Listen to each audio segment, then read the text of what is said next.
color never seen. I swim into the deep, beyond the cliffs and coral reef.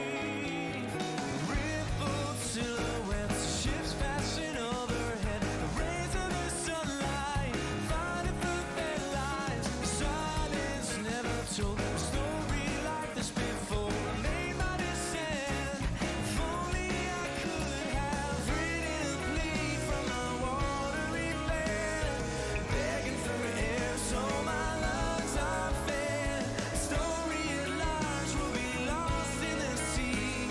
When a man tells his tale, he will need to breathe, need to breathe.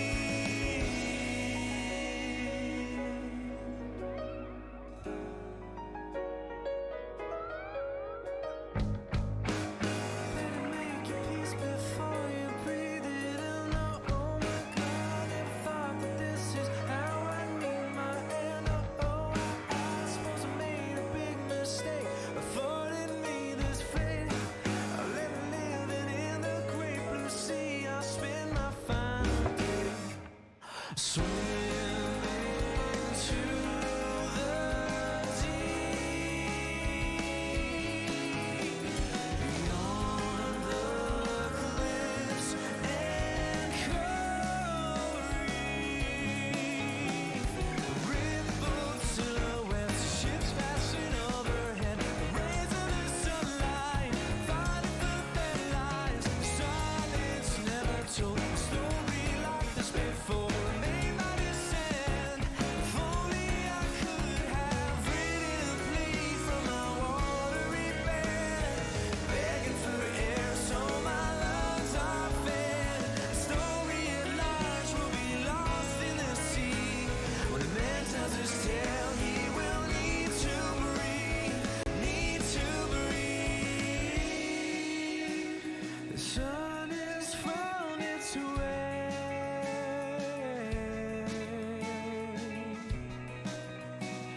into someone else's day.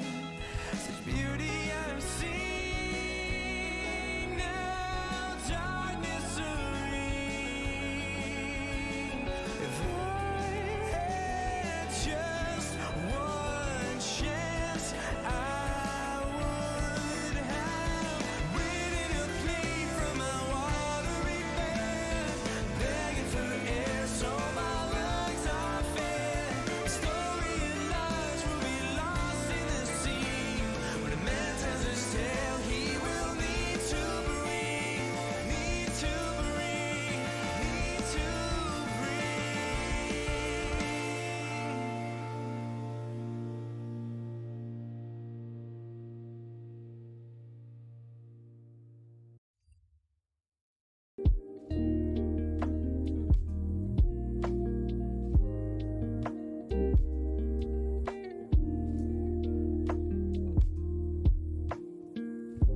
a specific type of spite when you like you ever have like an X on one of your like Netflix or Spotify and you take them off like after like you break up? That's You're the like, first. No. That was the first line of stream. I legitimately used to use Target's Netflix for a long time. Target had a Netflix account. What do you like Yeah. the entire corporate of Target? I went into the Target store. They had a bunch of computers, and me and my friend were just fucking around, and they had Netflix pulled up on one of them. I typed in username Target, password Target, and it logged into an account. What the fuck? And so I just used that for like years until like it got around too much, and then people started figuring it out, and yeah, it was fun. Dang, dude. Well, to get things officially started, welcome in chat. We're going to be doing a somewhat of a podcast type thing again. We did this 2 weeks ago. If you weren't here for it, we discussed whether or not The Last of Us Part 2 deserved the hate that it got, which I feel like the end of the conversation kind of resulted in a no. I do think we both kind of Chunk and I both shifted our positions a little bit, and Aravan actually seemed interested in playing the game after that conversation. So I feel like developed a position. Yeah. It never deserved the hate it got, you know? It just like, I didn't like it. And this week, we're going to be joined by our first ever guest on our Joysticks and Mouse Click stream, Poppy Eric, or Jamie, which you'll probably hear us refer to him quite frequently. So if you hear us say Jamie, that's who we're talking about. So for today, we are going to be discussing predatory game design. That is a very broad topic. We're going to be talking about things like how games are developed specifically to milk your wallet for every penny that you own. We're going to be talking about how game systems and developers are trying to push pre-orders for games that are unfinished so that they can, earn your money without actually making a quality product, so on and so forth. But did anybody have a a specific topic that you were just like super, super eager to jump straight into?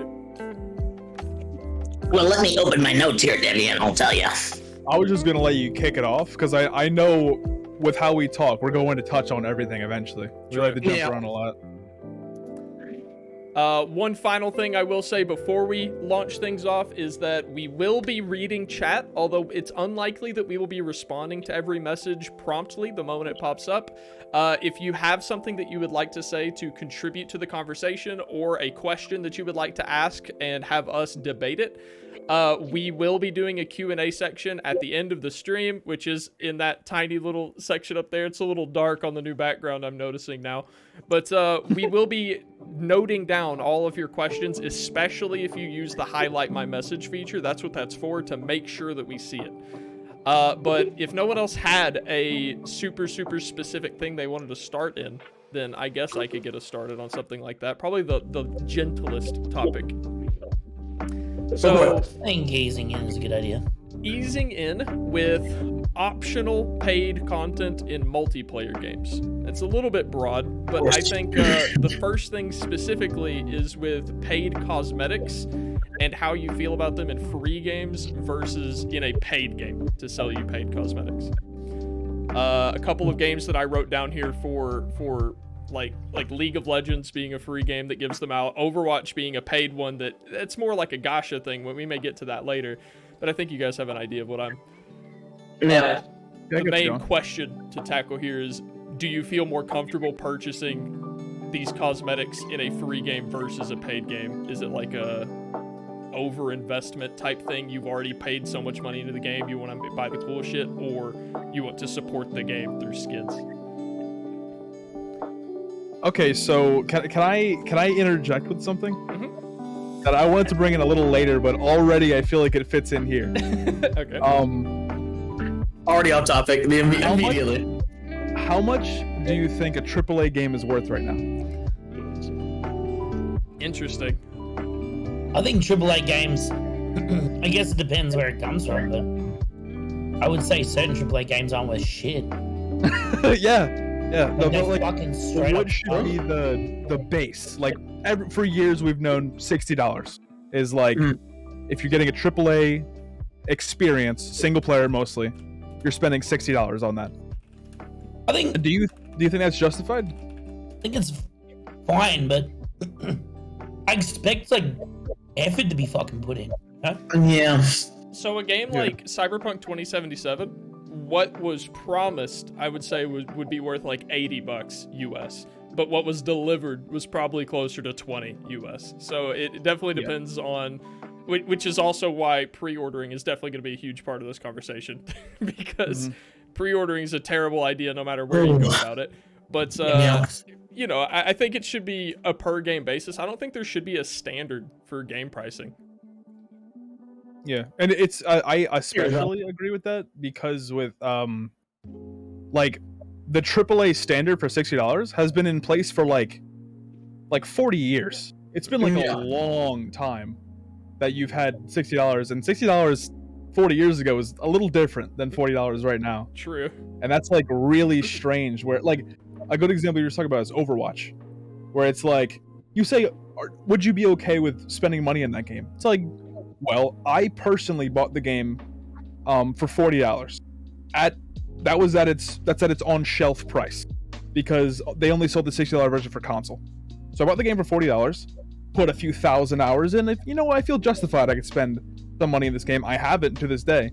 But if I had to spend money in Overwatch, I'd be okay with that. If the upgrade to Overwatch 2 was an additional $40, I'd be okay with paying that, even if I still had the same game, because I feel like it's worth that. But it's like, would I still feel that way if it was a free-to-play game or a game I spent $60 to $80 on? I'm not too sure. You know, it seems like a case-by-case type thing. Yeah, I think that's fair. I think like you're right. Like $60 back, what, like let's say 30 years ago, dude. Yeah, it was 1980. Vastly like that was expensive. Like you're talking like the best of the line games back then were like what we consider $140 right now. Yeah, like that's fucking mad expensive. And now, like you look at it, they haven't adjusted that price at all. Yet the amount of manpower that has been like put into the development, of not only consoles but these games, I don't consider that like a bad price. But again, it's a case by case basis. It's like the amount of people working on a game isn't directly dependent on like its value, you know. And it's also interesting to think about, like, while that $60 price tag hasn't changed, but has become less valuable because of, like, inflation and things like that, as you're saying, there's also a lot more manpower being put into it, so they're more expensive to make, but also the gaming industry has exploded to such an extent that even then, they're still making way more money than they used to make off of these games regardless, without changing the price. And that's even without taking into account the predatory elements of games like microtransactions. Yeah. I mean, I think at the end of the day, to answer your question, I think there is an element that I'm more okay with playing for something in League as I am to like Overwatch. But I also think it comes down to like, is the thing that you are paying for simply a cosmetic, or is it something in-game usage, right? If there's like items or something you can purchase, it feels a little bit different spending that money because you're furthering yourself in the game, whereas you're buying like a skin purely because you think the cosmetic's cool. And while I don't do the former, I think that there is something to be said about people's mindsets on whether or not they spend money, not necessarily even just me. I mean, I can say that I'm definitely one of those people that buys in intentionally when I have a free game. If I enjoy it a lot, I like to support them. So I will go out of my way to buy a skin just to be like, they deserve my money. They've earned this. Yeah, absolutely. Yeah. I'm the same. Like with League of Legends, I'm with Chunk. I played League of Legends for years and years and years. And I would say I have, like, let's say you buy a game, right? Let's say it's a single player game and it's $60, right? You play that game for, say, a max 400 hours. That's like the maximum I feel like you can get out of this single player game. With League of Legends, I got a free game that I played for 4,000 hours, right? And I got a fucking ton of like value for this free game. I spent shitloads of money on skins, and at the time, I wasn't justifying it like, oh, it's because I want to support them. At the time, it's like, I fucking love this game. That skin looks sick. There's probably some artists that worked pretty hard on that. It was more along the lines of wanting to just enjoy the game at a higher level. Like, this character's cool, but I want to look this good. But like looking back on it, the amount of value I got out of that game is probably online with what I spent on it with cosmetics anyway. Right. So like at the end of the day, you're spending money on something you enjoy, even if it's in a game that you could enjoy for free. Yep, exactly. Yeah. You're just helping it stay relevant, like in the long run. If you're thirsty for water, my stream. Oh, I see. Thank you, John. Yeah, if you're thirsty for water, you're gonna drink. Yeah, if you're thirsty for water, you go and drink some water from the tap, and that's free. Like, no problem. But if you want like a nice bottle of water with some, lemon, maybe sparkling, you should be able to spend that a little bit extra money for that additional enjoyment. And I think this particularly pertains to games like League of Legends. But you look at what high profits can do for them, right? Because they have high profits, they get investors. Because they have investors, there's more invested interest in creating the game to be, a high level. League of Legends changes every fucking year, like whether it's minor or major. But then you have more invested interest in the esports side of things, which means more sponsors once again, which means like, and that all comes down to the profit. Like, this is where like the profit margins are important for a free game. It's like, how much money are they making how much vested interest is there from the community. Like those kind of like big events don't exist for a game that makes no money. Yeah. And it's not like it's not like the company that makes the game is League of Legends. It's Riot, and they do amazing things. They make music and TV shows and first-person Arcane shooters. was so good. They do all types of amazing things with these monies that you use to, like, literally people buy skins that are just like the most ridiculous, ugly things you would never even you never think of possibly wanting, and people buy them by the thousands, and it ends up turning into like it's like a weird form of trickle up economics. I don't really know what to call it other than that. Yeah, straight up. It's like the more we Reverse spend stream in a economics. strange way, the more actual content we get, despite us not directly paying for that content. Yeah, it's like crowdfunding or crowdsourcing. Yeah. while we're So on for the that topic of reason, League- I'm cool with it being in free games. I was about to say the same thing, Debbie. What are you gonna bring up? I was wanted gonna say, know. while we're on the topic of League, how successful do you think that game would be if it weren't free? Oh, a lot less, incredibly less. I think MOBAs as a whole are just kind of known for like being free to play. I think it's a hard game, especially initially, to sell people on. Without it, Dude, the amount of players in that game that are literally kids that don't have jobs, like that was me. Like I didn't have. Oh, kind That's a good point. Yeah, like the amount of the buy-in is 0, and yet you can play with your homies for unlimited amount of times. Like there's a reason it's more popular than Overwatch. That's why It's Fortnite is so huge. Yeah, straight up. True. Like if something's free, that accessibility is so powerful in this market. And However, then sorry. go ahead. I was gonna say, I will say, I think there's a difference between the skins in League of Legends versus the skins in Fortnite. I think Fortnite's more predatory, but I'll talk about that in a Yep. second. I Yeah. agree with you on that. Continue on there, man. No, I was just going to say, like, if you like indoctrinate like all of these people into your free game, and they eventually get to the point where they can, afford it. They can spend the money. They get their first job. They get their first allowance, a birthday, Christmas, something comes by, and they get the money because they're already into that free game and they've spent the 200 hours. They can go, oh, I can justify this $20 skin purchase, and then that like continues throughout their whole life for whatever they do. Yeah. Even if it's in the same game or in the same company. Like that was definitely me with like Riot. With Riot, it was weird because I played League of Legends years ago. I only played ARAM, but I put like maybe 100 hours in, maybe like 8 years ago or something like that. And I was like, wow, this is pretty cool. And then that's the only reason I really checked out Valorant, which came recently, is I was like, I know, Riot is of quality, and I know I can trust them Yep. because of that. So it's like, it's a really interesting, like, almost indoctrination thing you could do with a free game. And that. Now Oh, sorry, you jumped. No, I was just gonna say, if you have something to say on this topic, that's fine, because I was actually gonna transition to something else. A Oh little yeah, bit. I was gonna say, all of this being said, this was all before Riot even went and made a way to get the skins for free as well. Yeah. Oh yeah, true. I'm not a big fan of that system either, but at least there is a way now. It exists. Like there's some kids out there that don't have a job, yet they love playing, and they're like, I want to get a skin for X character. They can. Like it's Yeah. something is better than nothing. Yeah. Yeah, absolutely. I was basically just going to say, I think while we're on the topic of League, there is also something to be touched on, is the differences in League's cosmetics and other games' cosmetics, which actually affect gameplay.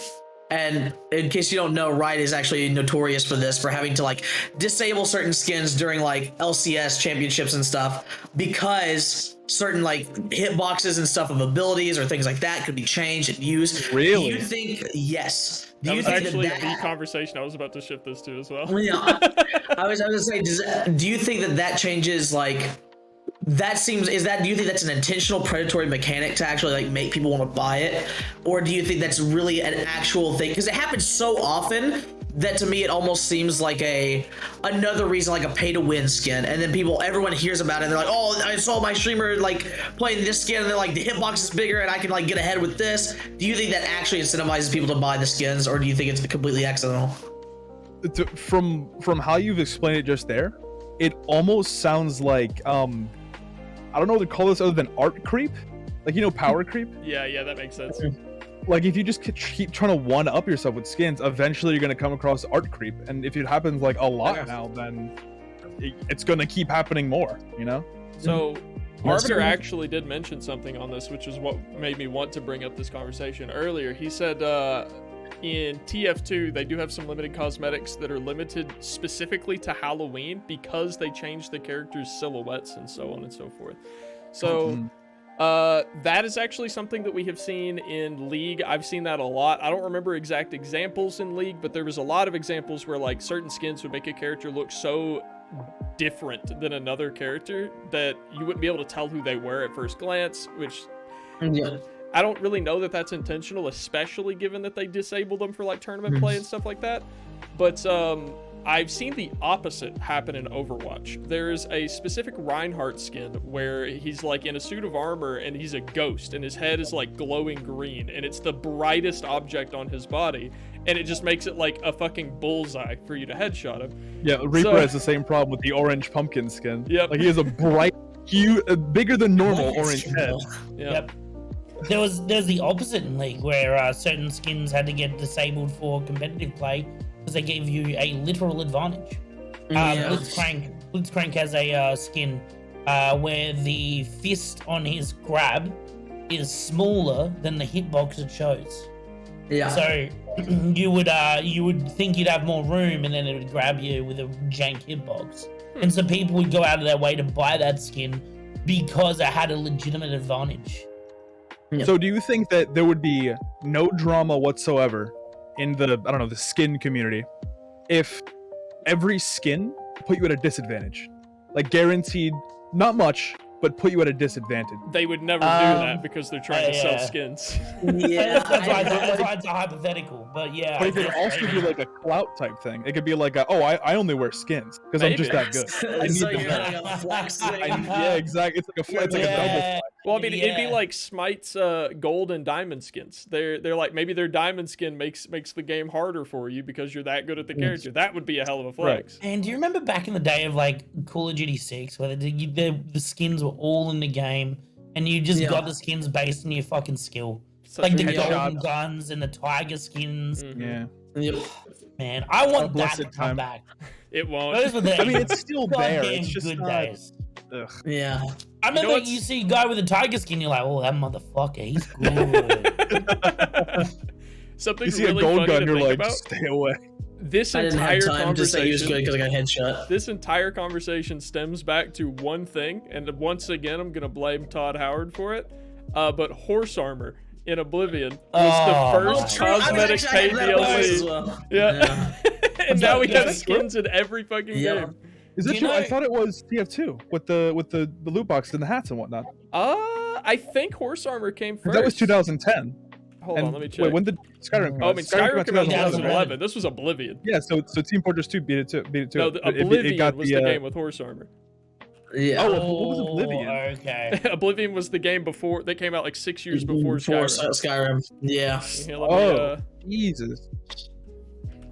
My bad. I was under the impression it was TF2 for some reason. let's see here. April 3rd, 2006 was a horse armor DLC. It And was it released- $2.50. Yeah. Jesus, Todd. The thing what are you is, doing? it released and like everyone complained about it because it like didn't add anything to the game, but it still sold like insanely well. Was the problem?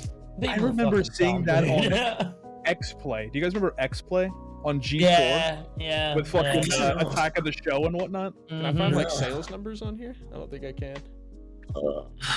I watched a video a bit about it, but I don't have the specific numbers on it. Oh, Debbie, it looks good. Thank you. And I worked very hard on this thing. it's well implemented. It looks good. Nice. Wait, when was this posted? Hold on, it's still selling. Oh, posted 11 Wait, they're years ago. still never mind. selling it? Posted 11 years ago. Okay. Jesus, I mean, That'd it's be probably sick. still for sale, but You think if you jump onto Oblivion right now on the Xbox 360, you'd be able to still buy it? possibly. Dude, I don't know. I'm not willing to buy an Xbox 360 to find out. Yeah, Hey, say, Zabab, we thank you for trying to the make good this. Sorry. Hmm. There you go. Well, so on line with that, The other one that I consider really fucking shitty is Borderlands. Borderlands. Borderlands. Obviously, they have a bunch of skins in the game. They have paid cosmetic skins that they exist like before the game's even released. So on day one, there's paid for skins. And I just don't think that should be a thing. Like, is this in the newest Borderlands or all of them? I don't remember this being all of them. Yeah, every Really? single one. Yep, every single one's had it. So they have paid for skins that are microtransactions, and they are objectively the best skin like that you can get like in the base game. So And they exist before the game's made, so it's not like they had artists go and make them and then put them in the game. So you can't justify it by like, oh, well, you know, we gotta pay our artists. It's like, no, you fucking don't, you like cunt. You know, like, it's just a cash grab. yeah, exactly. I have said countless times on my streams that there is a single cardinal sin of game development, and the first game that comes to my mind with that violates or does this sin is Ark Survival Evolved. I think is that the right game? Yeah. So that is a game that was in early access, which we can get into that if we want to. But Oh my! Oh, do I want to get into that? we I wanna don't know if I want to get into that. On a rip of fucking So Ark was not finished. It was in early access as a paid game. You had to pay to get into early access.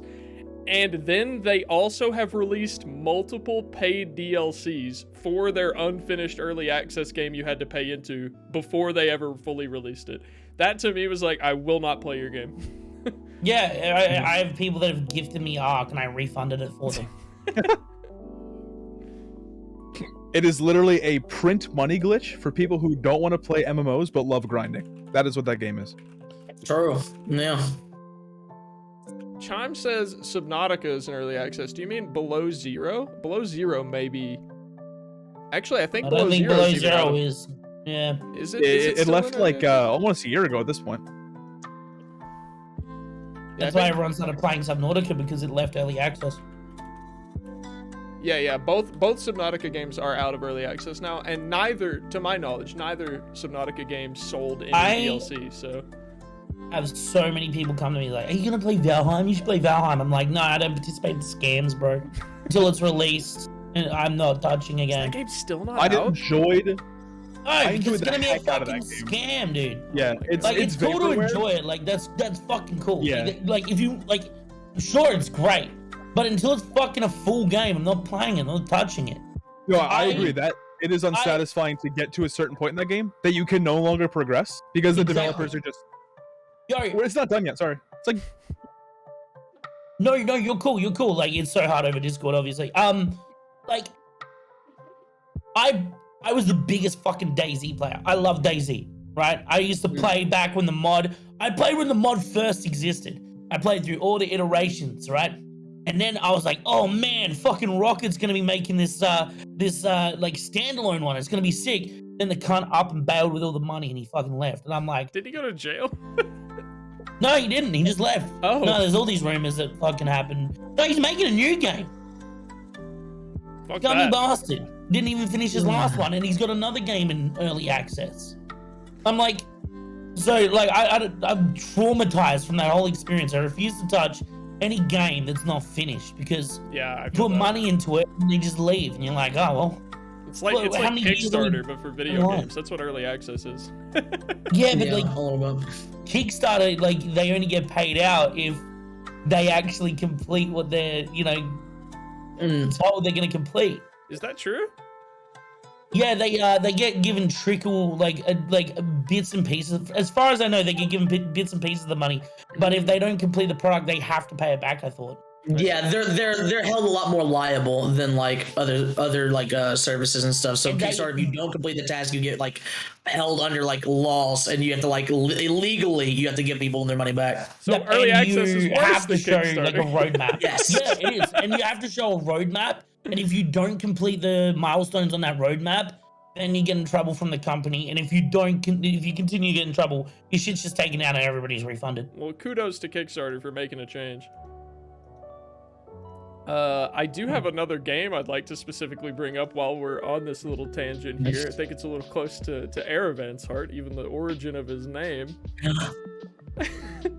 While we're talking Don't about... get me started on this fucking game, Debbie.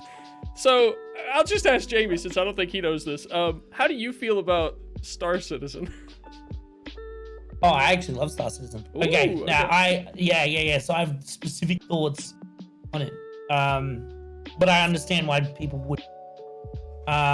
My specific thoughts are they started with too small of a dev team for what they wanted to achieve. Right, way too small of a dev team. And then they kept adding things to that roadmap, which is fine.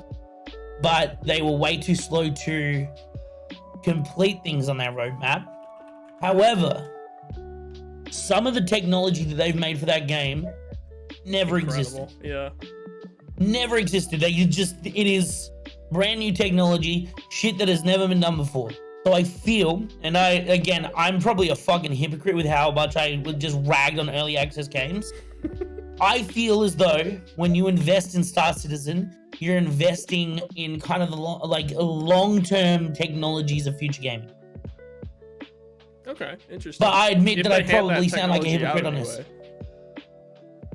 Oh, they do. They sell that good. technology out. They don't copyright it and hold it to their chests. I feel weird about Star Citizen. There we go. I was waiting. Yeah, the game is so they did one of the worst things you can do as a developer, and that is overpromise and underdevelop. Or underdeliver rather.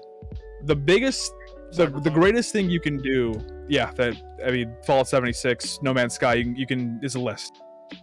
But like legit, one of the best things you can do as a game developer is underpromise and over-deliver. That is like a perfect way to do it.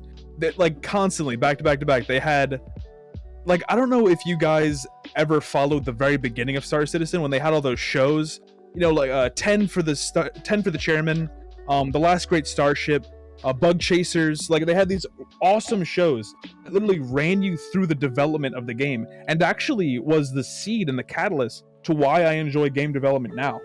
Like just going in depth and like learning all these little super boring things you'd never think of. Like there was literally an episode of Bug Chasers where they took the golf cart that's in the game, the one you drive around your hangar.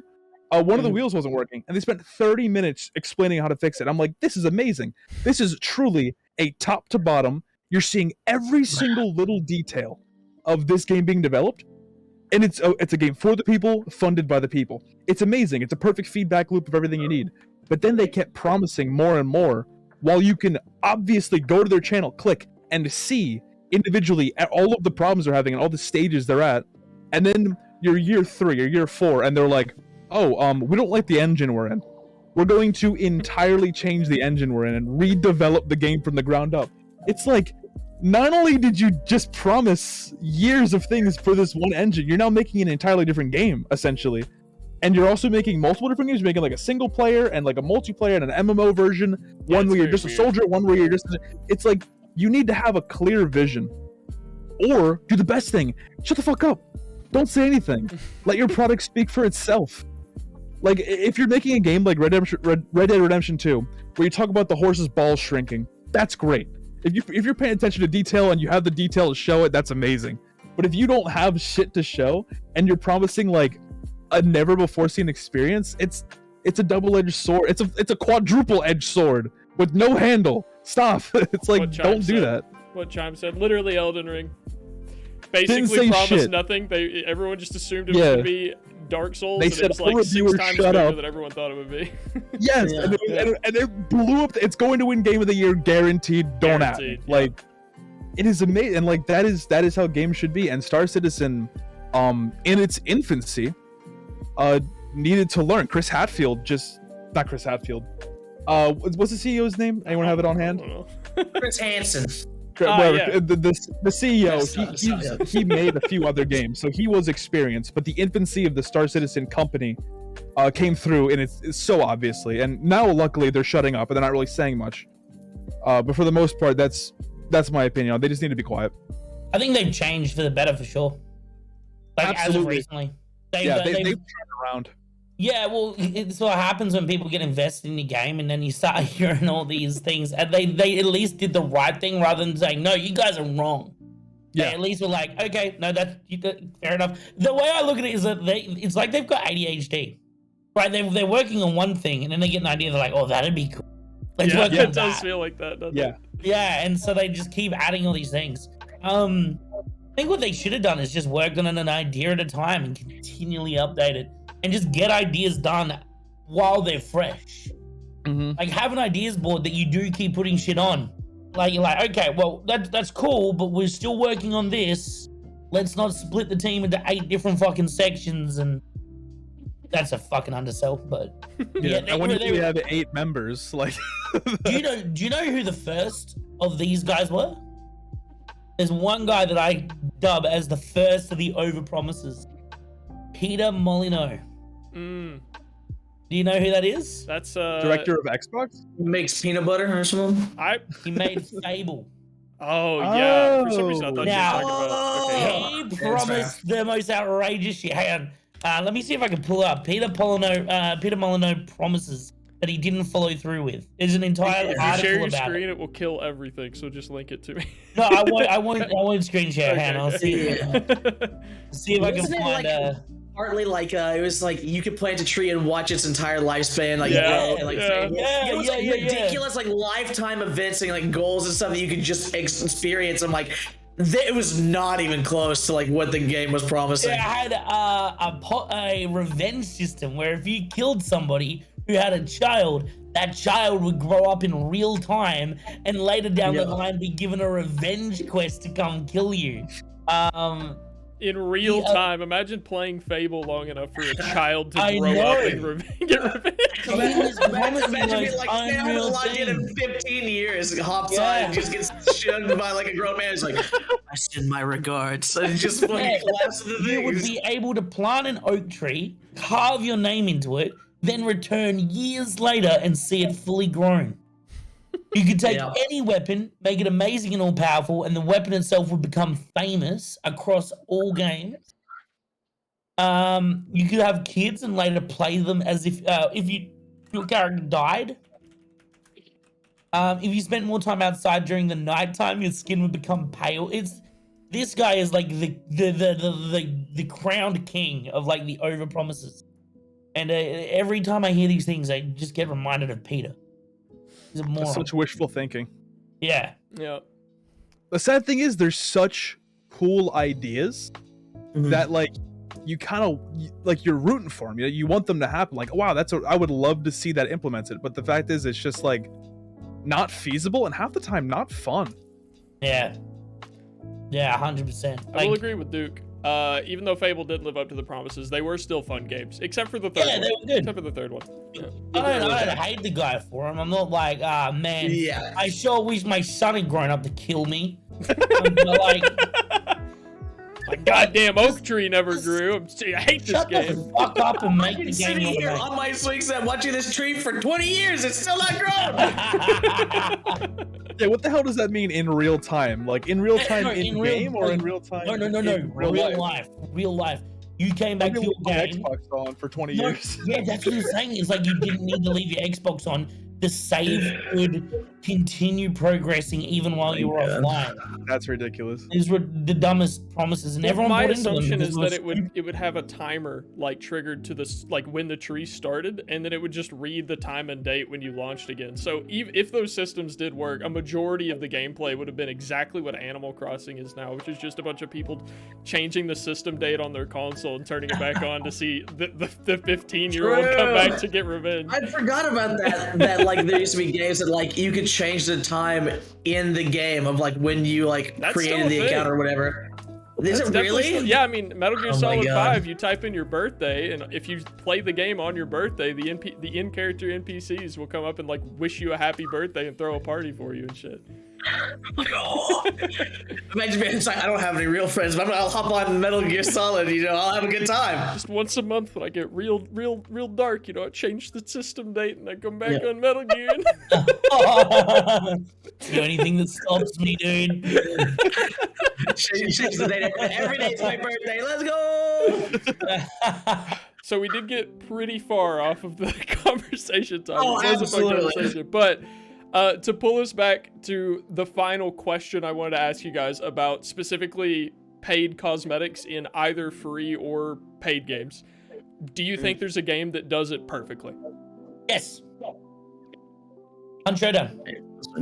Really? Hunt Showdown, I think it does perfectly. You could not spend a cent. Every time you prestige, you get given a free skin, right? Just by playing the game, you get given the currency in droves. To the point that you could play only for a single night and you could unlock a skin.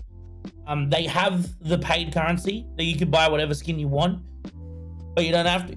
Like, you can just literally play the game and you get skins. They have unlockable skins via an in-game roulette that you don't pay for. You just play the game and you get the roulette. That includes character skins and weapon skins. And even then, after all of that, their prices aren't even outrageous. It's like $3 for a skin if you wanted it. Now, the one thing I will say is that this Hunt Showdown is not a free game. It's about to go free to play, but it's not free right now. However, I do not consider what they do in any way, shape, or form predatory.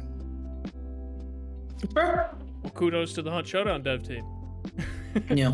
Anybody else? I think my option would just be League, but I think League suffers from the only problem is that it's slow, because you absolutely 100% can play the game for free, not have to spend any money, but it takes a long amount of time to actually accrue the currency to unlock a lot of the skins. So I think that's kind of where the downfall is for League, whereas like apparently a Hunt Showdown, you play like one night, you get a skin.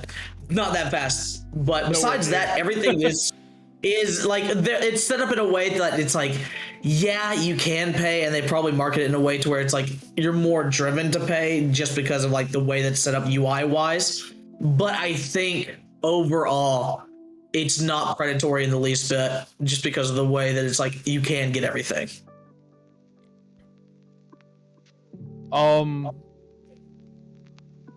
Weirdly enough, I'd probably say Overwatch, just because like I have 5 accounts over 2 consoles.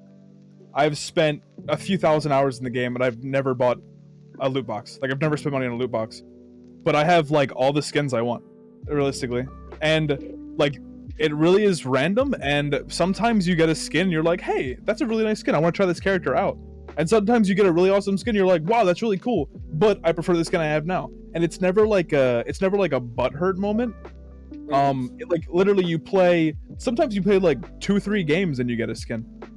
And that's awesome. And the if you get a duplicate of a skin, like if you've been playing for a long time, they give you a currency that you can use to buy skins. Like, you can't buy that currency. You can only get that currency from getting duplicates of other skins, which incentivizes you to like open more boxes. And like, if you open enough boxes and you don't get the skin you want, you then accrue enough points to get the skin you want. I think it's like super balanced, and it's the only cosmetic game I've ever played that I genuinely feel like I never need to spend money. Like, I'm like, I'll get what I want for the most part. Oh, also, and a less talked about point, Overwatch League skins, your team skins, you can buy those straight out. They're like $3-5 a piece. Like, if let's say you love playing Reinhardt like I do, like it's your favorite character, and you want to buy a Philly Fusion skin, you can just buy it and rep your team. And not only does it go to the devs that make the game that you enjoy, it goes to the team and gives the money to them. And that's awesome. And it's like, you can buy in-game jerseys, which I always thought was a really cool thing. So, I don't know. I think Overwatch does it really well. I would also like to take my answer back, because I remembered that also League is known for buffing certain champions to boost sales of certain things. So I'm actually gonna yoink that one back and say that's a no-go for Riot. And like, as fucked as Blizzard is, they hold really cool events to sell certain skins. Everyone has seen the Pink Mercy skin. True. The skin where 100% of proceeds went to help breast cancer. And like, that's a really popular skin. And it was like a $20 skin. and they made millions, or they didn't make, but they donated millions of dollars to breast cancer. But I definitely think, like, Blizzard messes up a lot, but I think they do it really well in Overwatch. I'm Especially compared sad. to Valorant, dear lord. I'm sad no one said Warframe. Never played it. Warframe. You are the Warframe guy. That's your thing. Don't push that on Look, us. you can still be aware of how great Warframe's monetary system is. It's a free game. Warframe didn't work for me. It's a free game. The only currency in the game that you spend on all cosmetics is called platinum, which you get by playing the game and trading items to other players for the platinum. So you never have to spend money at all. The only premium currency you can get from playing the game and trading with other players, which fosters a good community as well. There are also there are skins that cost real money, but those skins are what is called Tenogen, which is a system that they have set up specifically on the Steam Workshop to allow players who are very talented to 3D model and custom design their own cosmetics for the game. And if enough players like that cosmetic on the workshop, then they put it in the game for like $5, and the player who made it gets like 70% of the money for it every time someone buys it. Cool, actually. So the players are creating cosmetics that then they profit from. Anything that's put in game by the company that wants you to play the game, you can earn in game. You don't actually have to buy currency for any reason whatsoever, and you can get it pretty fast if you're good at the game. So I think that's the perfect system for cosmetics and paid content. I think the worst is Fortnite.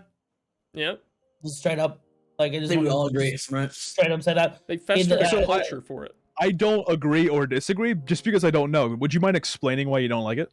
Yeah, so like it's done through all advertising, right? The advertising is the key part of this. By creating a culture in which if you don't have X skin, you're not as cool as the other kids. And so then those kids go to mom, they're like, oh, I want to get this game, I want to get this. It's then reinforced by the fact that those skins, which aren't even all that great often, are like $30 right off the fucking bat. How much was Every your Morty fucking skin? skin in there is just disgustingly It's like expensive. Valorant. Yeah, Valorant. Oh, don't even. How much was the Morty skin you bought on the day that we played? That was $30, and it looked Jeez. terrible. It looked Jesus. so bad. It was not good. It didn't match. The art did not match the world. I saw lots of aliasing issues on the edging of it because of the mismatch of art.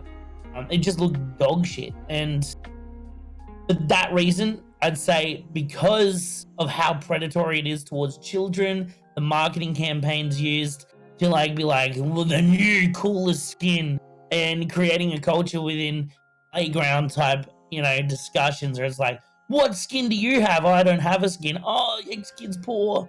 Type Yeah. shit. Fortnite Because has it's actually marketed made to kids. default an insult. Yeah. Yep. To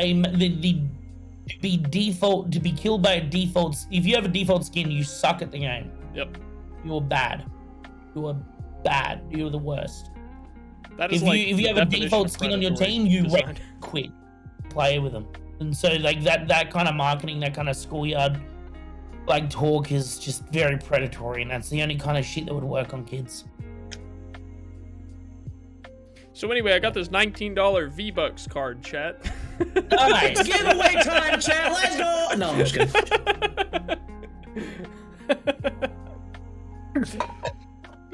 Does I anyone used to have any play Fortnite. contest for Fortnite being the worst monetization? My thought was Valorant, but that's already been brought up, and that's only because there's like $90 weapon skins. Yeah, so Valorant skins are really CS really skills. nice. For sure. Well, They are very high quality, I will admit, but they're so Like Valorant skins are overpriced. amazing. However, they are just outright overpriced.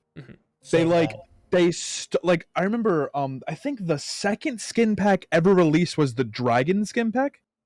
That skin pack was like $120. Yeah. Yep. Apparently if you bought that skin pack in like Australia, it was like $150. And that's like baby. That was during the subathon. yeah, that's insane. Like who is Yeah. sitting there and spending $150 on okay, so I come from Genshin. I spent a lot of money on that game. Over the last year and a half, I've probably spent about $800 on Genshin. From just random shit. It's a hobby at this point. I love the game to death. But who is unironically spending $150 on 5 skins, like 5 cosmetics that does not affect your gameplay whatsoever, and then like they're just okay with that? I don't know. It feels so icky. Like it feels like because it was like an experiment. Like because they started so expensive, they were like, let's keep going with this. Like the first skin pack was like $80. I'm like, yeah, let's see if people keep buying. They made a skin pack. The only thing was it was blue. All his guns were blue, and it was $80. Yeah, I remember. And people bought it. People fucking bought it. I have the blue guns. Look how That's a rich I am. special edition game. Look how sad And now they have are. 4 blue guns. Nutty. I'd say the only thing I can think to like counteract that would be like CS:GO. And I think that's just because of like the whole controversy that went into like selling cosmetics online and like real life money being turned into like a gambling ring and all of that, like, and made like a lot of like laws and controversy over like loot box systems as all, which is probably a good thing. Like, let's be honest. Very good thing. But yeah, like CS:GO is like in my mind a root of like a lot of cosmetic issues and like the big, maybe not the big bad, but at least in my mind, it's what I always heard people talk about when they talked about like loot boxes or cosmetics in person. That's like a completely different thing though. Like because there's no loot boxes in Valorant. Yeah. Like that, we're talking about specifically buying skins like Fortnite. He was saying like his just in general what he thought was the worst monetization practices, but Oh, you're saying like what's the word? Oh, I see. yeah, I see. that was his answer for that. Kinda then brings probably us to the next gotcha. thing, though. They're probably gotcha games that were the worst. Because those are like gameplay changing. Yeah, So specifically I agree. multiplayer gotcha games. Uh-huh. Like Raid Shadow Legends and stuff like that, where like you can directly just destroy someone else because you spent money. Because in Valorant it doesn't matter. If you have the nice skin, doesn't change anything. There's one game that I'm gonna throw up in the air for the gacha mechanics that is worse than any other game, hands down. Actually, they're two, but they kind of coexist. That's NBA 2K and FIFA, dude. Yeah, They are absolutely. the fucking worst, and they don't even list themselves as gacha. They don't even list themselves as gacha. But they are. The biggest fucking scams, and I buy them every year. I'm with you. I got like 4 NBA 2K games in a row, and I was like, Yeah. what the fuck am I doing, dude? I got so mad. Mostly I got mad because the last one that I bought, I didn't realize this, but after like 2 servers, after they skip a generation, they also shut down the servers, which the currency is tied to the online. So anything you purchase, you can't use anymore. Gone. Yeah, that's it. It's just gone. It's just Yeah. gone. And so it's like that's such a predatory mechanic in the first place. Not to mention all of the like you can boost your abilities. You literally pay to win. It's like 2K should feel fucking the fact that 2K aren't regarded as one of the worst fucking business fucking like gaming corporations, conglomerate fucking scumbags. The fact they aren't even in that fucking discussion just sickens me. 2K Like you hear like Gearbox. is awful. No, fuck any 2K sponsorships I might have ever gotten. You can stick it up your ass. You guys are the worst. I fucking hate them. I spit on 2K. Fuck 2K, man. Did 2K make XCOM? 2K did make, no, they didn't make XCOM, but they published it. I still can't. I can't find this answer. Does EA own 2K? I always thought that the company it's that made all Take-Two. those. It's Take-Two. Okay, Take-Two. so I always just lumped those games in with EA because I just assumed Yeah. that they were EA games. because EA owned like sports games back Yeah. in the day, so it was I like think a that's lot of what it like is, Madden yeah. games, stuff So, like that. You're just like, oh, So they used to be the kings of NBA as well. yeah. Then 2K came along, and it used to be good. It's been incredible. 2K came along and buried NBA Live. So they had EA NBA Live. Came along and buried it. So back in the days of like the earliest 2Ks, it was awesome. No shady shit, just really good like basketball games. And now, if it feels like the rawest of gacha. I would say there's actual gacha games that are less predatory than NBA. Like it's disgusting. I'd rather my kid gamble on a slot machine than play NBA. I mean, put him in front of there machines with have a a higher whiskey. chance of winning. Yeah. I also feel like slot machines are just more honest in that way. Like you know what you're getting into, like right from the get go. I think The only reason that I don't consider Genshin one of the most atrocious predatory games available right now is because they have a pity system. I think that is the only reason that it's not the absolute goddamn worst.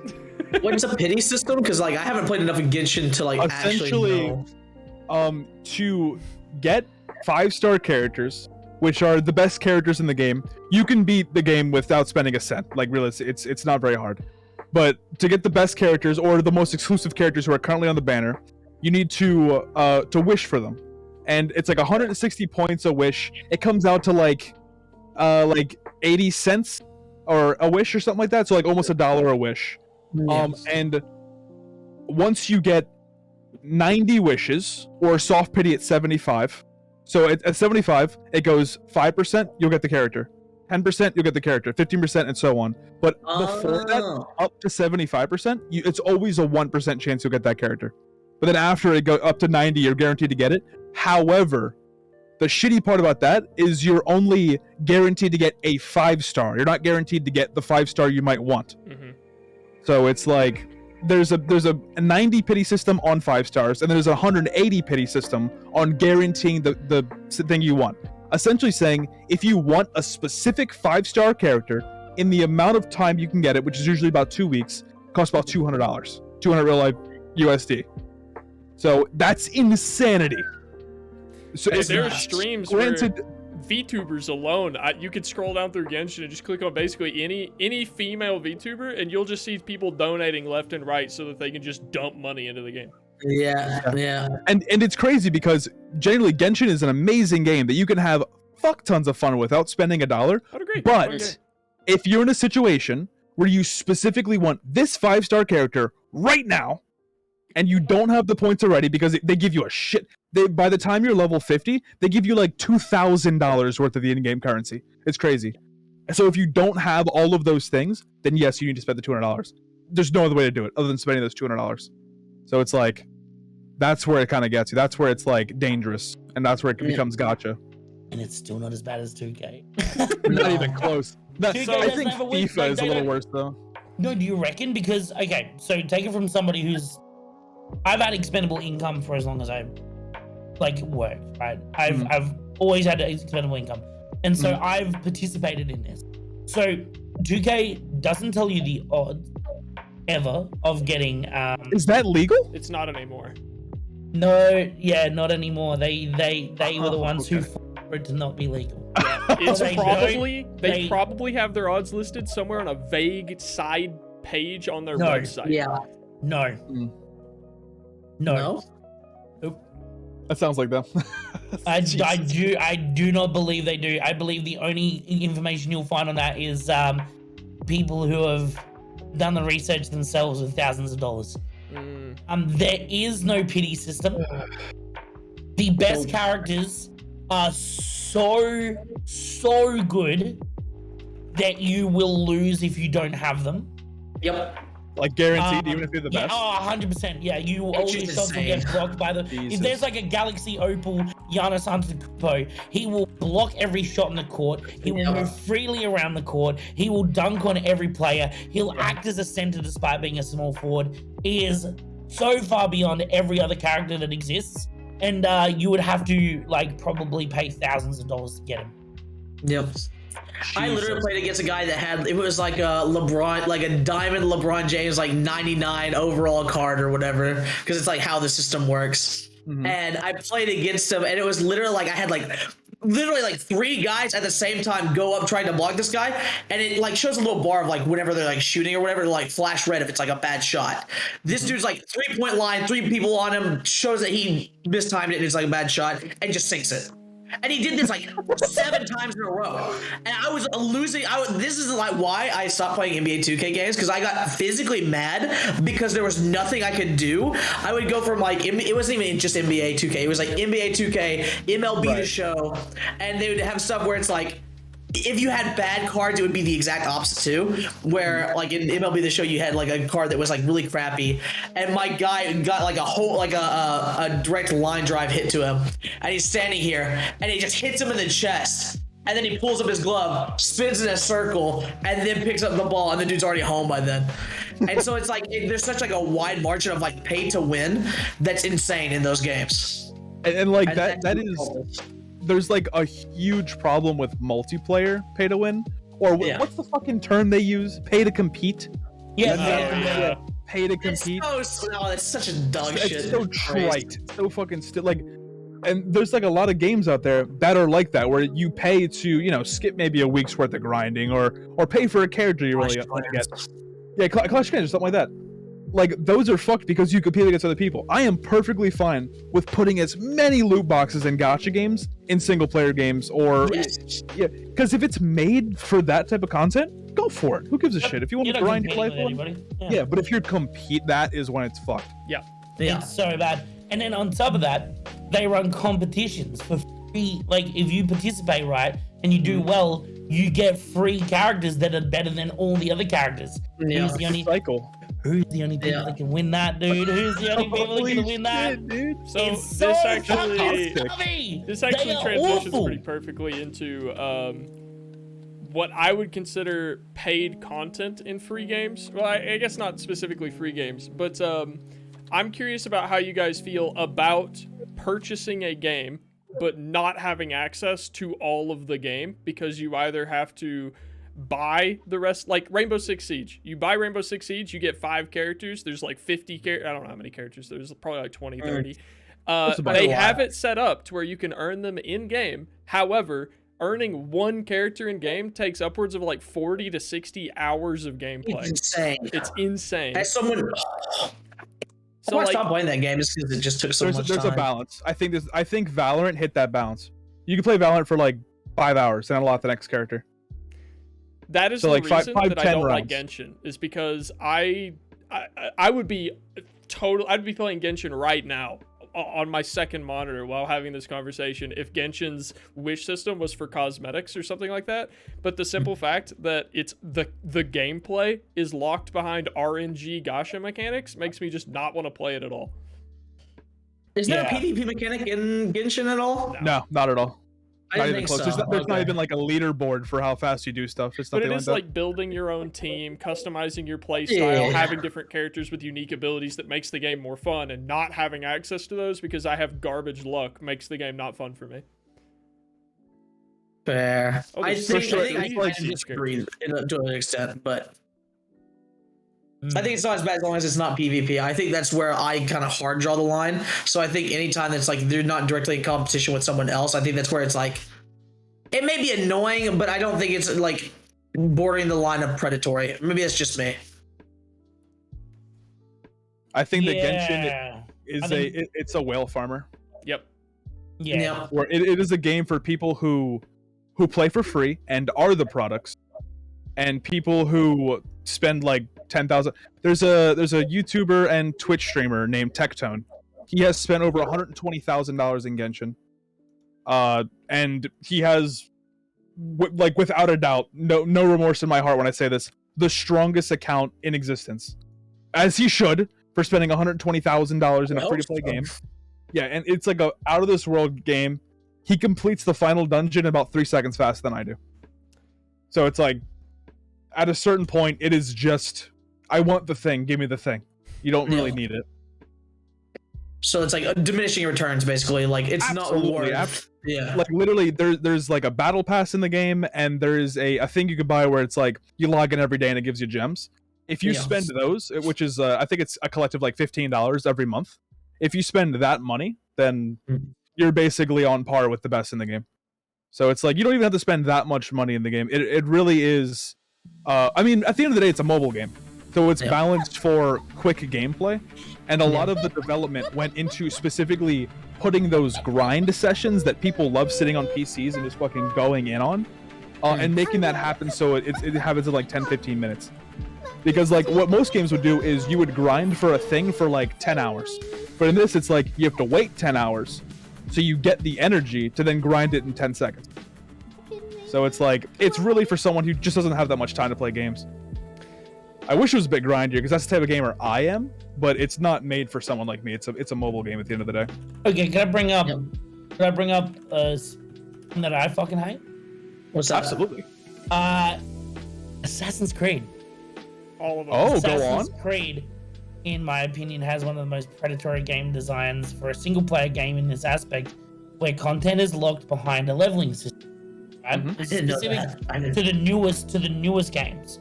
I haven't played since Brotherhood. What they did is they turned it into an RPG, right, with a leveling system.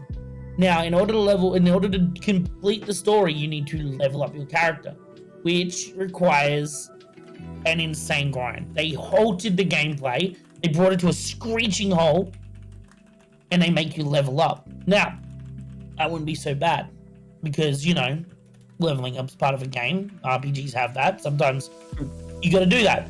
It wouldn't be so bad if they didn't grind it to a halt for the specific reason of making their time saver bundle, where you pay money to get an experience increase Okay. Oh, that's right. I In a forgot single-player about game. that. Yeah. in a single player game to finish the story mode. Like, people shit on games like World of Warcraft for having level boosts, and that's a multiplayer game. So, chunk With where you endgame drew the content. line on that last thing, you know, that where do you draw the line Oof. on this one? I'm curious.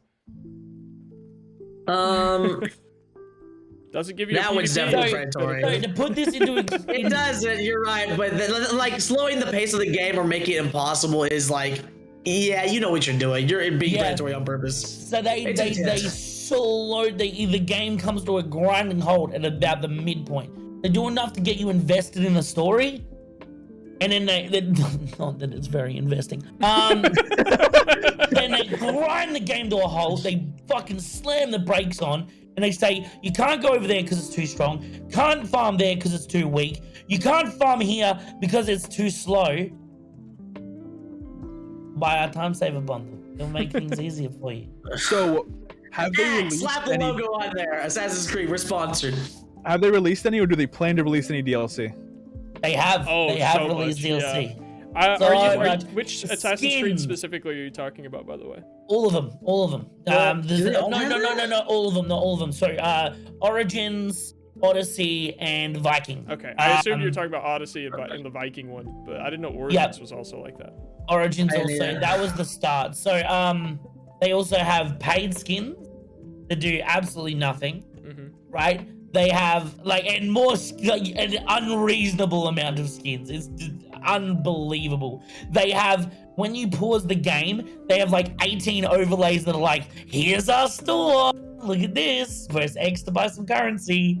I mean, that we've all kind of seen that shit's meme image plastered. about Elden Ring if it were made by Yeah, Ubisoft. yeah. Well, that's where it comes from, and it's just disgusting, dude.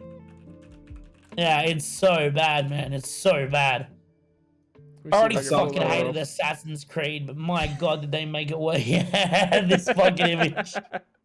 This fucking image is too good, man. Look at it. And some people call this the optimal gaming experience. I'm not even kidding. There are people that look at that and go, yeah, that's how Elden Ring This should is have what I been. want. Press X to activate tarnished sense. No, my favorite one's the message of the day. Oh yeah, the message. Hold on, what was it up here? God, I fucking the hate message of the day the is the best Skyrim part. compass. New items are available at the Elden Shop. Purchase the Epic Kingslayer set from Game of Thrones and become the true Golden Lord for only $9.99. Oh god, it's so gross. That is, but that's where it comes from. Look, This tarnished. motherfucker's- Yeah, I know. Maybe I should It's- investigate that cave. Oh my god, it's yo, like if I mean this in the nicest possible way, and I'm gonna make some enemies here. If you unironically think that Assassin's Creed is the top of the line gaming, you're a brainlet, dude. I'm not even kidding. Hey, you're the kind of guy that thinks McDonald's is fine dining, dude. Like seriously. Oh my. Okay, so Hey, let's on slow that down. topic, on that topic, what is the new McDonald's? I genuinely can't find one. What is the new McDonald's? I used to be able to go down to McDonald's with a fucking tenner and get like 90 burgers. Okay, all right, we're a little out of time. I get one burger No, for no, I $7. want to hear what he Shut says. us I down. want to Hey, hear what he this says. is predatory burger design, Debbie. Let us talk about it. Fine. What is the new McDonald's? I want to know because McDonald's is too fucking I agree. expensive. I agree. It's shit. It's It's called the awful. value menu, but it's like you walk over there and getting like a small ass like cheeseburger got you rid of get the from like value the menu. school lunch is like $4, and you're like, what the fuck am I even coming here for anymore? No, in Australia, we have like the hamburgers you can get for $1, but that's about the cheapest we get. We don't have those We anymore. don't We have- don't have the dollar menu. Oh, you don't have the It's called the dollar. value menu. Yeah, And again, your dollar is probably our $1.28 or whatever the fuck it is over here. No, our Here, dollar man, is look at like the top your of the screen. 50 cents. Oh, then yeah, what the hell? We don't have that. We just have value Yeah. menu. So like you would come over if you came over here with $10, you would probably be able to get like 14 burgers. Yeah, no, you get like 4 here with $10. That's That's not. Oh, what the fuck? what I'm saying. What is the See, new we have more McDonald's? expensive America. games, we have more expensive food. We I figured want to it go to out. Macca's, bro. Australian McDonald's. Oh Anyway. shit! Anyway, Have you back to guys the heard book. of Kurtzspell? Hurt spell? Yeah. Sneak's talking about it in is- chat. It's a free game on Steam that was like an arena fighter for like an anime arena fighter. It's actually very fun to play. But as Sneak said, they added 2 new characters that were paid DLC in a PvP game, so you had to buy the new characters, and they were obviously just like League, overtuned and unbalanced. And So Borderlands did that too. oh, Yep. Yikes. Yeah, they did. They Fuck did. 2K. Yep. That should be the stream title. Yeah, just, Fuck 2K. when you upload this to YouTube later, just make the title just fuck 2K. That's what it's gonna be. So I had something I wanted to bring up a while back when Aravan was talking about the free players in Genshin being the I can't remember the phrasing he used, but basically the free players are the reason the paid players still play, so that the paid players can have something to lord over the free players with, right? That's the reason that they want this stuff. If no one else played it, there would be no reason to buy the shit. So Yeah. with that concept, I don't know if you guys have all seen this, but this is actually what made me want to have this conversation. There have been some coders who have left Activision and have come out and admitted that Activision has devised a matchmaking system that will intentionally put new players to the game up against players who have purchased skins, so that the new players will see the skins, and then when you purchase a skin, it will intentionally put you in game against worse new players who don't have skins, so that you can feel good about buying the skins. That is a real What? thing. Now that's No. fucked. That is- That's actually. Wait, Yeah. was this? What Did you the say this is fuck? Ubisoft? This is Activision in Call of Duty. Activision. Yeah. Yeah, I'm not even fucking surprised. I dude. know, right? Fucking- Oh my god, that's nuts though. That is, in my That's opinion, like- the most predatory Yeah, thing I've ever heard from You the gaming remember when? industry. You remember when Activision and Blizzard were like the fucking atlas of the like gaming Yeah. industry? Like, No. mate, Activision was fucking. Activision I had do. Neversoft and now making the fucking Tony Hawk's games and everyone was banger, dude. Fucking Blizzard was making the OG World of Warcraft. Now they're just fucking trash, dude. Hmm. Like, what happened, man? They got too So money hungry. What do corporate. you mean? What happened? Yeah. Got so Bring back corporate, Tony man. Hawk Pro Skater. That's Actually- all I want. Both of those companies that you listed could be answered with a name, which is Bobby Kotick. If that man steps Yeah, down from actually. Activision because of the Microsoft purchase, we might be good. We might. That's Things gonna might be a change. while if so, dude. Though, because they still got a long way to go as far as all that goes. True. Mm, So I'm not holding my breath as far as like Nah, him me stepping neither. down or anything. me neither. It's nuts. There was actually something I wanted to bring up. Well, I'm trying to find it. There was something else that had to do with like the way that there were certain like matchmaking systems that would intentionally pair people up, but I can't seem to find it. It might be what I'm was discussing fucking in jaw copyrights. dropped over this fucking like over that. That's crazy. Mhm. That is like confirmed that is in the game. Absolutely confirmed, yeah. It's why it Wow. is the sole reason that Activision has a patented matchmaking system, because they don't want other people to have that system or to know about it for the most part. So, taking a step back, taking kind of a jaunt off our high horse. That is just advertisement, though, right? Yeah. Like way. knowing where to place the right product in the right place at the right time. Mm-hmm. So, I guess the real problem there isn't necessarily that they're taking advantage of the human mind and how we purchase things, and more so that gaming is now being used as a place of advertisement. which is how every media goes. In the beginning, Yes, but all television was just news. Yo, yeah, but like, how many fucking movies and like, how many fucking like art museums are using psychological mind tricks to drain you of your income? All of them. I mean, when's the last time you Movies, saw a Marvel movie without like Audi or Pepsi? Yeah, but like, that's different. They're not like, you're gonna have a better movie experience if you shop at Audi.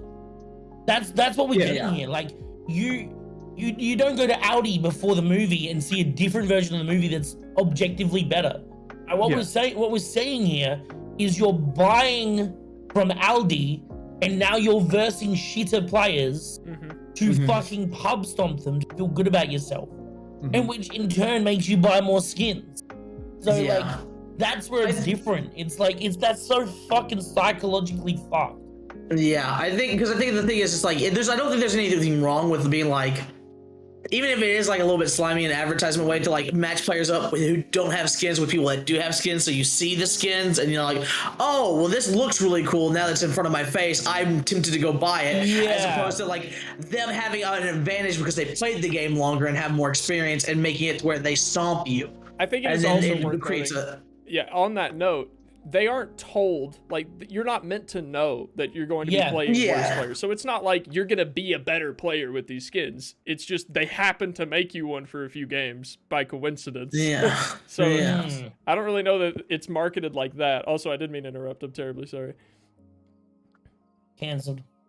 There's a lot of scummy stuff like that. Like, do you know it's not, I mean, one of the versions is called Rebirth, but there's what's like the main one, the Call of Duty Modern Warfare, it's like the Battle Royale, what's that called? Warzone, yes, Warzone. Yes. They will, if you haven't played within the last 18 hours, your first game, they will match you up with people with a lower KD than you or a lower win rate than you, so that your first game you have a higher chance of winning or doing well and getting close to the end. So you go, oh, I'm doing well, I want to play more.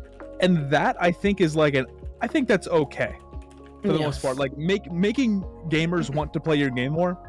I can't be too upset about that. But if they do that with guns and like spending money, that's where it becomes shady. Yeah, it's where it becomes shady.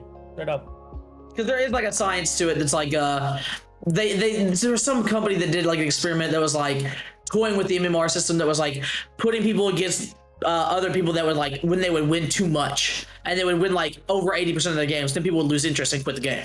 But if they lost like over 80% of the games, they would do the same thing. So it turns out that a lot of people actually prefer like that mid-range of like 40 to 60%. Like, it's a back and forth, you win some, you lose some, it feels like a grind. Like there's just more to that of like keeping their attention and stuff, and that's the whole marketing thing and stuff. Like, but it's not predatory because it's not asking you to pay money. So I think that's a different situation.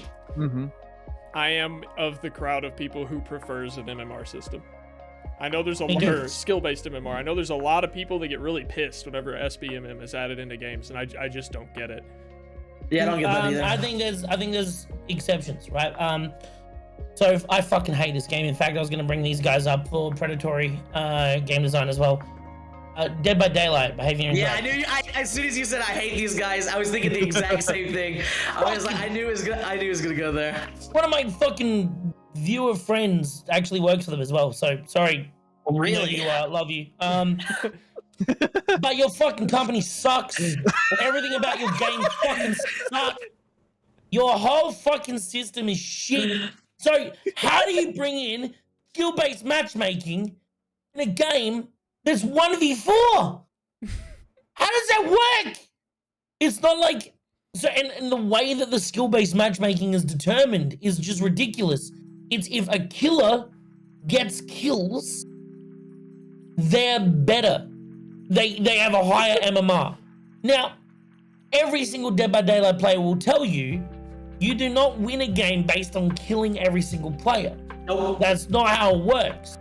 In fact, you could almost argue that in every single game, there really is no winner and loser. The only times that the game really feels like a loss is when everybody has a miserable fucking time. And guess what? That happens when you make it a skill-based multiplayer game that incentivizes scummy tactics. Now, it's the easiest way to kill a player in Dead by Daylight. hooking them and standing there, not letting anybody just hook camp in the motherfucker. Yeah. Right? So he dies. Now they've only got 3 players, which means their objectives are going to get done slower. Then you hook another guy and stand there. Now you've killed 2 people. Now, let's say those other 2 people escape. Your skill's going to go up despite the fact that it was a dog shit round. You technically, if you want to be honest, lost. And nobody had fun. How is that? Like, how do you make a skill-based multiplayer game for an asymmetrical game? Like, it There doesn't should work. be nuance. There's But they so want to make it a much- fucking. They want to make it an esport. Yeah. Yeah. Mind blowing. That's the be thing honest, is I that hate like that game that I makes fucking no hate that sense. Here's the thing: as someone who like used to enjoy that, because when it first came out, I legitimately think it was a good game.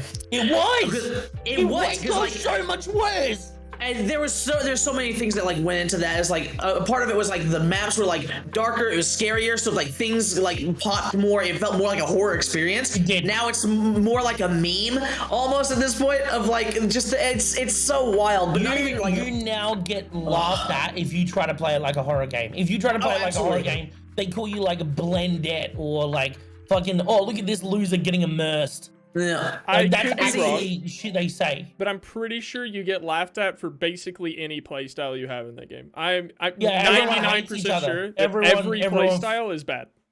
Yep. That's just the community, yeah. That's how it be. But I will say, as far as like the MMR stuff goes, I think skill-based stuff in DBD is a good thing. I think that the way they do it is like weirdly controversial and like fucked, because it's like not only it's like you think that it would be as straightforward as like kills equals you're good or surviving equals you are good, right?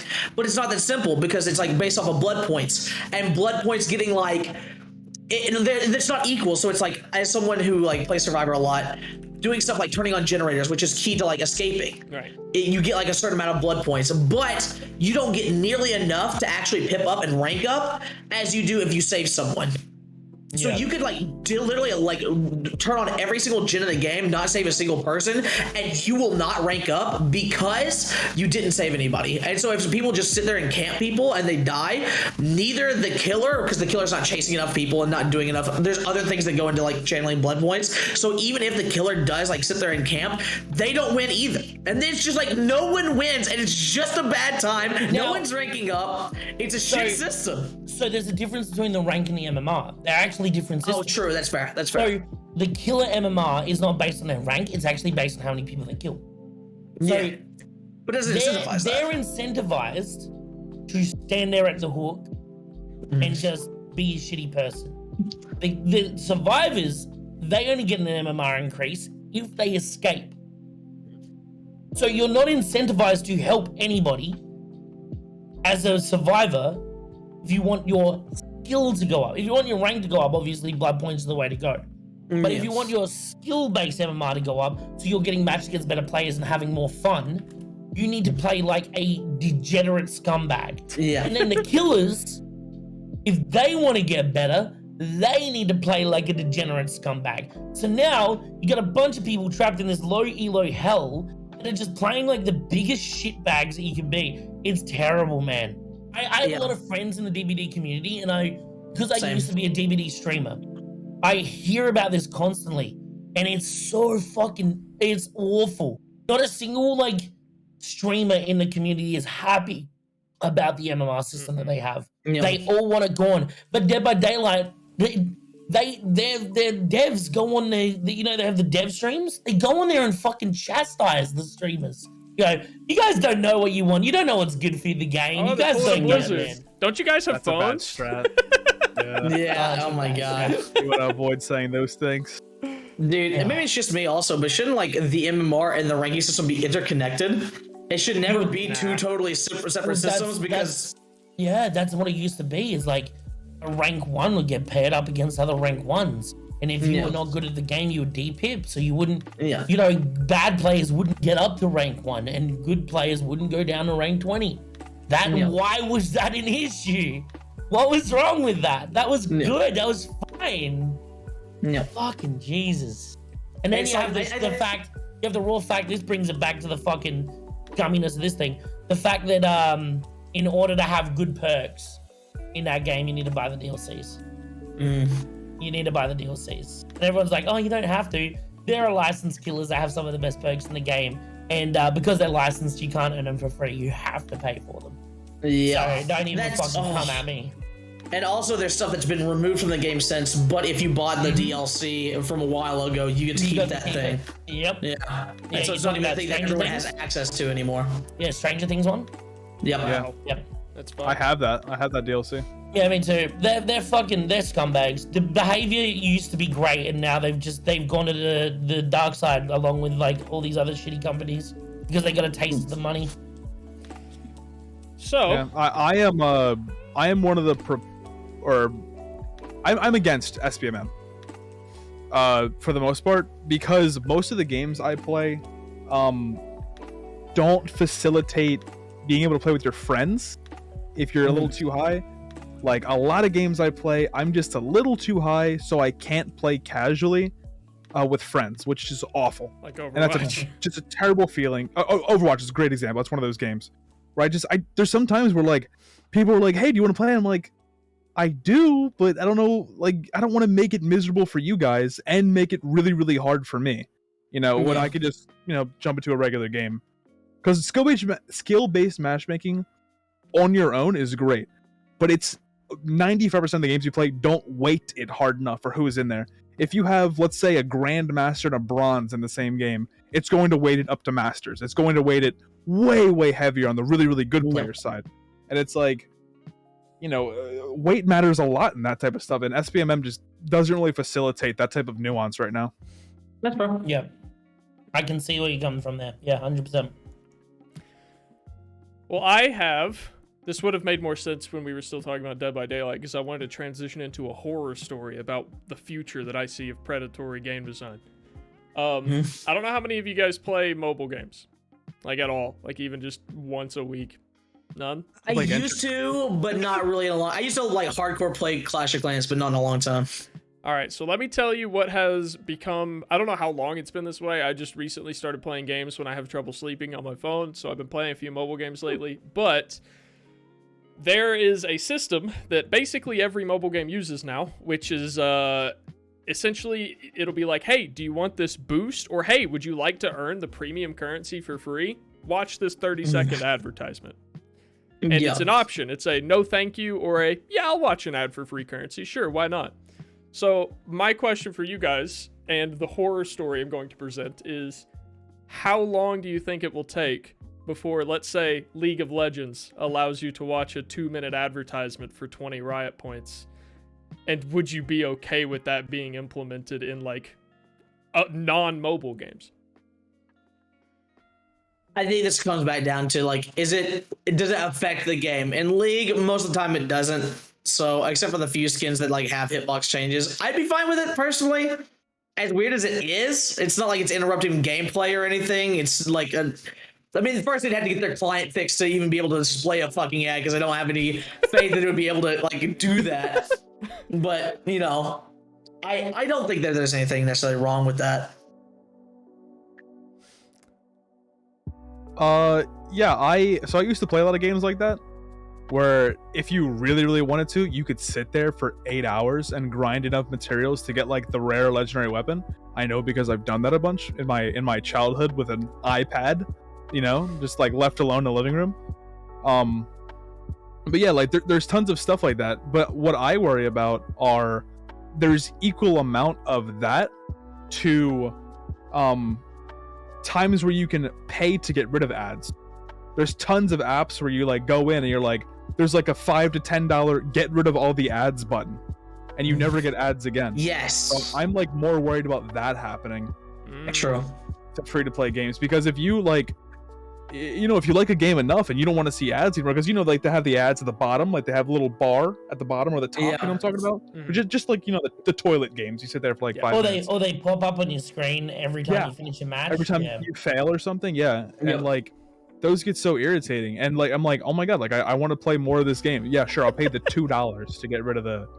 And it's weird because that's such like a backwards way of just being like, why don't you just sell the game for $2? But like obviously that doesn't work. Otherwise people would do that. Because listing a game is free allows people to download it. Exactly, And like it's free. that is what works. So it's like It's weird. I just had this Advertisements make the mental world go image. round, dude. I just had this mental image of like getting absolutely fucking destroyed in a 45-minute long League of Legends game.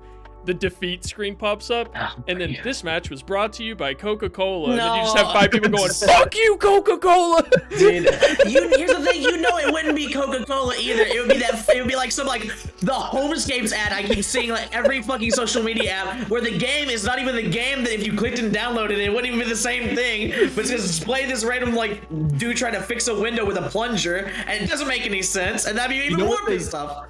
Do you know what companies do with those? They throw out a blast of ads. They'll do like 5 to 10 ads, and whenever the most people click on, they then start development on that game. So like 9 times out of 10, those games that you see actually end up being created just far later. And it's like it's so cringe. It's such a ass backwards How way is of it doing legal? it. Really. Yeah. How's what? How is it legal? So I don't understand. Like I've seen. Okay, so I remember that I've been playing mobile games long enough because there was one mobile game I got really addicted to, which was a gacha game for Dragon Ball called Dragon Ball Legends, and it was 99% because there was one French artist that they hired to do all the artwork in that game, and as a Dragon Ball fan, the artwork was mint. It was amazing art. So I just liked collecting all the characters. And I saw this ad for, I don't know how to describe it. It's like the pull the pin thing. Like you pull the pins in the right order to get the gold or whatever. Yeah. And then there was like a bunch of controversy because that game doesn't exist. Yeah, those are categorized as theoretical trailers or student projects. Those are the two things. So they can advertise them as, this is what they're like, oh my god, look at this really cool thing. And they'll be like, wow, you can do this. And like, because the whole thing's a student trailer, it's not actually existing. When you click on it, it brings you to the other page. You can be like, oh no, we're in partnership with the people who made that trailer. And that is how they get around that. Timed for us all to fess up. Have you ever downloaded one of those games? No. I have downloaded games I've seen from mobile. Hey, me and Bobby Eric on the same page. Let's go. Dude, there was literally, I don't remember which one it was. I just remember watching one of them, and because they all like are like, oh, you failed, and they all like mess up intentionally on purpose or whatever. Yeah, I got so angry watching these people like mess up. I'll show them. I'll do it right now. Yeah, let's go. Dude, me and Bobby Eric are the same person. I literally downloaded to like do that, and then I got in the game. I was like, this isn't the same game. I was like, what am I looking at? I downloaded a game that looks like a hack and slasher, and it looked pretty cool. I was like, I mean, yeah, it's got like you're dealing 80,000 million points of damage. You know, the classic like really high numbers means it's really cool type of thing. I downloaded it and it was a puzzle game. I'm like, what the fuck? Where'd the hack and slash go? What the fuck is this? That'll be. I just deleted it immediately. I was like, fuck you, dude. Same. I will say, just last night I did get lucky and I found a badass mobile game. Free advertisement. I found a mobile game called Ronin the Last Samurai. It's literally just like mobile Sekiro. It's like the same exact posture system of Sekiro, the same parry system. Instead of jumping the red like heavy attacks, you actually just attack at the last second and you like dash through them and shit. It's very satisfying. I was shocked. I actually found a fun mobile game for the first time in years. Interesting. Yeah. Anywho. Man, I miss Doodle Jump, bro. Oh, hey, Dom knows the game we're talking about.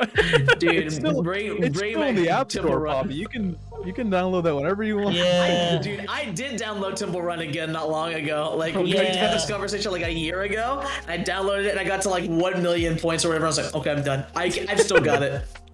I feel like I still downloaded it and just feel like shame. I'd be like, yeah, that's what I used to be. There's a few games though that have been ruined. Like, have you guys gone back to Jetpack Joyride yet? no. Ruined it. Like, Really? truly just completely destroyed with microtransactions. I guess they Rough. saw themselves in the way out. We're like, oh, let's go with a bang, baby. I mean, yeah, it's just weird that you can like ruin a game because it's becoming unpopular, and then there's no game to come back to for the people who miss it. Yeah. That is It's a like, shame. should there be a game preservation project with like apps? Because my dad, he's like, oh, I really like retro games. I was like, what do you mean by retro games? He's like, oh, like games that came out like 10, 15 years ago. And I was like, nah, I wouldn't consider Bioshock a retro game, you know. So, but he was talking about what we would call arcade games. So it's like there's like a different category of what is retro now, and I'm really curious what is going to be considered retro in 20 years. Yeah.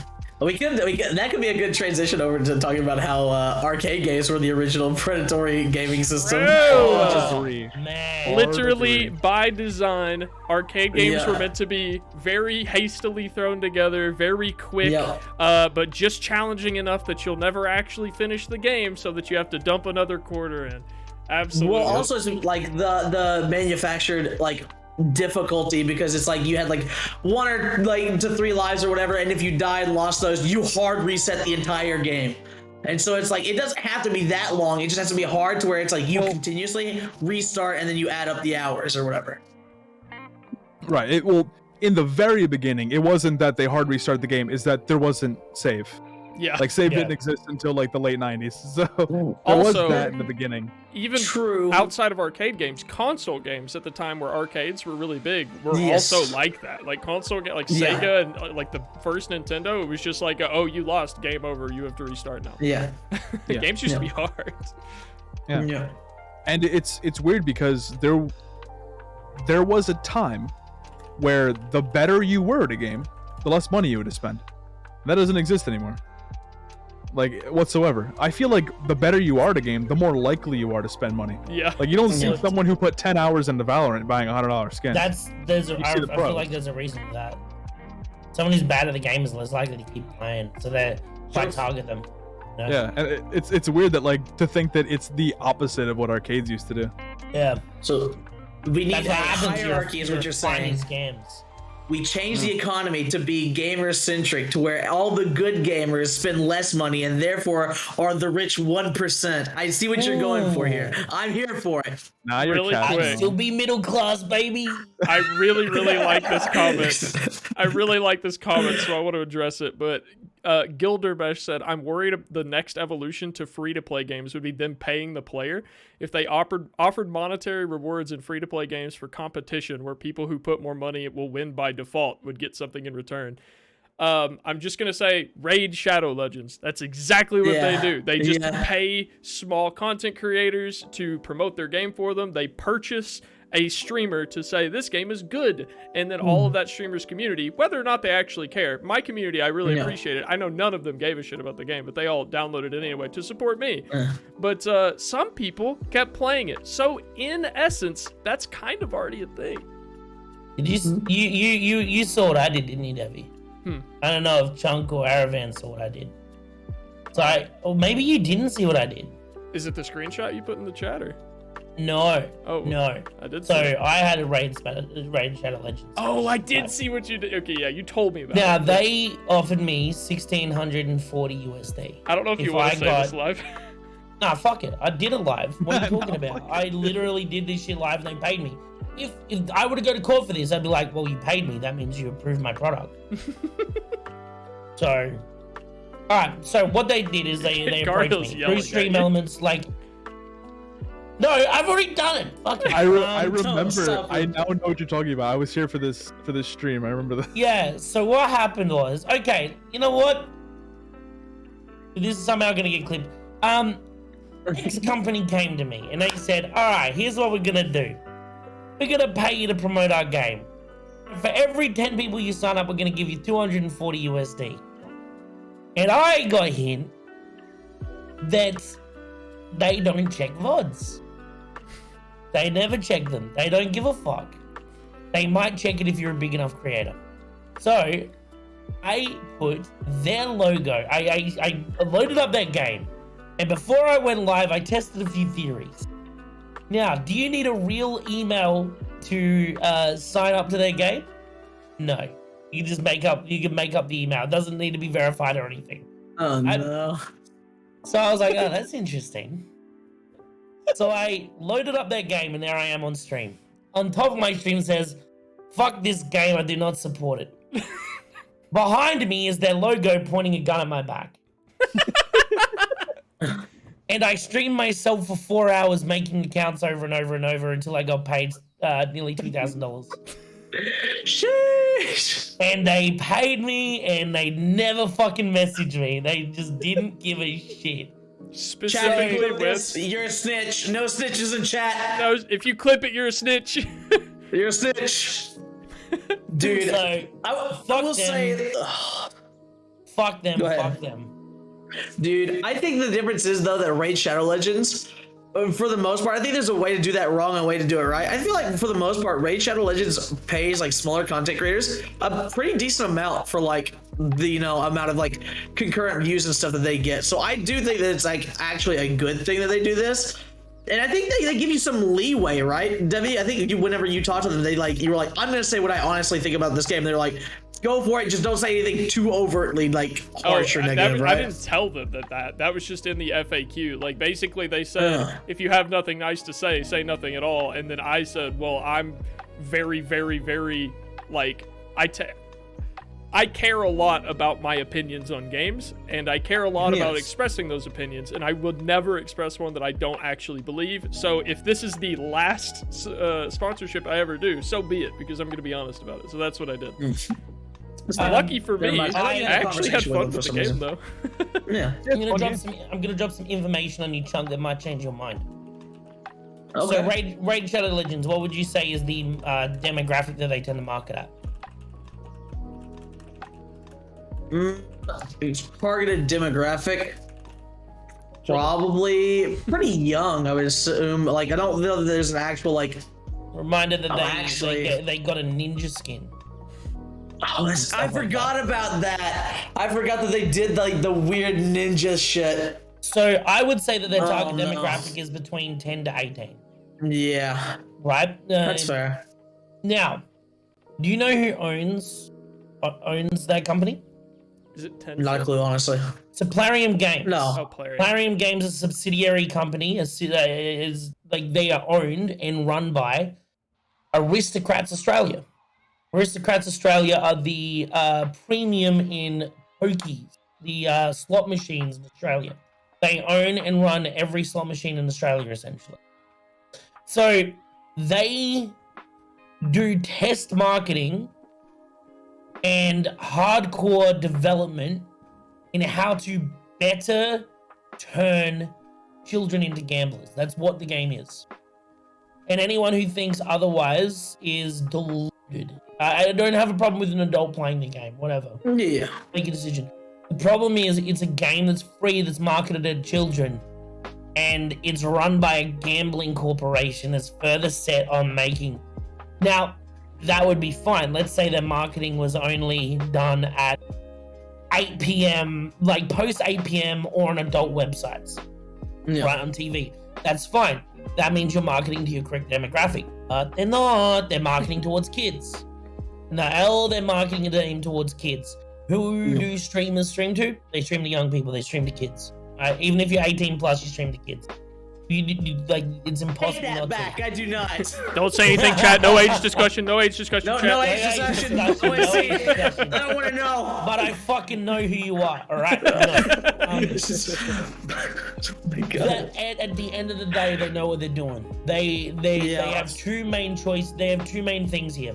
They want kids to see the game and think that they're cool streamers playing it, so they should play it. And by having people endlessly downloading the game and making accounts, what it does is they don't give a fuck about the marketing. It pushes them up on the Play Store. Yeah. And as long as they're on the top of the Play Store, that means more kids are going to see it when they open up the Play Store is true. or App Store and shit. Well, That's the that and entire also marketing design behind it. the average person, because of the way that their thing is designed, I know the average person that does download it is on average to spend probably what they pay on advertising from one person. It's an insanely high amount of money that one person will spend on average. So that's why they can afford to do it to smaller streamers and stuff, is because they know that it only matters if one person downloads it or not. They are the sole reason that I think the government should regulate very heavily who owns and is allowed to run gaming companies. Well, they are starting to do that now because of the Microsoft They are, buyout. because, yep. And the government's like, okay, hold on a minute. Yep. What's going on over here? And they're starting to look and they're starting to take an eye. I think it'll start to see more government regulations around loot boxes and predatory gaming decisions. But Raid Shadow Legends, in my opinion, should not be allowed to be owned by Aristocrats Australia. Hard stop. They should not. If you are an adult gambling company, you should not be allowed to own a children's game. Hands down. Agreed. The sheer fact that they're owned by a gambling company should slap the M18, like the R18 sticker on it immediately, and no child should be allowed to play it. I could get I behind think- that. Because if you're an adult, do what you want with your money. Yep. spot on. Yeah. I don't believe it shouldn't exist. I just believe it should not be allowed to be played by children. Hands down. I hard agree with that. And then, I mean, this is kind of a little bit off topic, but then you have to think about like other things too, of like that aren't even like game related. It's like opening Pokemon packs and stuff, and because that is a specific thing targeted towards like children in the demographic, because it's Pokemon and everybody knows that Pokemon's mainly towards children. But like the adrenaline, like finding that $2,500 card or whatever, or like even if it's just like a really cool holographic like card, it's like there's always that thrill, that like dopamine rush, and it's the same as like hitting a slot machine and hitting a win. I mean, there's So a it's reason like- that card pack opening came back last year. Like everyone was Yeah. doing Pokemon card pack openings and Yu-Gi-Oh card openings and shit like that all last year. It was a big thing. Yep. And you know, there's actual just gambling streams on Twitch now, which is just that's a whole different issue. We won't dive into there, but Advi says Pokemon is Oof. specifically designed to get kids into Magic. And if my Southern Bible Belt upbringing told me anything, it's that Magic was designed to get me into hell. it's true. I think My mom- I think they mean Magic the I Gathering. know. Well, yeah. But I will say, well, that's still the same thing, Javier, because you don't It's still understand. the same thing. Magic I the Gathering literally- is made by the devil. So there was I don't remember what the card's exactly called. It's something Lotus, but it was Black a card that Lotus. was worth Black like Lotus. yeah, that was worth like thousands of dollars. I had one. Or less than I had one, and one of my friends, or my brother's friends, had one, and he like spent like thousands upon thousands of dollars on these cards. And then whenever he was like living with us, he moved out, and he was like, "Hey, I don't have anywhere to take this stuff. I don't really want it anymore. You can have all those cards." But my southern mother was like, "This is fucking Satan's work, and you're not gonna get away with this shit." And so she literally took all the stuff, like gave it to a random person, and they just took it. And so I lost like thousands of dollars worth of stuff because she was like, "This is gonna put you in hell." Santana That's is wild. not a band. Santana is a guitarist. How dare you? Oh, excuse me. Don't touch the Satan cards. So I did No, actually but have it really is just one. I have another topic I'd like to discuss. Okay. This one is going to rely a little bit more on MMO experience, but also ties into the Xbox Game Pass in the form of like subscription models to have access to games. So I think before we tackle Game Pass, because I think there's a lot to unpack there, I would like to tackle how you guys feel about like the concept of, I'm going to use RuneScape as an example because I feel like everyone at least understands RuneScape. That is a free game that you can I play. understand that it sucks. You get access to about 15 to 25% of the content unless you pay for it monthly, in which case you get access to all of the content. Do you think that that is a model that is dying off, or do you think that it's still going strong? Do you think that we should try to use that in more games or stay away from it? Stay away from it. Yeah, Stay far away from it. I think the perfect like middle ground of that is the battle pass. As much people give it shit, I think battle passes are great. They, you know, if you're a child that can't afford it, they still give you free stuff if you play a lot of the game. If you like really play the game a lot and you want to reward yourself for playing it, you buy a battle pass. If you don't really know if you want to buy the battle pass or not, you can level it the fuck up and be like, I've leveled it up enough, then buy the battle pass and gotten everything. It's like the perfect way of really justifying your rewards for how much you've played. However, if you're preemptively buying what is a subscription, you are essentially forcing yourself, healthily or not, to play the game to try to justify the price of the subscription. Very and true. I hate that. Very It is the true. number one reason I have not tried World of Warcraft. Because I Yeah, cannot. I will justify the. I will play. I will force myself to play to try to justify the price. And I know I will, and I don't want to do that. Sunk cost fallacy, man. That's what it is. Yep, absolutely. Also, Um, it's like RuneScape is free, and then you pay for a subscription service. Wow, you pay for the game from the get-go, and then also a So subscription much service. worse. Yeah, you buy And it, so you it's purchase just- the it's game, just bad. then you There's a- purchase there's a- several DLCs, then you pay. Yeah. I'd say there's a reason that they existed in the past, right? Yeah, for sure. Yeah. So, like, absolutely. back in the day, obviously, servers were not as readily available as what they are Yep. now, right? And so to run servers for an MMO back 20 years ago, fucking stupid expensive. So you had to have the player base substitute that cost. But that's not a thing anymore. Now you're just holding on to an arbitrary number because it makes you money. That's why you're doing it. Like, why not make it better for your players? Stop being dicks.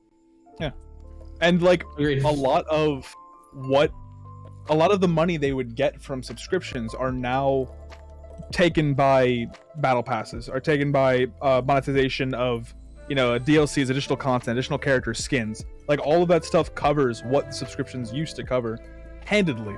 So like subscriptions just aren't needed anymore. And I think it is a residual gaming structure of our bygone era that'll slowly I mean, to be fair, it kind of has faded out. Like RuneScape's and what's the other one called? World of Warcraft are kind of like the only things left with that like system. There's like Final not Fantasy many 14 subscription games. is also that way, I think, right? Okay, so MMOs in general seem to be the one Yeah. carrying the subscription service. Yep, definitely. I wonder why. I wonder if it's specifically still because of that server thing you were talking about, Jamie. What's this for? Sorry? Like, do you think like servers for MMOs are still just as expensive as they No, were? and hell that's why no. so many No, MMOs- No, absolutely not. wait, no. You can pay for services as a normal person now, and you can Yeah. run like thousands and thousands of people on it, and it would only cost you like, let's say like a couple of $1,000 to have like 1,000-person servers, right, run daily. But you'd have to pay that cost monthly. These guys are obviously running on a much larger scale, right? But Yeah. you've got like all these other revenue sources they've got in their game, plus the fact that like you have like you have ads on your stuff. They have ads on their shit. Yeah. They have all these Yeah, other yeah. revenue streams, and then the cost of the service has gone down. Like, I don't think they need the subscription model anymore. If you want to do it that way, have paid for expansions. I don't think that's an issue at all. I think it's absolutely fair to pay for an expansion and have the new content that gets added on, or you can just continue playing the old content if you don't feel like. Then you're not feeling like you have to pay for the sub to continue playing. You can kind of still get that like a lot of the MMO experience comes from like socializing, right? You're playing with your homies. If you want to buy out of that but still have the socialization aspect, then you can still have that. But yeah, I don't think it is required. World of Warcraft is they're thinking about just attaching it to the battle pass, and like you pay for the battle pass, you just get World of Warcraft, and you no longer have to pay for a sub. Interesting. That would No, be I don't- interesting. Yeah, I know I EVE would Online say has a that similar system. I don't have a problem with battle passes. Not with the battle pass, with the game pass. I don't have a problem with that, because I think the value that you get out of it is like amazing. Like, you pay $5 and you get like 100 games off the bat. Now obviously you can't play that 100 games that quickly. Let's say you can get through, because you're paying monthly, let's say you can get through 5 games in a month, right? You're getting for $5 what is essentially like over nearly $200, probably over that, over $200 value in game, right? Now the only people that I find it predatory towards are people that like forget to cancel it. Yeah, I mean, that's just with any subscription service at all. Yeah.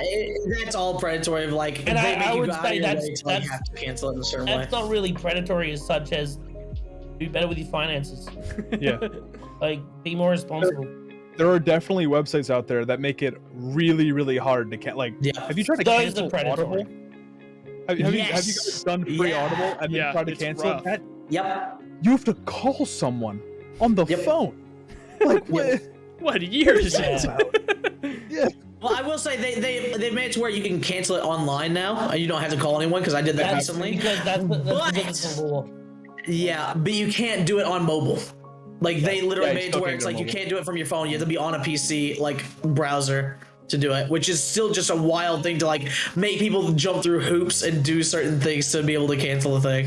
Super common. Yeah, it became Yep. a law that you're not allowed to make canceling your product be an offline thing. you have to be able to do it through a website. That's a hard-made law now. So. I'm glad because Is that that was only in horrible. Australia? No. That No, should be holy shit. everywhere. That should be everywhere. That should be a worldwide practice. Well, not worldwide, but at least in the Western world.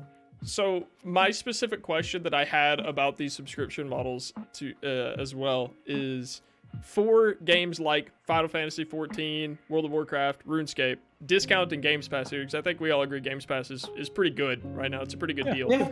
Absolutely. What is the difference, and where do we draw a line between, like, we pay monthly to watch Netflix, which is just another entertainment source. Granted, it's a lot more variety generally, but what's the difference in paying a monthly subscription for Netflix as opposed to like an MMO?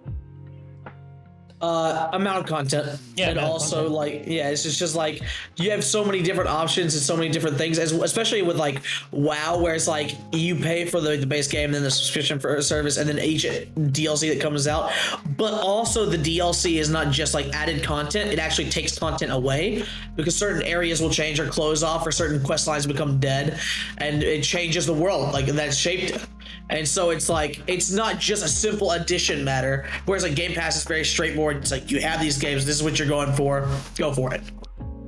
So Yeah, I agree. I think in no world should expansions and monthly subscriptions It be in definitely the should same be game. both, yeah. No. no. And that's what World of Warcraft has, obviously, and it's pretty fucking terrible. They were king for a while. Yeah, well, that's because there was nothing else. So I think, yeah, the fact that you get with Netflix, though Netflix is dog shit now. I prefer to. I hate what Netflix is doing. They've upped their prices. They have worse content. I would prefer to use something like maybe Stan or Amazon as a better model, because they're cheaper and they have a better variety of content, and they have a higher focus on like classic movies and stuff like that. Stan in particular is amazing. I would say Stan and Amazon are probably the kings at the moment. What is the first one you're saying? Stan? Stan? Do you guys have Stan? I've never I never heard heard of of it. I'm not aware of what that is, honestly. Oh wow! So you guys, is that Australian only? I don't know. Let me look it up. How's it spelled? STAN? SDAN. Yeah, that's never where heard of that's where we go for like Breaking Bad or classic movies and shit like that. We It's have my HBO favorite because Max I'm or a something like that. movie nut. Like a lot of people don't know that about me. I'm an absolute movie nut, and this has like so many like OG hood classics, man. Like they're awesome. Huh. Yeah, Yeah, I this does see say this. it is a .au website. There Yeah. you go. I don't know if you guys have a one that's like equivalent, but yeah. So I our mean, what Netflix, comes to mind is like Hulu. I don't maybe know. maybe yeah. it's like our version of Hulu then. Yeah, maybe. But our Netflix category, I don't know about you guys. Netflix has been so shit lately. It's bad. Like it's Bad. the relevancy of their like current content is sucky. Like their like originals are getting worse. They have like less, and then it's costing more. So dumb. So I think like you get with like Stan and shit like that, you get like an ever changing list of like fucking great content, right? It's always changing and always, and that's why I attribute it close to the Game Pass, right? But like with a subscription model in a video game, you're just getting the game. There is no changing content. There It's a is no variety. like, hey, I just played World of Warcraft. I feel like playing this type of World of Warcraft. There is none of that. You're just having to play World of Warcraft. Unfortunately for you. Yeah. Dude, this is one of the things that especially like, let's talk about predatory gameplay. How do y'all feel about WoW Classic as like a predatory game thing, where it's literally just a let's go backwards, re-release from the beginning, and then release everything again? I don't think we can blame Blizzard for that. No, We're the not players allowed want to. to. That's fair. Okay, that's fair. That's fair. The player base The begged for it players- so yeah. much that Blizzard came out and said, no, we will not do it. You don't know what you want. And then the players kept saying, please shut the fuck up and take my money. So Blizzard was like, Yeah. fine. And they did it. Yeah. So yeah, I don't really think. Dude, after going back and because I had a lot of friends that wanted to play Classic, so I tried playing it with them. It's unbearable. It's actually like one of the worst things, because it's like getting to that cap level, the amount of grinding that you had to do in that game is like unreal. And it's just not worth the time or effort. It's Ironically, just... looking back on it, I think the Blizzard devs were onto something. I think they knew. They They were were- like, they were you don't actually fucking right. remember what Classic was like, Yeah. guys. Yeah. I wanted was Classic WoW on the current engine. Like, I wanted essentially the same exact video game, but with like the world reverted back to the way it was, the questing system the way it was. Yeah, like it was more immersive back then. But I just feel like I don't want World of Warcraft anymore. I'm done. Yeah, Like, I'm it's been around too long. Yeah. It's like a horse, right? That's like run its course, and like it's dying in the fucking. Cheers, bro. It's dying in the back of the barn, and it's like barely alive. It's like, nah, don't worry, old Yellow. You can go one more lap, and you get on it, and it's like knees are struggling and shaking, and it's barely holding itself up. And then Right. you whip it and it so you costs shouldn't money be out. hopping on Old Right. Yeller and Put it out of its misery, bro. Blow its brains out. Seriously, it's done. dude, spoilers. Scatter That's its what happened in little- Old Yeller. Scatter its little horsey brains across the fucking pavement, dude. It's done. It needs to go, dude. Jesus. World of Warcraft does need to die, though, to be fair. I want an in-lore end to World of Warcraft. That's perfect. Yeah. I just want a Sonic the Hedgehog MMO, or then you'll have me hooked, dude. That's all I How want. would you guys feel about an evolution, like Galaxy of Warcraft, or a universe of Warcraft, instead of it just being World of Warcraft? They could call it Star Citizen or something. I was about to say that. Oh my god. I mean, if they announced a World of Warcraft 2 where they moved to a completely different world that was the same size and the same depth, which would be impossible, by the way, I would consider playing it. But the true reason that I kept playing World of Warcraft for so long, maybe it was sunken cost, but I really like the lore that they've created. I really enjoy the world. The just all around the important characters are really well represented. It's just a really cool like fantasy world that I enjoyed being a part of. The game itself got boring as shit after a while, and the only reason I bought the new expansion, well, I didn't buy the latest one, but I'd buy a new expansion. I was like, oh, what's gonna happen? I can't wait to see the next chapter of this story unfold. But now I just watch it on YouTube. Yeah. You know, it gets to a Sounds point where you evolved into- realize if they're never gonna finish, then the story no longer matters. That's why I don't watch like One Piece. Yeah. No story. let's go. One Piece is gonna be finishing soon, man. Ooh, nice! It's I'll getting watch to it the then. end. I'll watch Dude, it. it's like what was it? It was like it was like 200 or 300 episodes ago. He was like, "Yep, it's 70% done." Yeah. Jesus. Yeah. No, they say it's gonna be over within the next like 5 years.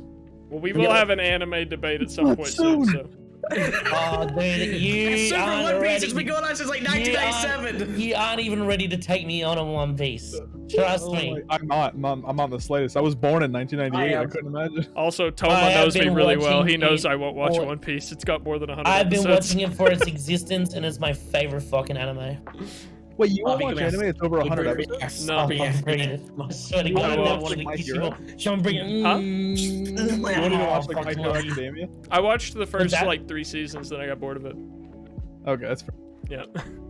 Was that My Hero Academia? Yeah, Yeah. he said he wouldn't watch anime over 100 episodes, and I was like, not even like the popular ones or anything? I think the only anime I've finished and enjoyed over 100 episodes was Full Metal Alchemist Brotherhood. Yeah, but you're talking. Devi doesn't like That's a good watching visual media. Like, Yeah. yeah. Like knows you're me. barking up the wrong tree here.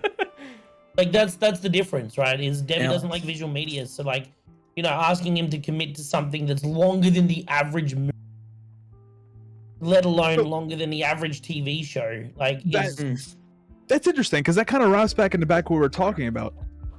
If you're an anime fan, you have some of the best value per subscription in the entire industry. yep. Like really, you can spend like what, like $7-8 a month and get like millions of hours of like content of like every anime you could possibly think of. And now Not that's what just like that, like- Crunchyroll are coming together. Like, Yeah, not just that, like some of that content is like incredible. Like it's visually impressive. The voice acting, you don't like often get bad voice acting performances. mm-hmm. You know, like anime fan. There's a reason that anime is like at, you know, the otaku culture is like blowing up is because they're getting good value. Like they have a culture to attach themselves to as well. How do you find that interesting. predatory to the average gamer? That's not I feel like we got a little bit off topic. Yeah, We were we- talking we- about yeah. Dude, we subscriptions, fucking took that dude. tangent, we fucking ran with it. Yeah. Anyway, Anyway, in episode 386 of One Piece, there was a little. No, I'm just kidding. the One We've Piece got into podcast. gacha gaming, and it ruined his Indeed. life. Mobile games No, have dude. said anime true.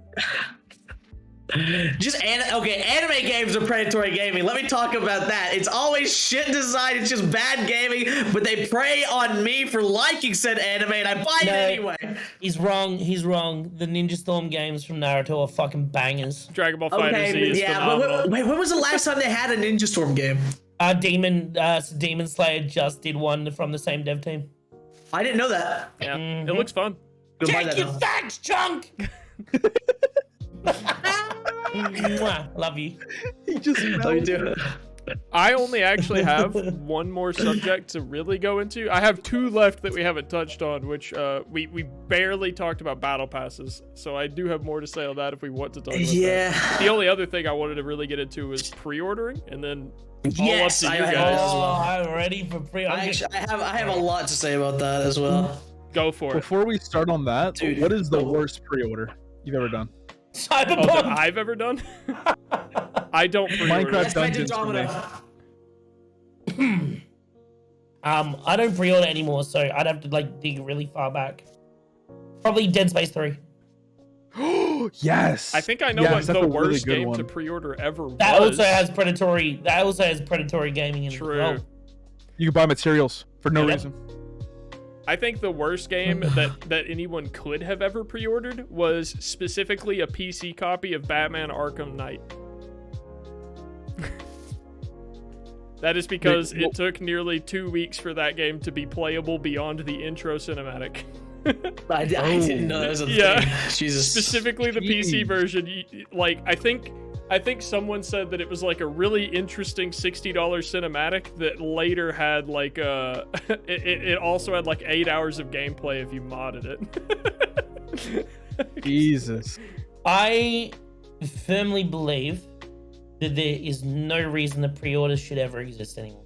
I agree. I think that used One. to be. There's one. Which is exclusively if you are so devoted that you want the really shitty, low-quality collector's edition garbage that they'll send you for pre-ordering. Fuck you. Limited runs do that shit. No, limited runs do that shit. You can sell that as a side thing.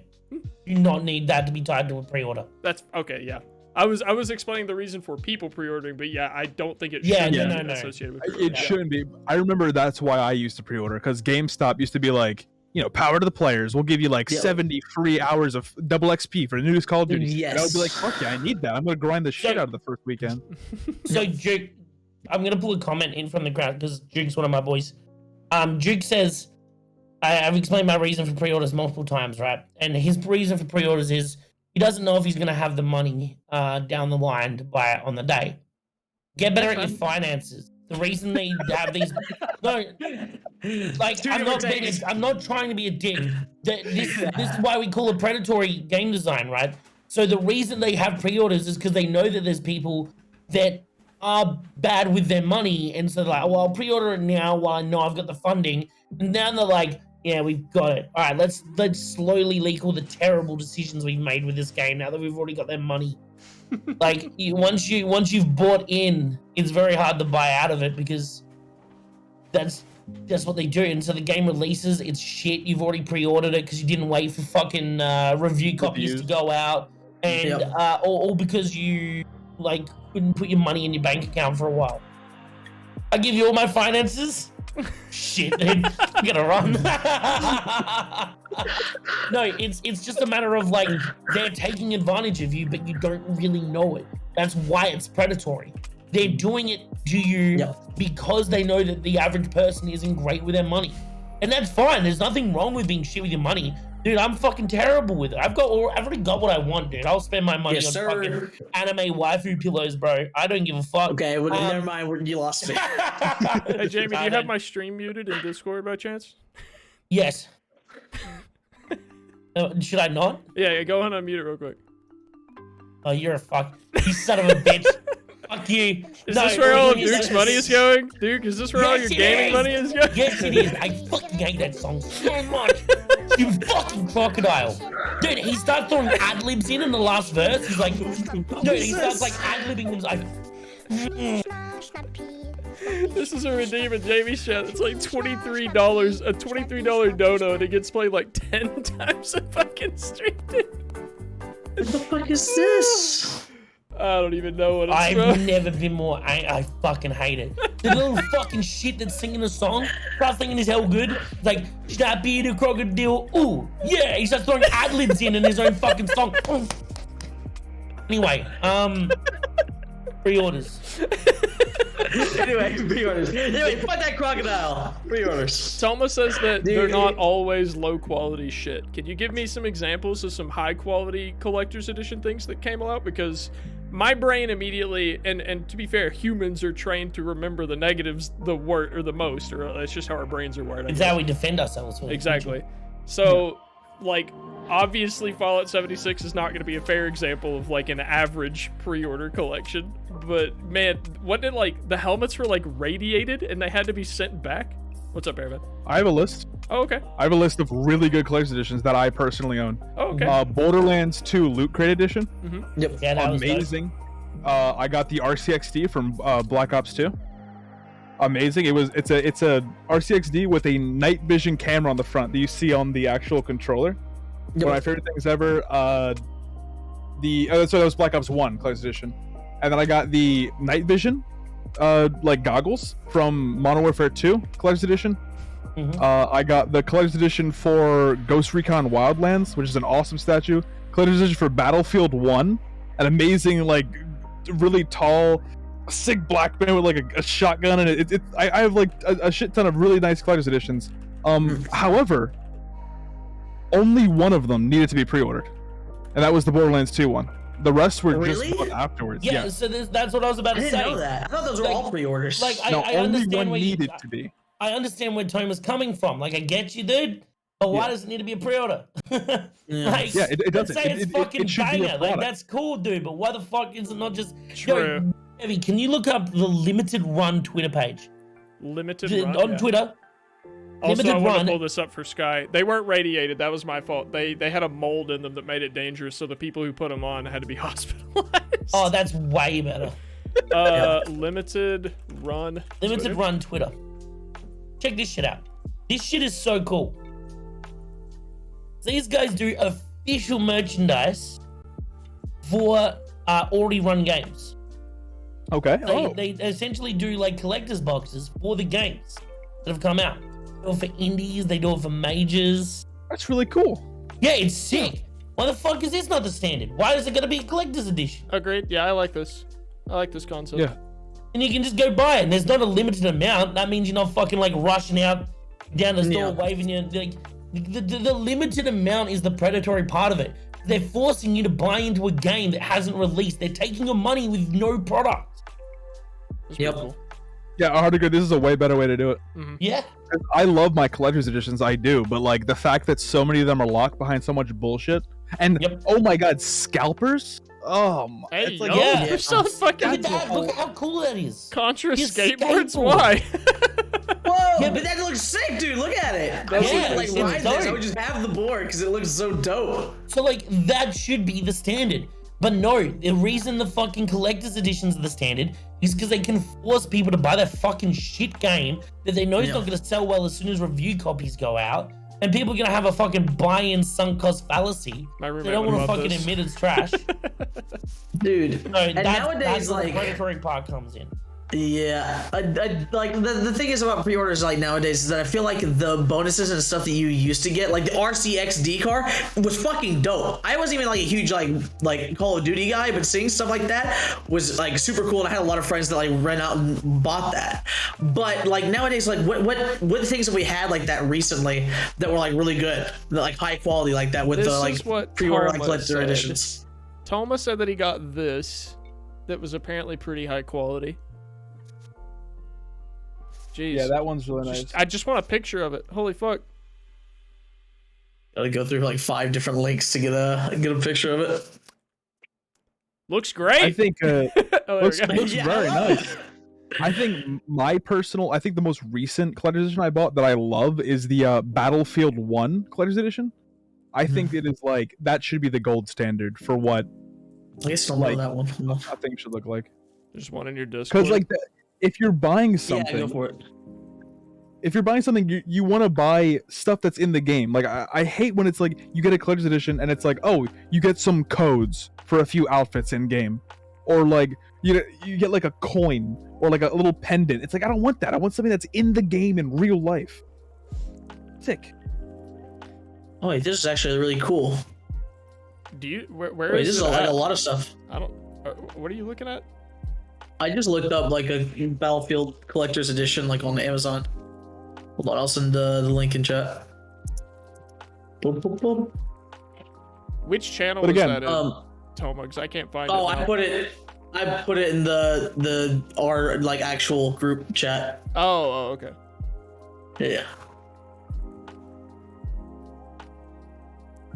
But it's like that's like decently more high quality than stuff I'm used to seeing nowadays, which is like what, like a little shit poster that like, comes in the package or like stickers. Oh, yeah. Yeah, That it's should be like a foot tall. Bro, Final Fantasy 13 back in the day came with a calendar. Also, How fucking good price. useless is that? It's done in a okay, year. Oh, first it of doesn't all, include the game. dude, Final Fantasy 13 is shit for a whole bunch of different reasons, but also fuck that. That's just one more reason for me to hate that game. I gotta hate that game. I love that game. But, do you really? Mm-hmm. I We'll have to have a debate. We'll have to have a debate about it sometime. Yeah, but, we will. Throw me.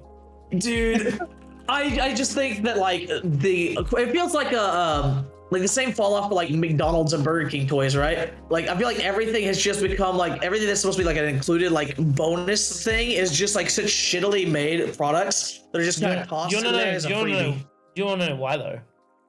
Like, Yeah, I have no idea why. It's the same reason like fucking like games have been getting shitter, right, from a AAA standard.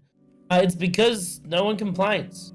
You just sit down, you fucking eat what's given to you, and you go, oh well, I guess it's good enough. So the bar gets lowered. And you go, all right, well if they're willing to pay for that, let's see how let's see how low this motherfucker goes, bro.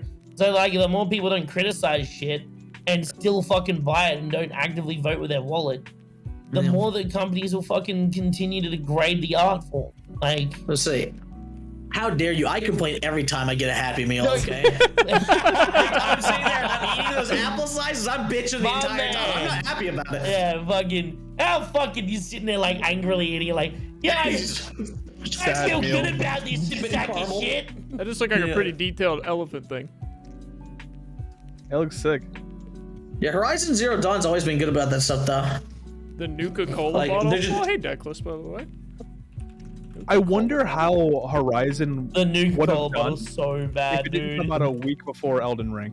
This is Oh, the true. worst thing that has ever existed. You can't even find it anymore because they buried it.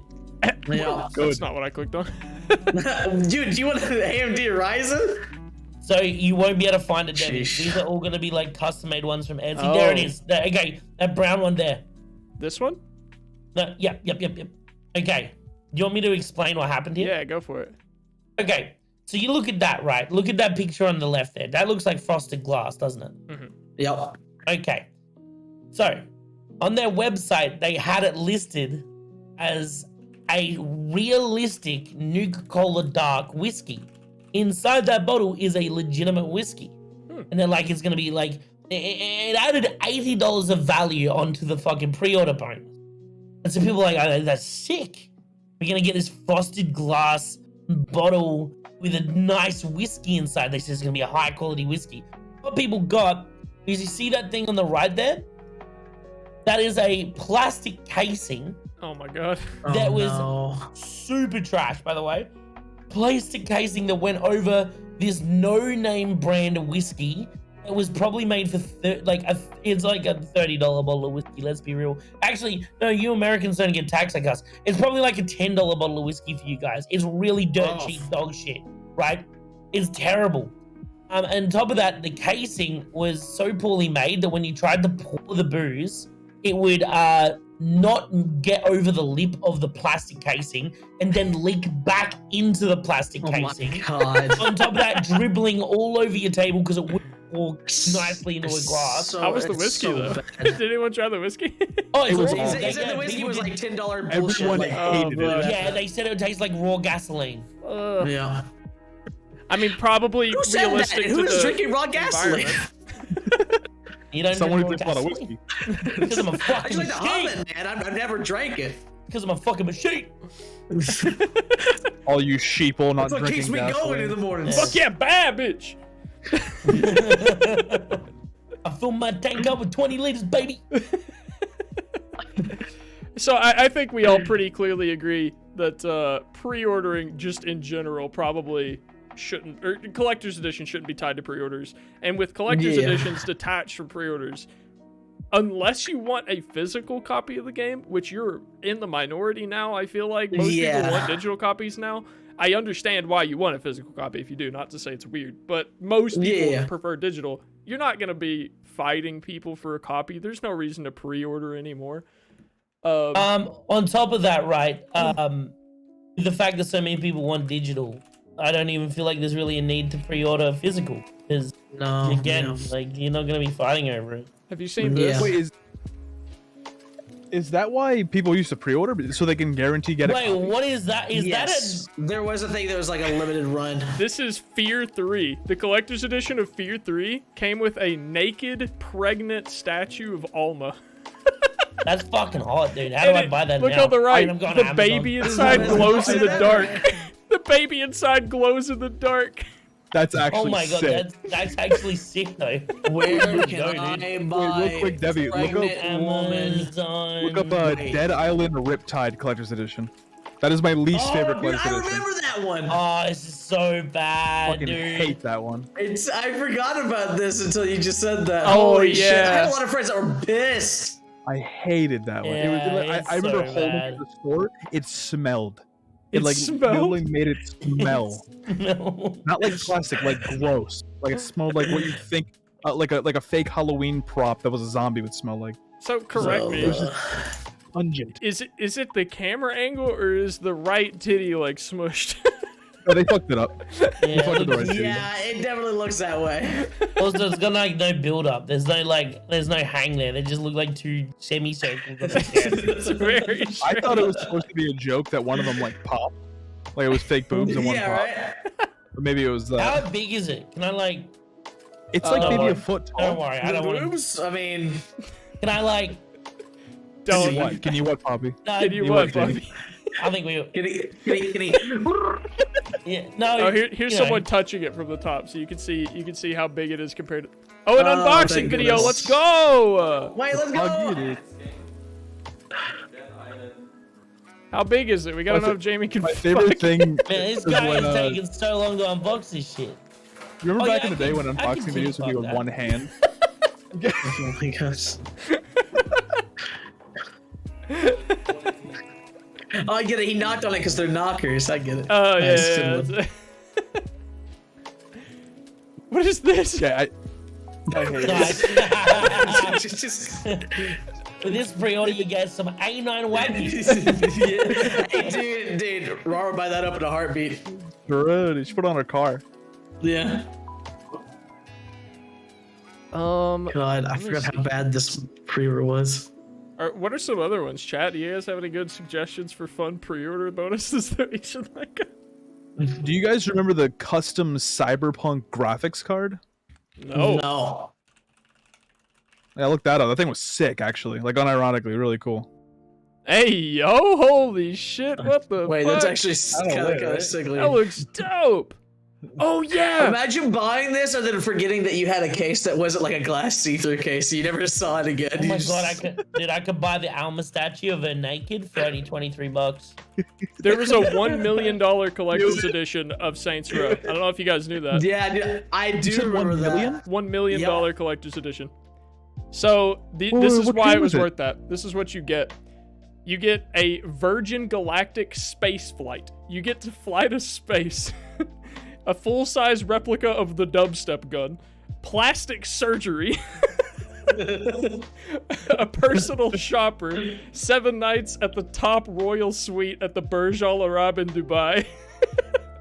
First class flights to Washington, D.C. and Dubai, a hostage rescue experience, spy training. Did you say a million or a billion? $1 million. Yeah. There's no way in hell you get to space for $1 million. And then a Lamborghini Gallardo, Okay. a new Toyota just Prius, made the and a name up? year of insurance. Thank God for the year insurance. And a year's subscription to Christ. Supercar. I feel like that's almost good value for $1 million to me. Yeah, right. Like, that's like Yeah, that's no. like kind of a deal. That's Is a it scale. real though? Well, Is the how many did question. they I'm sell? actually. Advi said someone that it's buy a it? joke. I But... don't know, because I saw on the right side it said hostage rescue experience, and I don't know if that, like, Oh no, those are real. how you. Yeah, I don't know why anyone would pay for that. Guys, I can give you that. If anyone wants to Dude, hit me up in Send me your DM. address. Yeah. Just hold up a sign, I won't, free hostage. to make it a situation. real surprise, I won't even tell you when I'm gonna do it. And to make it even more challenging for you to prepare, we were not going to tell you how many of us are coming, all right? Hey, Yo, it's hold a on. great, Someone a said great it wasn't present worth for the it. kids. Someone did the math and it came out to $630,000 of value at the time. So it Damn. wasn't worth the million. Yeah, but 400,000 of the value is being able to brag that you got the $1 million credit edition. Yeah, True, exactly. true. Is this just the... Okay, no, okay. All right, and then Sky wanted me to look up the Call of Duty World of War. Is that the World is it at World War. at War, right? World at War. Okay, that's why it was Oh, yeah, throwing me well, off. I knew they just released a new World War II game, so I wasn't sure if I think that it's was just called his World name. War II. Okay. Okay, so it just comes with a little canteen, a little tiny metal canteen. Yeah, that was it. That's not Boo. terrible if it's Yeah. cheap, right? If it was like $100, or maybe like $80, Maybe I'd less, be like, yeah. I mean, you I can- think it was $100 at the time. I don't know if it still is. unless the CD is in that, then that's sick. that's the case. This is the case that's for the the CD. case. Okay, that would be That really actually cool, would be, actually, that would be pretty That cool. would be yeah. I'm trying to But think. then also you can't use it as a canteen. I'm not gonna. What am I using a canteen for? You can use it as a You're canteen. all Just your- put a placeholder disc in it. I don't know. That's true. Oh, it was sealed shut and unusable. well, My god. that is the worst possible combination. Neither of us win. Like, you should just made it into a disc case. We all lose. Yeah. Hey. God, what the fuck? Okay, Wait, my you can't roommate, even use it. my roommate and I do buy. We buy steel books. The steel cases for games. Yeah. That are like more I decorative. bought the Persona 5 Royal version of the steel case. It's really nice. Are we being Ah, preyed man upon? of or- culture, I see. Yes, sir. Do you think that's a valid purchase, or do you think that's something that I'm wasting my money? Steel, What- steel what is case? it? No. At that point, you're No. buying it because you want the aesthetic. It's like Yeah. you're an adult. You can do whatever you want your money there. I think steel cases are cool, and also most of the time they're not that much more like expensive or anything. So it's That's like, true. They're usually like an additional $10, $15, which I think Yeah. is hella worth how cool they are. And yeah, how they actually- feel. They're like, They're very You know? cool. yeah. I also had the Dark Souls 2 steel case that I found randomly in like a game exchange like store Do that you was even like have $10 Dark Souls bucks. Yeah, I do. Oh, okay, making sure. Yeah. I've made dumber purchases. I- I own this, and I don't own an N64. well, It's I fantastic. keep it on my desk. It was like my favorite childhood game. It's precious to me. It's there of a reminder of what I lost. emulate. True. True. If they'd release a You modern own the version game, of the you're- Switch, I'd buy it. Dude. But Nintendo doesn't like us. So. No. Nintendo hates all of the people that buy its products. Every single And yet Conversation for people another still day. stand up for them so hard. Actually, Wait, right? speaking of, Oh boy, here we go. Oh, I want to talk about Arceus. Okay. Yeah, I'm done. Okay. I have so many feelings in Arceus because I think I've worked out why Arceus was made. Now, they've just announced Gen 9 of Pokemon, right? And Gen 9 looks pretty fucking cool. Looks real beautiful, like lots of bright, vivid colors that you kind of expect from Pokemon. And it's got like the free roam style of Arceus where like, you know, you can kind of move around the world and you see the Pokemon, you can like actively engage with them and stuff like that. I feel like Arceus was a demo tech of what Gen 9 was meant to be. My words, exactly. And then they made it, and they had it sitting there, and Gen 9 wasn't ready. And they're like, well, we've got this skeleton of a game. Why don't we just hire some fucking shit-ass devs? Which lines up with the fact that they hired a bunch of devs in 2020. They hired 23 developers in 2020 for an unknown project. Arceus then got announced, and they then threw together the product, which looks terrible. I'm gonna say this. Evidently, I haven't played it, but evidently it plays great. It's a really fun game. Yeah, I've heard some good things. But about it looks awful. It is one of the worst looking games I've ever seen. So Especially- boring. It looks bland. yeah, it just looks like fucking mud. It looks like one of those shit. It looks worse than My Summer Car. Oh, true. Which blows my fucking mind. And my theory is they just had the skeleton of a game. They were like, let's fucking throw it together with some just devs that we found out of the trash, right? Let's release it for $90 and no one's gonna question it because we're Pokemon.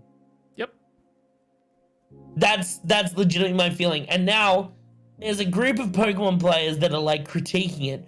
For the most part, it feels like you're not allowed to because Pokemon fans are just super strong about like defending their game. Oh yeah. Yeah, Very I ran true. into that very shortly after the game came out. I was very vocal about critiquing it for the same reasons. But to be fair, my opinion was not very powerful because I didn't play it. So I'm the same. And I said I refuse to play it because I won't play a game that looks like fucking vomit. I'd play it. I just wouldn't buy it. Yeah, I'm the same. I wouldn't buy it. I wouldn't buy a game that looks like vomit for $90. Mm-hmm. Like I've seen university students in their first year make something look better than that. I still remember the first trailer. Actually, I'll pull it up if someone else has comments to make. The first thing I thought when they released the first Arceus trailer was like, I thought, this looks like an amateur Unity project. Yep. Yeah, I remember that. It just doesn't. It feels like it's from a past generation.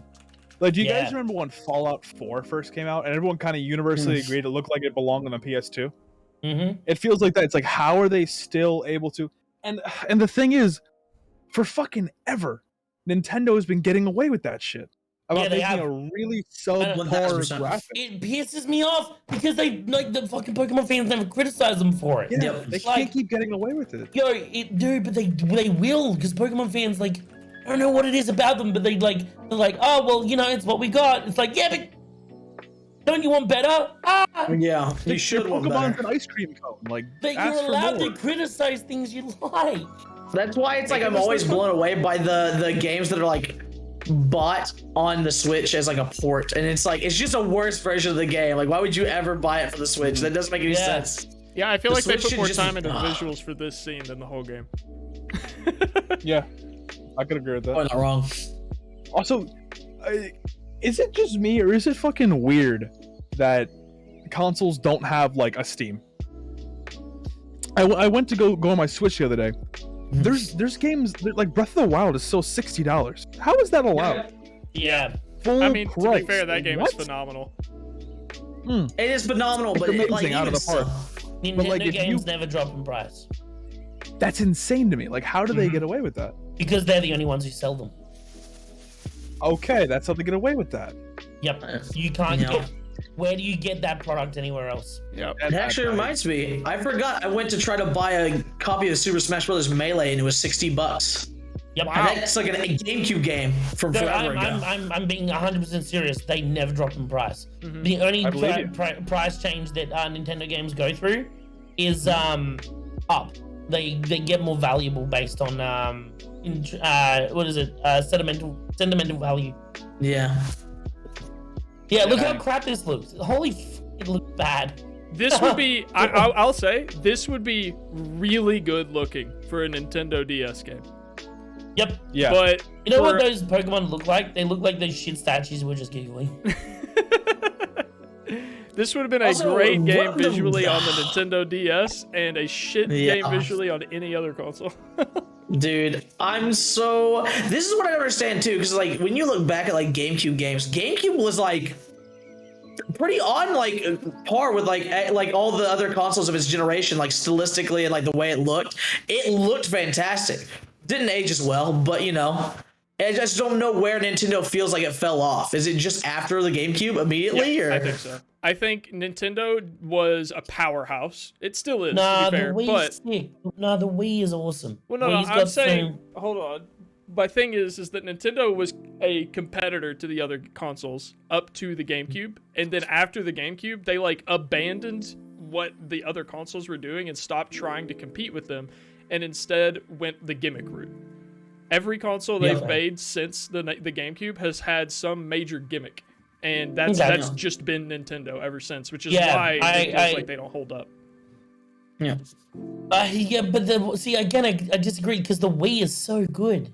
The Wii came after that. The Wii was in that fucking like it is though. It is. There's games The in Wii the was Wii pretty that are, publicly hated though. Like it had a massive selling point at the beginning of its lifespan, but then over time died out because people just like felt like it undersold like the things it was supposed to sell to you, right? Like a lot of like wasn't that more the emotions and Wii stuff. U? Wasn't that more the Wii U that was the The issue Wii there? U exacerbated the problem, but I don't think it was like the original issue. We'll pull this up while we're having this conversation. That should be in What a is this? museum somewhere. Like that is a genuine like. That should be in the It's a Louvre testament. titled "Living in 2010." Yeah, bro. Holy fuck. Beautiful. This is very photoshopped, by the way, if you could. Yeah, absolutely. Oh, but so I think, poorly done. I think Genshin has kind of shifted my brain on what games should look like, because Genshin's a mobile game. Yeah. Like, it's a mobile. I can play it on my phone right now. It'll look the exact same as on PC. And like, we still have shit like Arceus. Like, how? I know, and dude, I heard the so many good excuses for it. I had one where it was, they were making it for the new Switch, right? But then the new Switch got delayed, so they had to backstep it to make it work for the old Switch. I was like, so what, everyone with the old Switch was just gonna get fucked then? They're just gonna get like everyone with the old Switch not gonna get a good working copy of Arceus? Is that not pretty fucked up? Do you have to own the new version of Switch? Why That's does weird. fucking the Switch has like limited ability. I'm like, yeah, Breath of the Wild runs on it. Yeah. Not Monster Hunter perfectly, Rise but it runs on it. All right, so Yeah. here's what I've been showing to people who try to argue for the new Pokemon game, for Pokemon Arceus. So I like to show people 2021, beautiful game. 2002.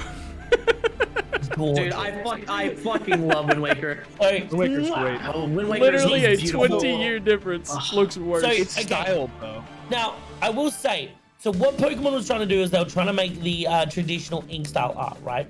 They had an artistic idea. However, they didn't get artists to do it. They just didn't. What they did was they got shitty textures to try and imitate what they thought an artist could do. Now, the difference between what Wind Waker did and what Arceus did is Wind Waker had an idea of what it wanted to be, and then they went and got developers that knew what they were fucking doing, and they were like, we want this. They're like, yo, fucking bet. I got you, bro. And they actually made a beautiful cel-shaded game. That's like Borderlands is another great example of like, yeah, if Borderlands wasn't meant to be looking like a fucking comic book, it would look shit. But they had an artistic style. Now, you're going to show exactly what I think you are, aren't you? I was just looking up the first image for reference while okay. you're talking about it. So look up Borderlands non-cel-shaded. Oh boy. This is what the game was originally going to be. Originally, it was- Interesting. The game was They- originally not going to be cel-shaded. They did the cell shading like last minute, like literally the last month of development. They were like, "Fuck it, we need to look Is it different than Call this? of Duty and shit." Yep. Ugh, this is what Borderlands was gonna look like?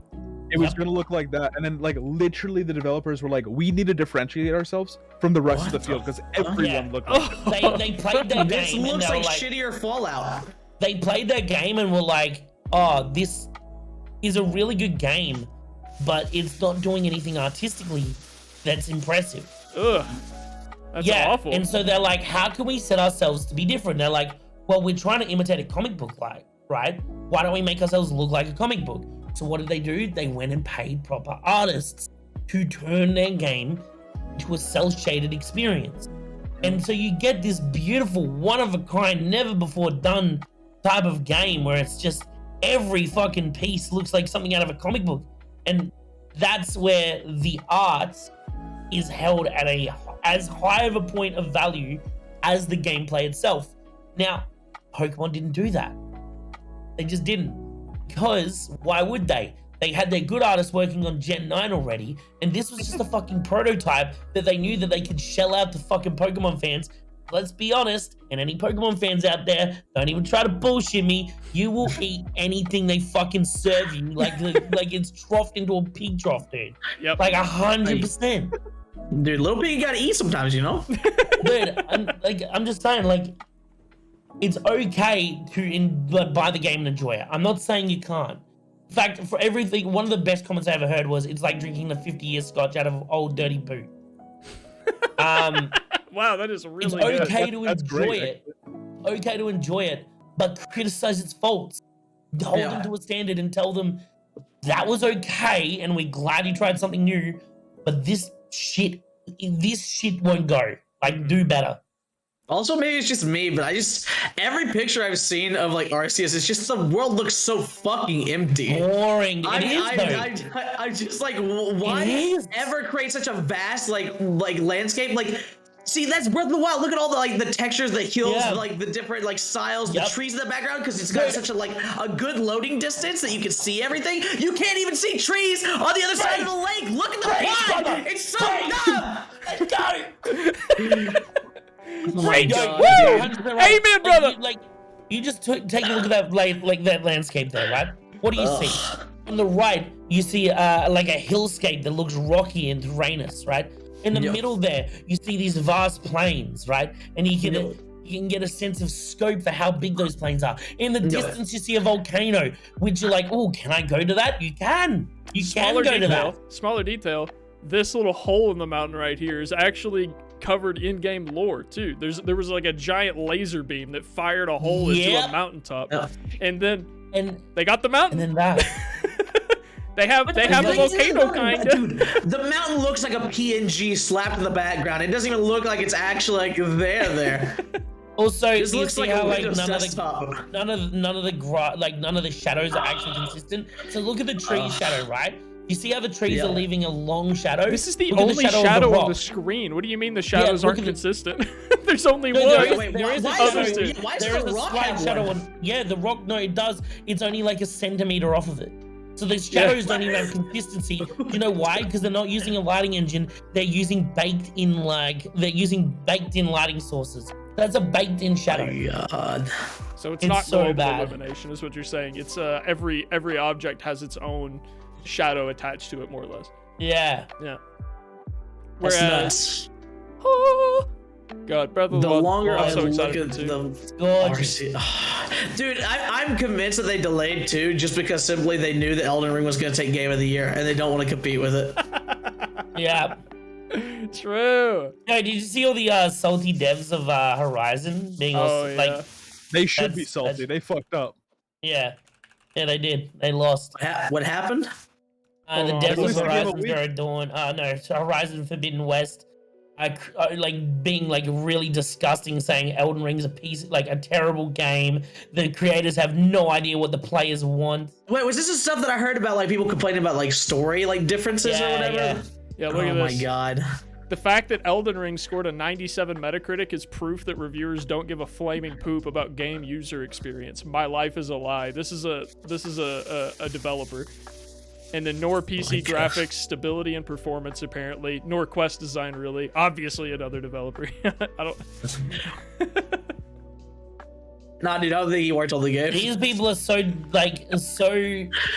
So they delusional. don't. Yeah, they're so like detached from the gaming experience these days. They don't even. Dude. These guys truly don't understand what people want. Yeah, I think that if you need to have a point in your life, like no matter if you're a game dev or like player or streamer, whatever, even if you dislike a game for the content that it brings, you should always be able to objectively look at a game and be like, this is good. Like even if you don't like Elden Ring because it's like open world and doesn't give any direction and it's difficult, you should still be able to look at that and be like, I get it though. It's beautiful. It has like a lot of like baked in like hidden like tiny pieces of lore that you can get, as well as like just good mechanics and overall feel. Like there's a lot to those games, and just ignoring that just shows how blind you are. I don't know. 100%. It's nuts. Yeah, that kind of shit just ugh. Anyway, Arceus. I don't like it. Yep. I think it can easily be summarized as a $60 tech demo. Honestly, actually, let me pull up the trailer for the new game really quick, because from my memory, it felt like it looked worse than Arceus to me. And I feel like it looks a lot better. I think to me, wow, this is really cool artwork for a thumbnail. That's what I was looking at too. Oh wait, what should I even call it? Just Gen 9. Okay. The wagon ball. Gen 90. Trailer. When are they gonna run out of colors? It's good. It's a good point. It's like 16.8 billion or whatever. See, now these graphics way fucking better. Way better. Damn, look at it. They look kind of real. Okay, yeah, you're right. I think my biggest issue when I remember watching this trailer is I could not peel my eyes off of the anti-aliasing issues. It's awful. Yeah, that's fair. The anti-aliasing, I will say, that is a hardware issue. Yeah, it's just. Yeah, I think that's just a Switch thing. Yep. Debbie, during our Valheim era, we played a game that looked kind of like this. They had like gliders, and it was really like. Is it Craftopia? It was like scuffed Craftopia. Yeah. This game looks like Craftopia. It does look like. This gives me Super Mario Sunshine Look vibes. how soft those shadows are. Like, look how soft the shadows are. They're really nice looking. Yeah. It's definitely Like, a step in the right direction where for was sure. this? This is what Arceus should have been. Yeah. This is why everyone was complaining about Arceus, and then all the Pokemon fans are like, "What do you mean? It's amazing." It's like, no, this is what you should have gotten, not what we were showing the screenshots of earlier. I would have been okay with Arceus if they sold it for $20. Speaking of predatory design, anyone seen Pal World?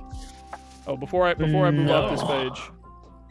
How isn't that like the Pokemon with guns? Sassy Duck is the best. Just saying. Oh Just saying. yeah, that is the Pokemon with guns. That looks. Dude, so I want the fucking derpy fire alligator thing so fucking bad. It's not even funny. Dude, this looks so. I have trash. seen I want this. to play it so badly. I do want to play this game. Yeah, it actually does. What look is very this? fun. This is something I would buy Pokemon with just guns. to experience. Yeah, me too. It's like Chinese knockoff Pokemon. Yeah, with guns. Oh, These guys fucking. I have seen this trailer. Yeah. Looks better than Arceus. It's so It looks fucking better than sick. Arceus, dude. It does. It Oh, legit dude, I've does. got Fortnite sliding mechanics. I'm all about this. Well, I mean, they're making Yeah, this for right. PC. They don't have to. Dude, They don't why have is to this- make it wait, for no, the no, no. Switch. I'm seeing aspects of like Red Dead Redemption where you're like roping things. I'm seeing Slime Rancher. They had like Pokemon herded up. What is happening in this game? You're talking about you ropes the and rocket? Slime Rancher. Did you see? What about the fucking rocket? It's like a V2 rocket. Yeah, Kerbal Space Hey, Program in there, bro. I'm more concerned about plagiarism. All right, that's a Yoshi egg. You can't convince me. Bro, I'm about to become a predator on this game design. Seriously, this is This is the opposite of predatory game design. This is giving people what they fucking want. this is game design. Give my Pokemon a fucking LMG. Hey, No go way. back. That was Totoro, dude. Wait, what? Really? That was My neighbor Totoro just fucking popping Yeah. up. Smile, this game's Dude, it is. It's a fucking. Oh my god. Yo, my militia fucking Totoro. Pikachu, and this is what we have. Yo, my freedom fighter Totoro. Freedom Fighter Totoro. Oh my god. Ugh. Tell me this doesn't look like Game of the Year content right there, dude. Oh, it doesn't. It doesn't. This looks like Oh this looks my like God, a game. what the- This looks like a game that was devised to piss off PETA. It's like, oh my god. Yeah. What do you What mean? is- You can't do this?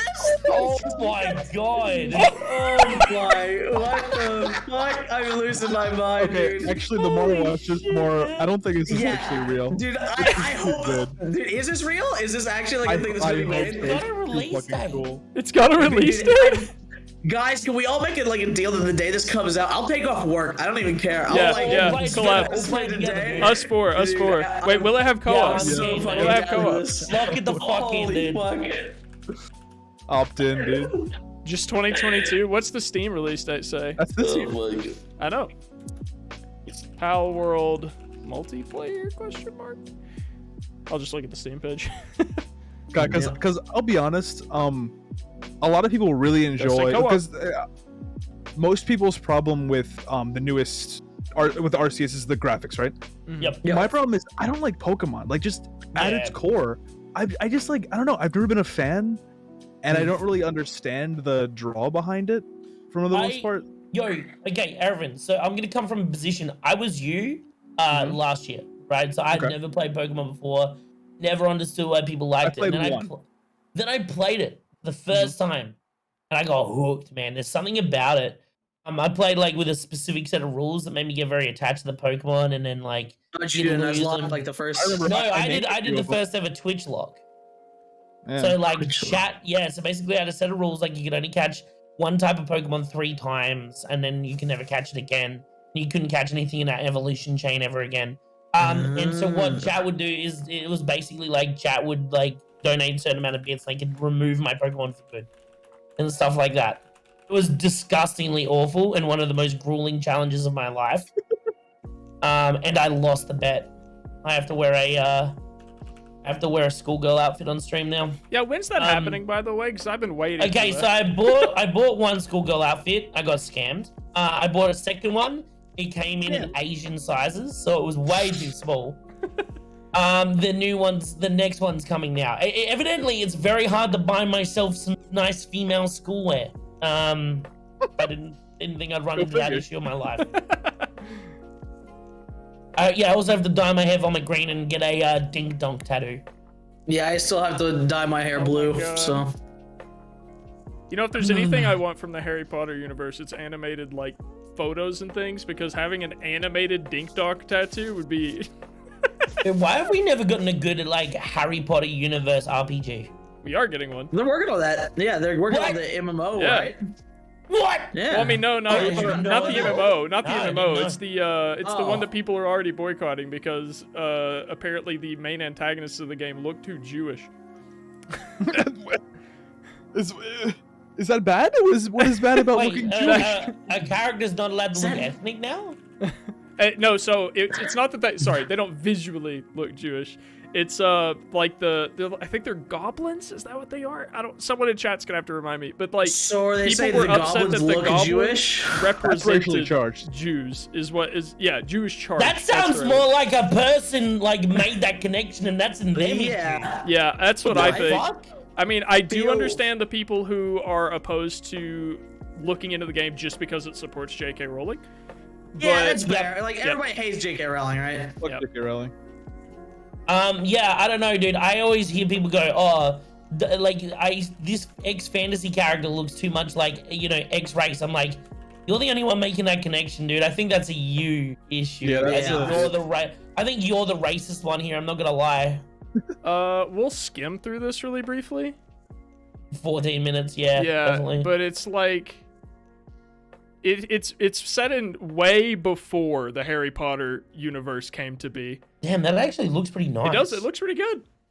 Yeah. You create a custom character. You pick your own, like whichever house you want to join. It's all unique characters before, generations before Harry Potter was a thing.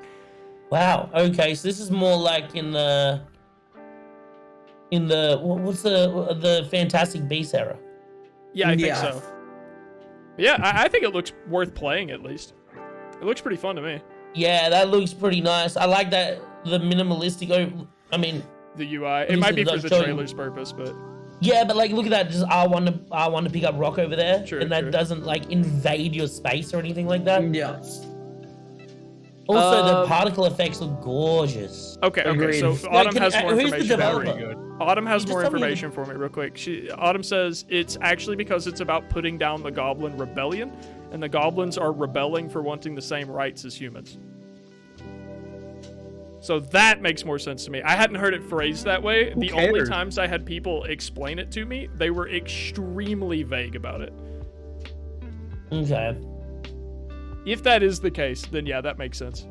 But is that a lore thing? Like, is that something that happened in the Harry Potter lore? Well, of course it is. J.K. Rowling is awful. Well, then, yeah, but then that's another thing. Then they're playing off of like previous lore of something else No, and but then expanding in upon that it. same sense, then Tolkien's an awful person as well. Like you can't, one rule can't apply for one just because we fair. have an already distinct mindset of that person. Yeah. You know, that's like the changing of history done through education. Like to deny those things happen is like, you know. I read much the worse last part, than- Toma. I just find it really hard to believe that every single member of the dev team is alt-right. that seems like Yeah, a Is that very actually true? generalized Is that statement. actually like this game has like alt-right developers? Yeah. But like, Let's see. Developers, May- Avalanche Software. maybe They I'm made just too Rugrats in detached. Paris the movie. I like the idea that That's a Rugrats in banger Paris movie. the movie was made by an alt-right dev team. Dude, oh. I remember the name Buena Those are bad. Vista Games. Yeah, me too. I don't know what I remember that from, but I remember seeing that a lot. I'm not really sure where to find this information. Oh, yo, I actually Okay. loved this. This Dragon Ball Saga Yo, was so great. these guys pretty much work exclusively with Disney products. It does Yeah, look so like that, you yeah. got the TAC games from like early 2000. Rugrats Ransom. Interesting. A random football They- game thrown in there. Prince of Persia, yeah. That's a version. Nice. They did make Ultimate Mortal Kombat 3. Interesting. Interesting. Yeah, if you have like a source on Yeah, like, I their wanna- political I- stance, I'd be interested in that. Yeah, Yeah. like I'd love to know more about it rather than just like assume. What is Yeah. this? Why is this website so laggy? Revelio.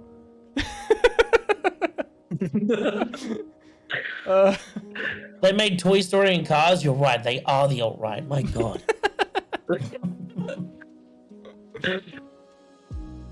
Dude. So how is this predatory? Cars 3 is just a deep allegory for discovering the deep state. Oh my god. Do you say? Ugh. Oh my god, dude. What a fucking wild ride. I do know for a fact I am gonna buy at least one copy of that game though, because my girlfriend is an absolute Harry Potter fanatic. So Yeah, I'm pretty gonna enjoy interested. watching her play that. Yeah, I I'm like- very, very interested. I'm like freaked out by Harry Potter people. They kind of remind me of Disney people. You know, like Disney adults, like that whole. Oh that whole yeah, I get subculture. you. They like it's I'm just a- like it's I'm too a far fan, sometimes. I'm a fan of the world, but I really hate J.K. Rowling, so I'm of two minds in it. But like, I've always had the mindset of like separating art from artists. Like, Same. otherwise you can't Same. enjoy. If you Hard agree. can't do that, then you're not allowed to enjoy Lovecraft. Like, you're banned from liking Lovecraft and anything like Eldritch. I feel like almost anything, if not separated from artist, almost Yeah. anything can in some way. Yeah. You can dig deep enough to figure out something to make it not Yeah, enjoyable. that's the thing is that there's always like one belief or one thing that they supported or at some point in time that's like is tied to something else. It's like how far down the rabbit hole you go, eventually you'll find something. Yeah. And it's just because you're looking for that stuff, right? And I don't know. I feel like I've always lived my life of just being like, I like this game. Yeah, That's what I I like. truly believe that art is separate from the artist, because the only people that make truly great art are like literal psychopaths. Like, Yeah. and to some Yeah. degree, you have to be a little fucking kooky to be creative. You know, the one doesn't exist without the other. I don't think. But like, there's different levels of it, obviously. Yeah. But like, to tell people they're not allowed to enjoy Harry Potter because J.K. Rowling's a fucking nutcase. Like, Yeah. okay, fair. I see where you're coming from. If you like any eldritch horror at all, you're not allowed to. You're banned from that because otherwise you're a hypocrite. You know? Have you ever listened to a Chris Brown song and nodded your head? Yeah, dude. No, I'm not allowed to do that. Stop picking and choosing.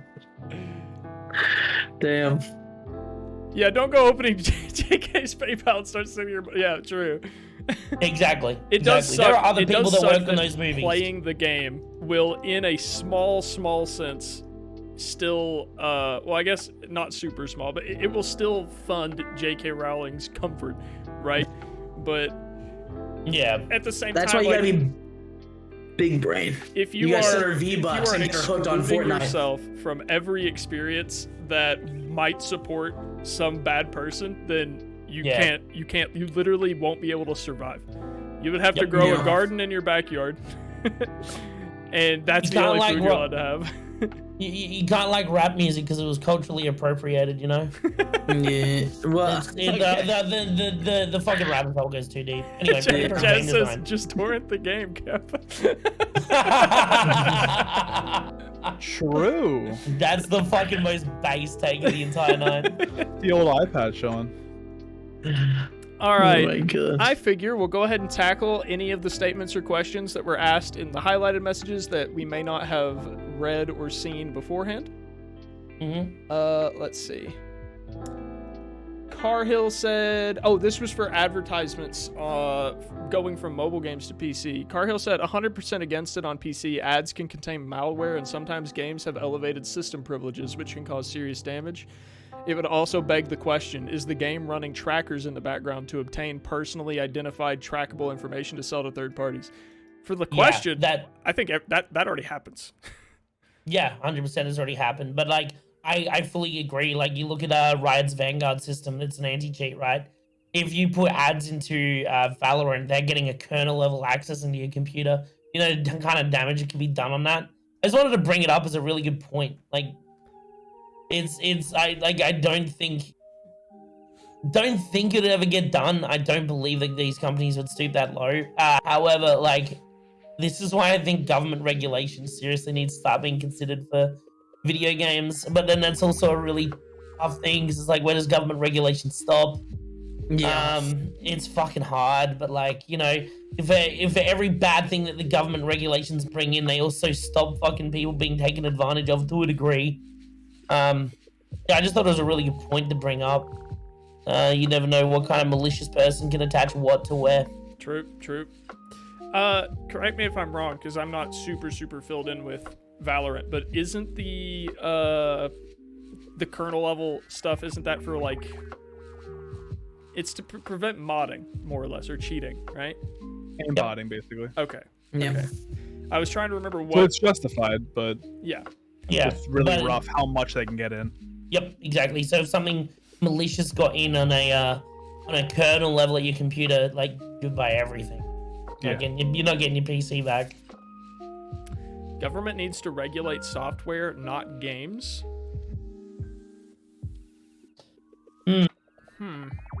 What about the Games be fake? businesses behind the games? Yeah. Such What are as, games to you? What what was that, sorry? If not I'm saying, what are games to them if not software? Yeah, that's kind of what I was thinking. As Yeah. well. Like, where do you draw the line between that? Yeah, they're kind of the same thing. Yeah, I think rather than policing the games, they should be policing the companies and telling them a list of rules that can and can't go in. Oh, Like, Tom was if, saying if they there's should be even a policing both. sniff, if there's even a sniff of gambling in your game, he gets hit with an R18 logo right away. I agree with that. Unless it's unpaid, unless you have no option to pay for the in-game gambling, then that's fine, in my opinion. Yep, that's fair. If it's Yeah, just 'cause like there's not like any sacrifice for it, right? Yeah, It's if not it's gambling like at that. yeah, if it's like the Poke slots from Pokemon Gen 1 or whatever. Yeah. Let's see. The next one. God, why does it keep pulling it up on the wrong window? Please, Discord. There we go. Advi said, I think the free into subscription service is fine. Example, Final Fantasy XIV, because by the time you get to the end of the free content, you probably know whether you want to pay for the sub or not. That is actually why I approve of RuneScape's subscription system so much, because you kind of go in and out as the content changes as well. Yep. With RuneScape as well, right? You get a taste of the content, and then you can decide whether you want to go deeper or not, right? And then a lot of the game gets unlocked. With Final Fantasy XIV, the fact that you're paying for an expansion and then also paying for a sub, and as you've already stated, you're paying for a sub exclusively to play only the content that exists on the newest expansion. Do you see the problem there? Do you see Yeah. that overlap that's an issue? Like, you've already paid for the expansion. Why are you paying to play the expansion? Like, that's kind of fucked up. Ooh, interesting. I didn't know that, Grim. Grim says, the only issue I see with Final Fantasy XIV is once you pay for the sub, you get locked out of the free side. So does that mean that you can play for Wait, free what? indefinitely, but once you have subbed once, you can't play free anymore, period? Oh, yeah, he's right. That is the case. No, that's Yep. super predatory then, right? Yeah, that's Because really it's fucked like- up. Because I assume Final Fantasy, like any MMO is going to constantly be adding stuff, right? Like new content and stuff. It's like if you ever come to a point where you're like, I don't care for this content anymore, but I still like, I put so much effort into this game, I want to go back to the free like grind of it. Right. But you can't like reverse it. Then like that's incredibly Yeah. fucked up. Yeah, that's that is really shitty. definitely another thing that's good about So now what you've got is you're paying to play for the content that you already paid to get. So you pay to own it, but then you have to pay to play it. Then you're also paying to no longer be able to play it for free. Yeah. What the It's fuck? Yeah, when you It's phrase such a it that fucked way, up model. Jesus. What I the had no idea that was a fuck? thing. It is similar to World of Warcraft. World of Warcraft and Final Fantasy XIV have the most similar systems. Final Fantasy XIV's Yeah. free version does let you play up to close to max level, whereas WoW caps you at 20. But Yo, this is why fucking Giga Chads play RuneScape, dude. Wait, so you can't play World of Warcraft at all at level 20 if you don't pay? you just don't get XP anymore unless you paid. Yeah. Yeah. Whoa. And if you're not getting past level 20, you're not getting into like any of You the don't actual even get meat to of the play game. Yeah. Whereas in Yeah, RuneScape, you barely. in RuneScape, you can go to like fucking max levels without ever playing the game. There's just a without few ever skills playing. you don't have access to. Yep. You said skills? Yep. Well, what would those like entail? Are they like large parts of the gameplay? Oh, have you not played RuneScape? No, I've never played RuneScape before. Yeah, they are. There are large parts of it, but there's also not large parts of it. Like you don't get the Slayer skill, and the Slayer skill is really fun. It's a fun way to level up your combat stats. Here's But all the skills. Do you get access to the dungeoneering skill? no, you don't. Dungeoneering Okay. isn't even Hey. an OSRS, so. Oh, is it not? Okay. No, it's not. But essentially, Airman, these are the entire game. Your character does have a level, but it is hidden behind like a very complicated math equation that takes into account like 4 or 5 other skills. Pretty much every single thing that you do in RuneScape gives you XP in something. So like, let's say you need to bury bones to level prayer. To get bones, you kill things. When you kill things, you get experience in combat for killing that. Then you bury the bones. Oh, you killed a chicken. It also dropped its meat. Now you can take that meat and go cook it and level cooking up. Yeah. It's like Feedback all of loop. it's very well integrated into one another. Yeah. And may I point out the only reason the game exists is just to make tons of money on the game. Like the overarching theme is just get rich or head. Yeah. Like, You that's mean it. like the in-game currency? Yep. No. Yeah. Like in-game currency. Yeah. Like Yeah. the gold in the game. Like you're just playing to get rich, and then you can have fun with the rich people stuff. Yeah. I don't like RuneScape, and I don't think that it's like a game meant for me. But I will say one thing I do respect is how synergistic it is, and just like the way that everything kind of seamlessly leads into each other over and over again. It's like, oh, I need to cook meat. I need to cut wood to get the wood for the, like you were talking about earlier. It's like it all very much blends together, and that's a very like good way to design a game like that. Whereas, like, I feel like that's one of the problems, though, of, like, trying to upkeep those games, though, is because you've built this world that also is also synergistic on itself, that trying to add any content that doesn't feel out of place or, like, hard. just slapped on and added, it's hard. You set yourself a really high, like, goal to, like, match up with that and always release, like, equal content. Also, I'll get back to what Basic just said in a moment, but the way that they have been doing it in old school RuneScape specifically is that there's in every single bank in the game there's a poll booth, and every single thing that they consider adding to the game gets polled by the community, and if it's not 75% or higher polled, then it won't get added. Now, sometimes that's bad, because there have been a couple of instances where some salty players have got, like salty streamers even, have gotten their whole communities to get on and vote against something so that it won't get added. But for the most part, I think it's worked out really well. I agree. That's a but really cool then way to do it. I didn't know that. Basic said 2 things, actually. The first thing he said is that RuneScape handled hyperinflation really well. The company that makes it started buying up the in-game currency for real money. That is true. The company that makes RuneScape, Jagex, started buying gold off of players because there was too much gold in the game, and they wanted to reduce the amount of gold in the game. And essentially the way that they do it is through bonds. You can buy bonds, and the devs would sell bonds to players, and these bonds are essentially an item that you redeem in game on a character. Like you use it, and it gives you in-game time membership. So you could also earn the paid subscription by playing the game and earning money to buy the subscription in game, and then keep it forever. Actual chads. Yeah. Actual chads. I know Eve was like that. That's Eve, cool. you could like survive off. You can have infinite, I guess, premium if you just were good enough at the game. Mm-hmm. Here's the question though: if you use the bonds and like go into like a paid subscription service, if you can't backtrack out, wait, no, that's Final Fantasy 14. Does RuneScape allow you to go back and forth seamlessly? Yes. Yep. Okay. Then The you're only fine. thing is whenever like there's sections of the map that are members only, and there's items that are members only. Mm-hmm. So if you are in a members only section of the map and you try to sign in, it just spawns you at the default, like where you would spawn if you created a new character. And all of the members item that you can no longer use are still in your inventory. They're just called members item and are worthless. So you put them in your bank, and whenever you subscribe again, you have them all again. Yep. Yeah, but that makes sense. You know, the content's locked behind like the subscription. That's fine. That's fair to me. Yeah. See, the thing that I like about it the most is let's say you don't have a job. You're a 20-something-year-old that's in college, and your spare time while you're doing your study, you play some RuneScape. Now, this week you had a little less money because some stuff came up, right? You're like, okay, I won't pay for my RuneScape membership so I can get an extra pack of Mega Ring to survive the winter. You know, you're not allowed to play the game. There's still plenty to do. Like it's not like you're there's locked so much to do. There's still so much to do. You can still do your wood cutting, do your fire making, level up your skills, dude. Yeah. You can still make money in the game quite readily, like by just playing the free version. And so then, you know, the month is over. It's been a grueling winter. Your Mega Ring stocks are low, but you've got a little bit more money this time. You can up your account and go back to doing what you were doing before. That is the least, I think, the least predatory way of doing a subscription service. Even though I think What's the subscription selling point, services are unnecessary now, I do believe it's the best way.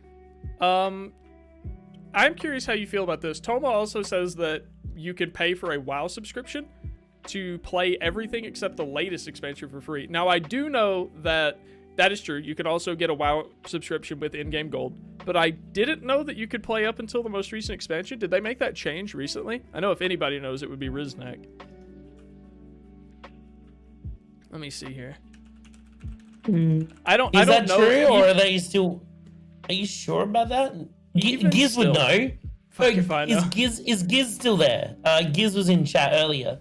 Giz is like my go-to for WoW knowledge. If that's the case, that's nice. That is nice. However, I will say, even playing up to the most recent expansion with just a sub is still kind of shit in WoW. Like, if you are not on the most recent expansion, you are basically playing a different game than everyone else, from my experience in World of Warcraft anyway. So it's good, it's better, it's fine, and having that system of being able to make your money in game to continue your subscription, that's great if you own the latest expansion. This actually brings up something I had forgotten about, but there have been items that are added into dungeons and stuff in WoW for like almost every single like patch or DLC that are items specifically used in that thing, and then by the time the next DLC comes out, those items are like not locked, but like soft locked to the point where like you don't get them from drops anymore. It's like a forgotten item that like you work so hard to like grind these things in dungeons. What was it? It was like it's something A stone. Let me see if I can figure out what it was called. Are you talking about like Azurite shards? And yes. Yeah. Okay. Yeah. So each expansion in World of Warcraft does. Oh, I don't know what you'd call that. That also does really go well into our conversation topic for the night, though, because you would essentially play the game, and instead of gearing up like you used to, you would invest all this time, and you know the time investment's obviously a part of the predatory nature, but you would invest all this time into getting this material, that the more of this material that you have, the stronger you are, and it just scales exponentially forever and ever, rewarding you for playing more than everybody else. And then finally, when a new expansion comes out, that is completely worthless. It's gone. It's not relevant at all to the game anymore, period. Yeah. It's why, I do believe that, like, WoW, again, the fact that you're paying for the sub, but also paying for the newest expansion. Yeah. and then you're losing like a bunch of stuff. Yeah, I do like having thought about it now. I do not like those like models at all. I think that's really Agreed. fucked. You're paying for the expansion and then paying to play the expansion. I'm fine Yeah. for Kinda fucked one up. or the other. I'd Yeah, be I down to agree. pay for the expansion, or I'd be down to pay monthly, because I do think the difference is that, specifically with MMOs, is that you're not just buying a game. You're kind of being promised somewhat endless content with an MMO. Yes. Yeah. So like No, I with agree. RuneScape, if RuneScape was a pay one time to own it forever game, that game would have died years ago, because everyone Yeah, would have bought it, yeah. and then they wouldn't have had money Agreed. to do anything else for like Yep. a decade later. So Yeah. Okay. Yeah, I see that. Yeah, I can see why. I would give RuneScape a little bit of a leaner pass, and I think subscription models, as long as they're being used in that way, work Yeah. as intended. Jazz summed it however- up and said Legion had artifact power, BFA had Azurite, and Shadowlands had Anima. That's what I was thinking of. Sorry, continue. Yeah, that's all good. I just don't think that you should have both. yeah, I agree. Okay. I feel like having like a let's say World of Warcraft, or let's say Final Fantasy, because it's more relevant now. Final Fantasy, let's say it's $60. You pay $60. You don't have to pay a sub ever. It's just a one-time $60 fee. Every single one of the million dollar or people that play that game now bought it. That's a fuck ton of money. But you are guaranteeing yourself still a limited amount of content, which $60 for an MMO is a pretty good price given how much content is in MMOs. But there will be a point where it just comes to an end, and you know they can't afford to do anything else. So realistically, they'd probably make a sequel or something and sell that to you. So that, I think, is where the expansion money came in. But with World of Warcraft, I can't pardon it at all, because they had a sub from day one. Yeah, they Yeah. did. I think Yeah. in the long run, it's fine now that they are doing a subscription model. But originally, day one sub model was just kind of like, I don't know how I feel about this. Yeah, yeah, yeah. It's hard to know for back in the day. Like, I can't even remember what I really thought about it back then. I don't think I really thought about it much. Just kind of sat there and took what I was given. It was just But, the way like, it was. You Yeah, didn't think about it. exactly. Yeah. And you didn't realize, but like, you know, continuing to just be like, yeah, it is how it is. It is how it is. I'm okay with it. It means nothing changes, which means the predatory practices continue to get, you know, used and made better and made more efficient. You know, I guarantee there's people out there in the world that are like, oh, I'm okay being part of a Ponzi scheme. That doesn't mean they're good. You know, it's just because you're okay being a part of it doesn't mean that it's a good thing to have. You know. I think, having thought about it more now, I'd really like to see either like these games just use the subscription model, just use the expansion model. It kind of seems a bit shady to use both, and then also having microtransactions as well. Yeah. I am guilty of buying a mount or two in World of Warcraft. I think most people that have ever played like a good amount of it probably are. Wait, what's the new bit thing? I have the new bit thing? I didn't even know. What is it?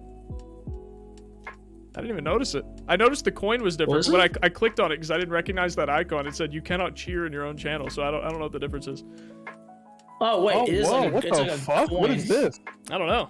What do you guys Choose choose? amount this? one. Wait, it's just like a donation thing instead now. It looks like because it's just like choose amount you want: $1, $5, $10, $50, $100. Yo, I kind of like that. Wait, what is this? One sub. I'm When not you seeing this. unlock. Wait, subscribers. I'm So not. they just Hang on, what is take this? bits I'm away? not seeing this. The new bits. You way. also unlock one sub emote for 10 non-subscribers. What? Hey! Okay. Hey, yo! This is Oh, it looks like the acting, but- YouTube thing. Can you type a message with it? Also, Jazz, thank you for the $5. Well, that's pretty yes, neat. you can type a message with it based on what it looks like. I hope that I can Hang on, integrate that I in TTS. do not see this. You don't see it? Do you not? Do you see that Riznak cheered with $5 in my chat? Yeah. You can type with it. Okay. Hang on, wait. Okay, yo, can someone explain this to me? Because I can't see this. Hold on. It's basically Abby like- linked a thing. Oh, go ahead, Aaron. Well, where the bit thing was, there's now just like a coin, and you can do like $1, $5, $10, $20, and you could just donate like straight money instead of bits. But I don't know where my bits are. I had like $50 worth of bits. Where'd they go? So Yeah, apparently it's that's a only good in question. some channels. So, Interesting. apparently I've got lucky. One of to them. get it. Let's go. If you actually, type I like just got a cheer, notification. if you type cheer 25, will it still give 25 bits? Let me see. Also, it No, told it me a says thing that during this says, experiment, you can support your creator here instead, and brings up the menu. yeah, and it's saying it's an experiment. Like it just keeps mentioning it's an experiment and that it wants feedback. Well, thank you, so I'll definitely give feedback on it. My number one thing is that I'm hoping that I can get it to read out like TTS. Yo, no, I want to know how much money they're taking from it. True. I kind of want to know that as From well. what CB said, they said 80% for the streamer Okay. is what they That's- get. that's So it's better. like 20% Yeah, off that's the top. better than bits. Which yeah. it's better because it's like they do take from the beginning of when you buy the bit. When you buy, well, bits is 100% of what you get, but they take some off the top, so it kind of depends on how but- they're like. Hear me out. They're trying to replace the donation stream element, right? They Oh don't- no, absolutely no. It's not better than directly just donating anyway. Yeah. Yeah, so like they'll have provided a better service than what like the stream It's an elements integrated donations are. service that they skim some off the top. True. Yeah, Yeah. I think it's the thing of like it's directly there, and just like the gift subs, the ease of access may play a role into it, right? True. Maybe, Like for a lot of people, yeah. instead of having to go into another link, you just have it like right there to be able to do stuff. So, I usually but only get, like, that's 3 or 4 that's how donos it a year. feels. This is how it feels. What it feels like is they've gone, man, all these motherfuckers are getting donos from another platform. How we get a little slice of that? Yep. How we get a little slice? No, I I want a agree. little slice of that, dude. Valid. Like, stop taking our money. You already taken enough. Give us more ad revenue, you motherfuckers. Yeah, thank you. That is I mean, true. that's a That whole is different. true. I could have a whole topic like debate on that stuff as a whole. Maybe but someday. Yeah. ad splits are ads fucking suck on Twitch. That's all I'm gonna say. But I'll move us on to our next. PayPal's segment. percent is 1%. PayPal's is 1% of a cut, I think. Is it one? 10%? Might be 10%, maybe. I don't think, I think it's it's- 10. It's not very much. It's fucking not very much. I think for anything under $10, it's 50 cents flat. And then over that, I think it's like a very, very fine percentage. Yeah, it's- exactly. Basic, exactly, man. How can I get a slice of their donations while I run more adverts on their channels and not paying the creator extra for it? True. Yeah. So Like, I will that say, just to be sounds- fair, Twitch is a floundering company that has never been profitable. So No, they need to do need to wake up find a way to do monetize. it. I don't think no, that stealing from us is the that's way. a lie. Is it? So, yeah. So, okay, Twitch itself has never been profitable, but Amazon doesn't lose money on it. The reason for that being is because with Twitch Prime and stuff like that, they can drag people over to their streaming services by including it as part of the program. So, yeah, they're making money. Think of Twitch as an advertisement for their other products, right? Yes. It's like you're getting people to use your other products by including this. You're getting Amazon users to use Twitch by including Twitch into Amazon Prime. But you're also getting Twitch users to use Amazon by True. including Amazon into Twitch Yeah. Prime. It's a byproduct. They've said that multiple times. We run at a loss on this. No, you don't. No, you fucking don't. Don't even. Weren't they trying to Don't sell The it? try that thing shit. is That that is- I think there is diminishing returns on that, and because Amazon also has their own like web service where you can basically build your own Twitch, they don't need Twitch necessarily. If that as was a true, whole? why would they not sell it? I think they were Why trying would to you at one point, continue- were they not? Why? No, they've not tried to sell it. No. What? Google No, would they're have not bought trying this to in a sell it. heartbeat. Google would have bought it in a heartbeat. That is true. They would have snatched it up real quick. If this has been running at a loss for nearly 10 years now, why have they not sold?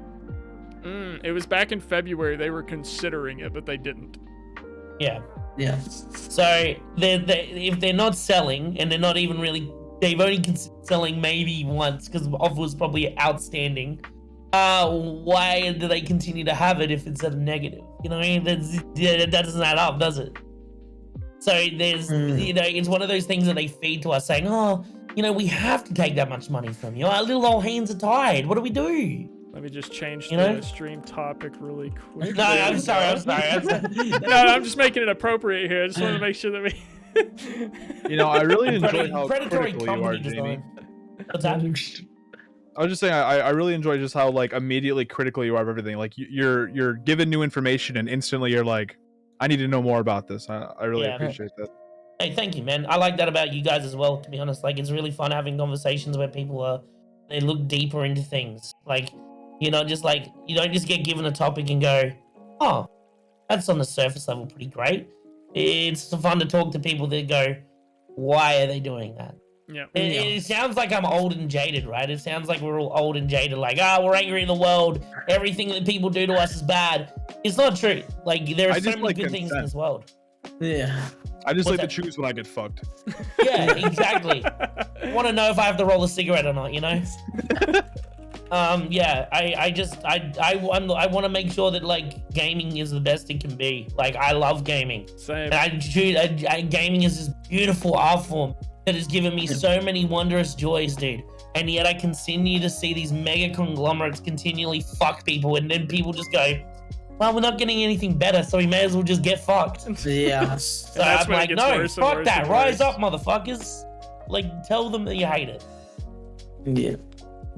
It's how you get better. You have to be critical of things to actually get them to make improvements. Amen, That's man. what's crazy about America. don't Otherwise, they protest. just. Yeah.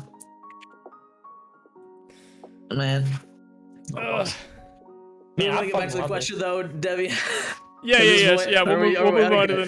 the next. Okay, so this was the next Q&A question.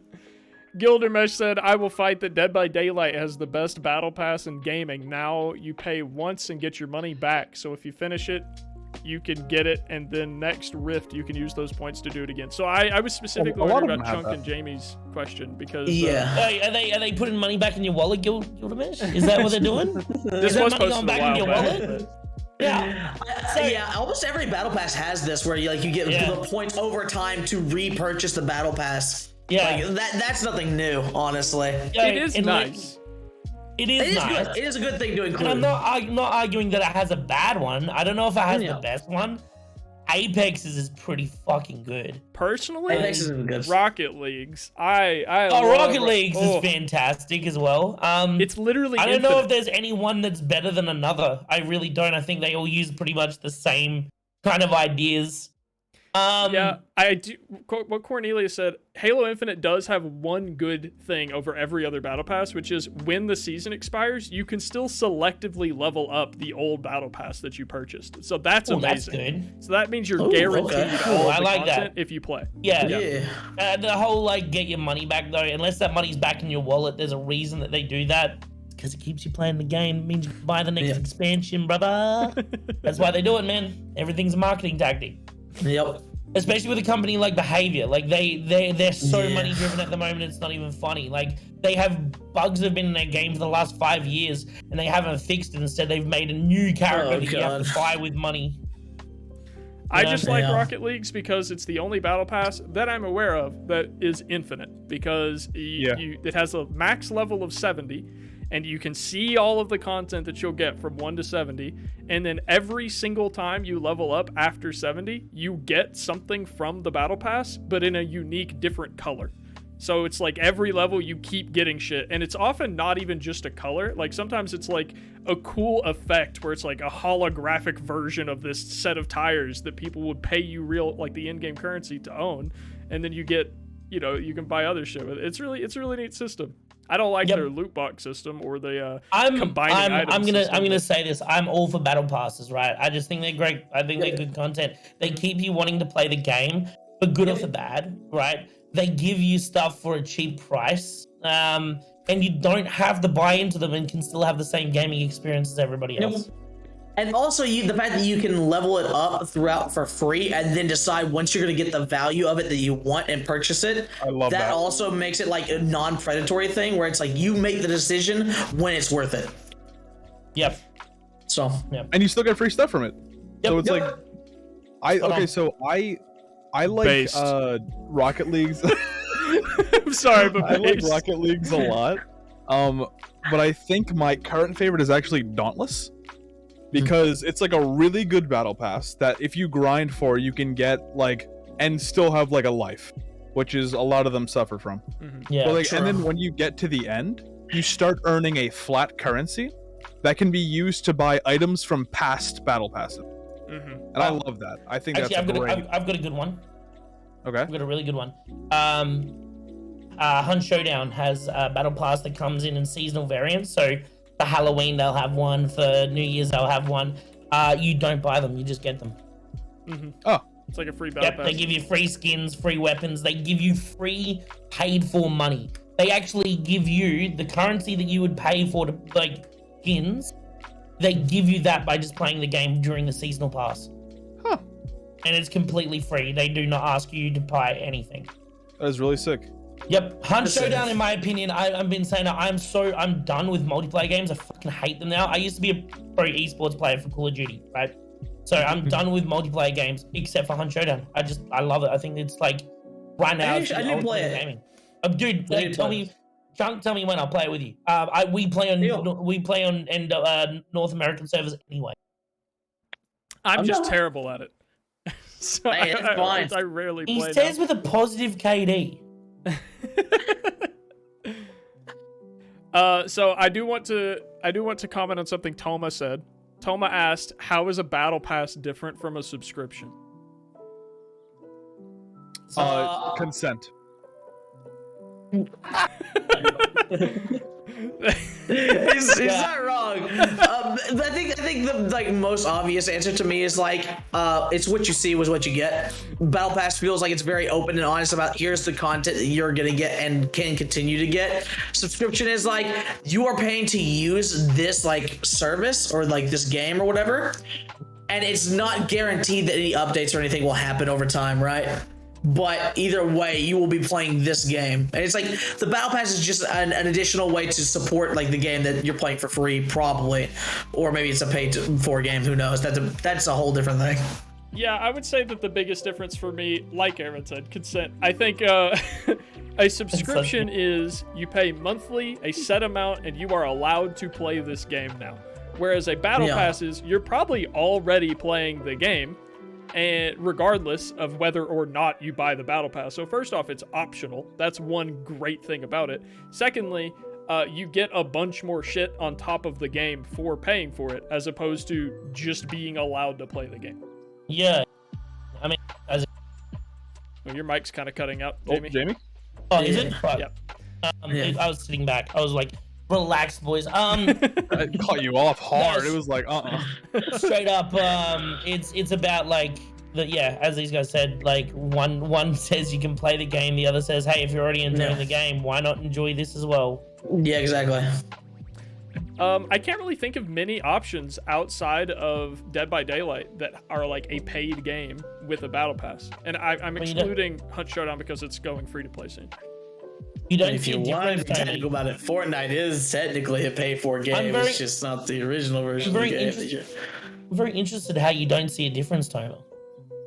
Yeah, I'm confused on that as well. Yeah, you don't see a difference. That sounds like 100% you just bought into the idea of subscriptions. Like there's a massive stark difference between paying to play a game and getting some extra content on the side. That like you can still play the game for free. Yeah, Battle Pass Also- is optional in-game purchases as opposed Yes. to purchasing temporary access to the game. Yep. it feels like at least from my experience in the recent years, it feels like subscriptions are being extremely normalized because of things like Hulu, Netflix, Netflix, stuff yeah. like that. So like when I hear subscription, I immediately think like, oh, that's that's normal, that's fine. Yeah. But like it shouldn't be. Like realistically, Yes. it's like a water bill. Like it's a bill at the end of the day. You're paying a set fee every month for a promised item or service. And it's like, why would that be involved in gaming? Like other than to sustain something like an MMO, which is Yeah. typically made to last a long time. Yeah, Yeah. yeah, I agree. Actually, on the Hunt topic of- Showdown may be a great game, but it probably won't last as long as World of Warcraft does. It absolutely Yeah, no, blows fair. my mind that Xbox, PlayStation, and now Nintendo still charge a subscription fee to play online. Yep. Like that That feels is wild. Remember when PlayStation was the only one that was free, and then when the PS4 came out, they were like, That's why I Yeah. sold my PS4. I bought one because I didn't know that they were making that change, and then I played The Last of Us Part 1 and then like 2 other games, and then sold my PS4. I'm really sad I sold it because I had PT on it. The only thing that's not sold me as being completely against it yet is the fact that they do have stuff like the Xbox Gold or whatever, or like the PS Plus like games for free or whatever. And it would be one thing if it was like really shitty, like, you know, random indie games. It's like, here's this whatever like little platformer thing. But stuff like The Last of Us 1, it was for free at one point. Like there's good quality AAA titles that eventually you get for free, and I feel like you get your money's worth out of it at the end of the day. And or at least I did back whenever I used it. I don't really use it anymore, so I canceled it. But I hate to feel like I'm picking on Toma. But Toma says it's because they have to maintain the servers. They don't host the servers. Every game is either the game developer itself hosts their servers, or it's peer-to-peer, so your Wi-Fi is hosting the game. Yep. So Also, how the fuck is Nintendo maintaining servers for $20 a year? They're just gouging. yeah. it's $20. Oh, it's a year though? Yeah, it's a year for though. It's not that bad. $20. That's not It's bad. not at How all. the fuck are they maintaining servers for that? There's Yeah, no I was way. saying, but you have to They're think just about doing the that 'cause price they're difference of cheap. like, yeah, it's like the PlayStation Online's like $70 a year and Nintendo's is $20. That's not all going to servers. Otherwise, there's somebody who's gouging the fuck out of us. Yeah, 100%. Also, you can like there are certain expenses I feel like they should just be written up as a cost of ownership, right? Like if you're gonna be an online company that's gonna like make games and, you know, some of those games are gonna be multiplayer, is it really up to the player to continue to have to pay to be able to just experience like what is What they a already base paid for. component of that game? Yeah, really? Like, do you think that's fair?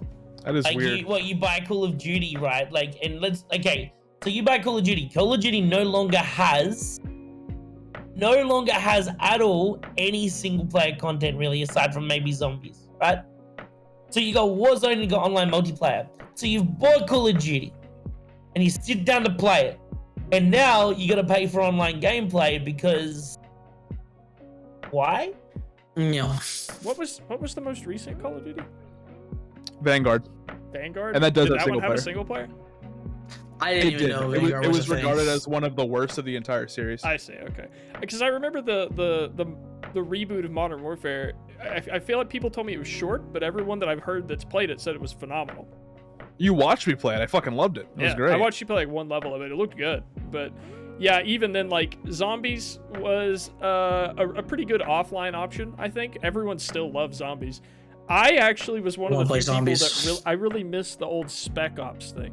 They had like the game mode that was just like Modern Warfare basically a very where it was like wave. well, there Yeah. were some wave ones, but I was specifically that type of guy that wanted to do the sniper level over and over again in Call of Duty. And they had like 2 or 3 missions that were like pure stealth, crawling through snowy Oh, grass. and so good. those were the funnest parts of Call of Remember Duty. that? I guess. Which are really cool. Ghost of Chernobyl, dude. Maybe not at Showing a your bowling age. alley, but you can still bowl for free. If you buy a bowling Dude. ball, you can't bowl for free. Yeah, but this isn't buying the bowling ball. We're buying the bowling alley, and then having to pay to bowl in it. That's what paying a that's- video game is like. Yeah, Buying a That's bowling like- ball is like buying an in-game cosmetic for a game that you don't own. yeah, it's not a great analogy. Dude, I'm surprised It's during like- this entire thing of like predatory game design, we never brought up Destiny of all the things. Oh my god. That's because it's not worth bringing up. It's not a real Yeah, game. dude, I was about to say that's punching down, dude. It's What not about punching, that? dude. You know, it's fine. They deserve it. But like legitimately, like if your console is the bowling alley, Daisy and is you- literally yelling, bro.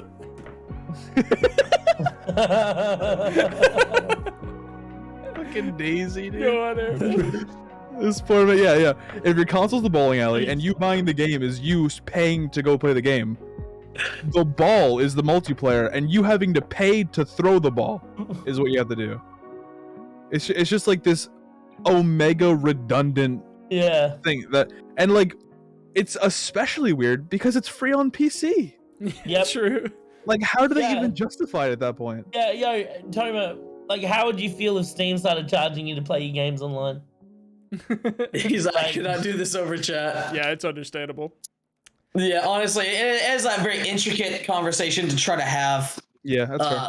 Imagine When you releasing can't Destiny, give, like, your full which is response. a legit and online game, and making the players pay even more to even access the core functionality of the game of the online process access. Yeah, I mean, it's Yeah, free that's now, cool. but even if it's free, you still have to pay a shit ton of money for the DLC, and then. You know, my statement. I'm going to go down on this ship for at least, I think, 1.5 more years. Is that I will not play Destiny 2 because when they released Destiny 1, they promised 10 years of free additional content with your purchase of Destiny 1. And that 10 years is not up yet. We have not reached 10 years post the release of Destiny 1. And they released paid DLC for Destiny 1. They released a sequel, and they've released DLC for their sequel in that 10 years of free content. But fuck 'em. Devi, here's where you go wrong. They never said they wouldn't release a sequel, so they got it out of their own loop. At 9 years and 355 days to go into release the last DLC for Destiny 1 just to prove you wrong. It's gonna be like a patch that adds horse armor, and there's not even horses in Destiny. Add horse. So they can add horse armor. You know, as much as I talk come back shit full about circle. horse armor, I absolutely would buy a skin for Torrent in Elden Ring. Yeah, No, I same. believe In that. a second. Yeah, in a heartbeat. Oh my god. He's worth it. That's just another game that it's like, I think that's another thing that really goes into it as well, is that when a game is good enough that you want to put more money into it is very different than like a bunch of these really shit games releasing skins because it's the only way they're ever going to profit off of their shit game. Yeah. Straight up. Elden Ring is going to When a game's worth it, they don't even need to lie to you to get you to buy shit. Yep. Exactly. Like there's going to be a sudden influx of quality games, specifically because of the utter bullshit that the gaming industry has had to deal with for the last 5 years. And then all the companies that make shit stuff are going to go, why are people buying these games? Like, why aren't they buying our games? It's almost like that already happened with Elden Ring, right? Yeah. Like that's straight up what just happened. Everyone's complaining. Yo, like But here's the thing, I people- don't even think Horizon Zero Dawn is a bad game, right? Like none of those games were bad. They were actually really good. It's just that they aren't to like a wider audience. And so like they're more of a targeted demographic, and then I think they're bitching about it for some reason. I think Horizon Forbidden West suffers from the same Ubisoft shit that like a lot of these games suffer from, where it's just the same. Yeah, it's so It's samey. the same. It's It's just, open world. I've eaten a hamburger before, dude. It tastes the same as all the other hamburgers at this And it point. costs too goddamn much at McDonald's. I will say it's Yeah. very pretty. So would you say it's just a cosmetic? Is it just that you're buying a very expensive skin? Dude, if we're gonna go down that route, then every single game Ubisoft has released after Far Cry 3 has been really expensive cosmetic DLC for Far Cry. Oh, 3. absolutely. But it has. That's exactly no. But like even worse, right? Is every time you buy the cosmetic, you lose the game functionality. Yep. Yep. Like, like it was really funny. I want to do a video on it, but like, I want to do a video of looking at Far Cry 3 and then looking directly comparing it to Far Cry 6. And Far Cry 6 is so bad. Like the most fleshed out part of the game was a cockfight. Like, Yeah, and sentient, Airfan like, wouldn't fighter. fucking play it with me after we did it once. Oh, you missed genuinely I the played best with part you of the a few game. times. That is the Yeah, he best did, part he of the did. I game. was Yeah, there we for played it one. too. I played with you a few times. I remember- was a fighting game. You like got to choose your chicken and everything. It was so That fucking was funny. genuinely the most fleshed out part of Far Cry 6. No joke. That Yeah. is the first game that I have ever ended a stream of that game and then out loud to the person I was playing it with at a collab said, I don't want to play this game anymore. Can we stop? Yeah. And we haven't played it since on stream. I just don't. That game was not fun. I tried to beat it off stream because they released like a random free Stranger Things DLC. It came out of absolutely nowhere. What? But Yeah. I played it, and they released like a free Stranger Things DLC. I have no idea what for. It was actually really cool. I'll give them that. But I played that, and I was like, cool. Let me try to finish this game. It's insufferable. The game is Yep. insufferable on your own. It's Yeah. horrible. It's so boring, and they've all been like that. I will say here's what I'll give them. This Far Cry 6 doesn't have this. Far Cry 3, Far Cry 4, and Far Cry 5 all have exquisite villains, and that kind of reels you along enough that they're worth playing ish. Yeah. So in Far Cry 3, obviously you have Voss. He dies like halfway through the game, then it's not worth playing anymore. Yeah, I agreed. That Yeah. was the worst. That was the worst decision they ever made. Michael Mando is an amazing actor, and when you have a gold nugget like that, you keep him on for the entire game. I don't care if you have to rewrite your entire script. I don't Second care off, if you have to pay him double whatever you're paying him. Yeah. Like, do it. then they had Pagan Min, voice acted by Troy Baker, which was exquisite casting, and it was basically like the Indonesian Joker. Like he was a nutcase. He was awesome. It's a great way to explain it. I never thought Yeah. of it that way. He was awesome. He was just a lunatic. He was extravagant. He was just crazy. Sake of being crazy. And then you had the what are they called? The Cultists, we'll call them. Yeah, the Jacobs family or whatever they're called. Yeah. No, each one of them had, aside from Bliss or whatever her name was, Hope. I don't know. She was boring. The dudes in that family were like really interesting. Each one had their own kind of like philosophy on how the country should be run, and then each one was trying to kind of like, you know, indoctrinate the. It was like all those villains were really cool. I enjoyed 5. I didn't hate 5, and I didn't hate 4, and I didn't hate 3. They are the fucking same game, but I don't hate them. 6 is the first one I sat down and I was like, what the how did you fuck up a copy paste? What the fuck? How did you do this? Far Cry 6, you could tell they were out of had, ideas when they went back to the jungle scene again. And Carlos Giancarlo as well, like, or whatever his name is, like, he's so charismatic and such a good villain, and they gave him fuck all screen time. What was that? Agreed. Whenever like Debbie and I watched him on screen, we would just sit there mouth agape, like amazed by how good of an actor he was. And then they left the screen. We were like, I don't give a shit. Yeah, we would skip every cutscene he wasn't in. That is the power of good casting. And then when you don't take advantage of that, and the rest of your game is so fucking bleak and uninteresting, it's just. Oh, I think I'm surprised. Ubisoft needs to be taken out the back like Old Yeller as well. We need to just put an end to Ubisoft. At the end of this, we're just gonna have a whole bunch of game companies. We're gonna take out back like Old Yeller and just. Oh. By the way, Give I don't him a know if sad you saw ending. any of our Far Cry 6 streams, but I actually named my Far Cry 6 streams Far Cry 3-3. This is very good. Oh, I forgot Speaking about of cosmetic reskins, Debbie, I know you're a big Dragon Ball guy. Did you ever play any of the Xenoverse games? Like I either played the of them? first one. I haven't played the second one. I fucking hate, and I would say that this is like definitely predatory game like design. Literally in Dragon Ball Xenoverse 2, imagine Dragon Ball Xenoverse 1. Literally, someone copy and pasted the entire like home base, and like even the missions that you go on and everything, like the side missions that like gave you more experience and like boosts and stuff. All that was the exact same. The only difference was the campaign storyline. Yeah, I've heard that before. Wow. Was It even was like a new actually, engine, or- no. Wow. Nothing was different. I'm glad I didn't. It know was anyway. actually one of them. I spent, because I actually liked the first one. I was like, this is fun. I like created like my own like Piccolo dude. I was like, I'm making it cool. But like, it was so like wild that I felt like I was like over half of the money that I'd spent felt like it went towards paying just another copy of the first game. Yeah. And it's weird. like there's like so I'm trying to figure out like where would y'all say that the line is for like reusing assets from other games and putting them in new Far games? Cry Blood Dragon. That's the line. I guess I've never played Blood Dragon, so I don't That know. wasn't the Elden Ring. full title, though, was it? Elden Ring. Oh, Elden Ring too. Okay. Yeah. That's a really, really like. That's a thick line though. So they reused a bunch of assets that didn't make it into previous games, fleshed them out and made them new bosses. They obviously reuse similar designs constantly, like the large tree dudes are essentially just the asylum demons and stuff like that. Yeah. But they do enough to change them that it's okay. Also, Yeah. Yeah, they reuse some characters like patches. I noticed is the thing. And the game was already so fucking big. Like, yeah, give them some leniency. Yeah. a lot of people don't know this, but a majority of the animations of like some of the more simple weapons in Elden Ring are the exact same animations they used in Dark Souls 1. Yep.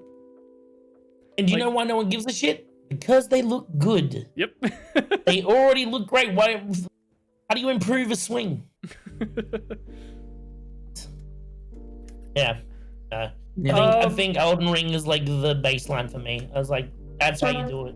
It's really hard So to it kind draw of comes that down line to like the too, 'cause size. I'm thinking of like Pokemon, because I also think of Pokemon as copy paste. The stories are almost identical every time. There's always like a very samey crew of villain gang. Yeah. 8 gyms or whatever the fuck every time, and the only thing that they add is a bunch of new Pokemon, which it is hard to find the line of like, where do you decide this should have been paid DLC versus this deserved a new game. Oh, I think if you're not convinced that almost all the Pokemon games should have been paid DLC at this point, you're just wild. Because like, what's the things they changed? Like they added new Pokemon, and they added like, what was the Pokemon got real big? I'd stopped playing at this point, so I don't even know. Hey Rock, how's it going, bud? Didn't you talk about like the Mega Mons? Mega Evolution. Yeah, like what was the thing where they like they mega transformed or whatever the fuck? Those are actually, look, again, coming from someone who was in the same boat as you guys that didn't play Pokemon and shit like that, and then I recently played it. The Megas were, not that I got to fucking experience them because they all got deleted, but they were a cool twist. They were a cool twist because you get to see like the new evolution of like what the classic Pokemon are. My biggest thing with Pokemon is, and I love it and I hate it, but it depends on the game, right? How much of the old generations they put in a new one versus how many actual new Pokemon there are. Really? Gen 4 was really good for it. There weren't many of the old generation Pokemon, but there were tons of new ones. Gen 5, they did two games in Gen 5. Black and White 1 and Black and White 2. Now, Which Black and White 2... Two of the best ones. Well, okay, so Black and White 1... Gen 5 is cool. Gen 5 is really good. Black and White 1 and 2, though, were criticized... Black and White 1, were criticized because half the main content before you beat the Elite Four, only half the map's available. You only use half the map, right? And then after you beat the game, you have the post game, that's fine. Like the post game is still essentially the game. Like it's just the extra story. You're not paying for DLC or anything like that. Right. At least that's then new. they did Black and White 2, which is the same world. You're in the same place. But what they did is they added a bunch of Pokemon in from older generations. And now you got this like really big roster of Pokemon, right? More than there were in any other game. And then they opened up the map and they made the map more traversable for the player from the get-go. And that was like a really good case of like blending old with new and making an amalgamation that felt great. And I like, while I do agree Pokemon story is copy and pasted, they're not a story game. Yeah, no. As much as they're fucking trying to be, they need to stop. That's the worst part about like Gen 7 and Gen 8 is they're trying to be these story games. No one cares. Who plays Pokemon with a fucking story, dude? No one cares. Stop trying to do that. Focus on the like gameplay, the actual fun part of Pokemon, which is catching the Pokemon, leveling them up, maybe make something more interesting than more fucking gyms. I like in Gen 7 they tried Totem Pokemon. Obviously, the answer is beauty pageants. Oh my fucking... Yes. I almost went there like... shiny your badges. What didn't you love about that little mini game that you could Shining your badges? Yeah, Yeah, you literally could open the case on the DS and you would literally just rub them and clean them. That was an addition. Wait, they would They get need dirty? to stop Yeah, they would just get dirty over time. They would start rusting. Yeah, so you just have to like Yeah.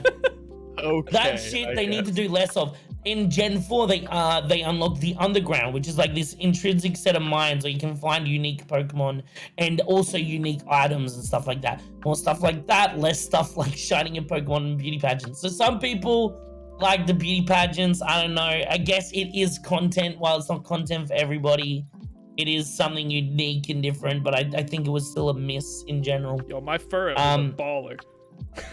I liked... Gen 7 is the worst generation, hands down. It's the most awful game probably one of the worst games I've ever played in my life, and I had to play it 3 times. which was Gen 7? Sun and Moon. Oh, Sun and Moon. Oh, I didn't The get longest, that far. Dude, that one was so long. Made me want to commit honest to God seppuku. Like I was ready. Have swords in the other room. I was so ready for it. But the one thing they did right was they didn't have gyms. Instead, what they had was trials and totem Pokemon. And the totem Pokemon were like super mega based versions, like Giga Chat legend versions of a Pokemon that you already knew existed. And they were really hard. It was actually a genuinely tough fight. They were really cool. It's weird that you said like you just recently got into Pokemon, because my first ever exposure to you was you like surrounded by Pokemon and like constantly being mad at your chat because they keep killing your Pokemon and making you have to like throw them in the trash or whatever. I don't know how it works. Yeah. So that was why am I aroused by a mosquito?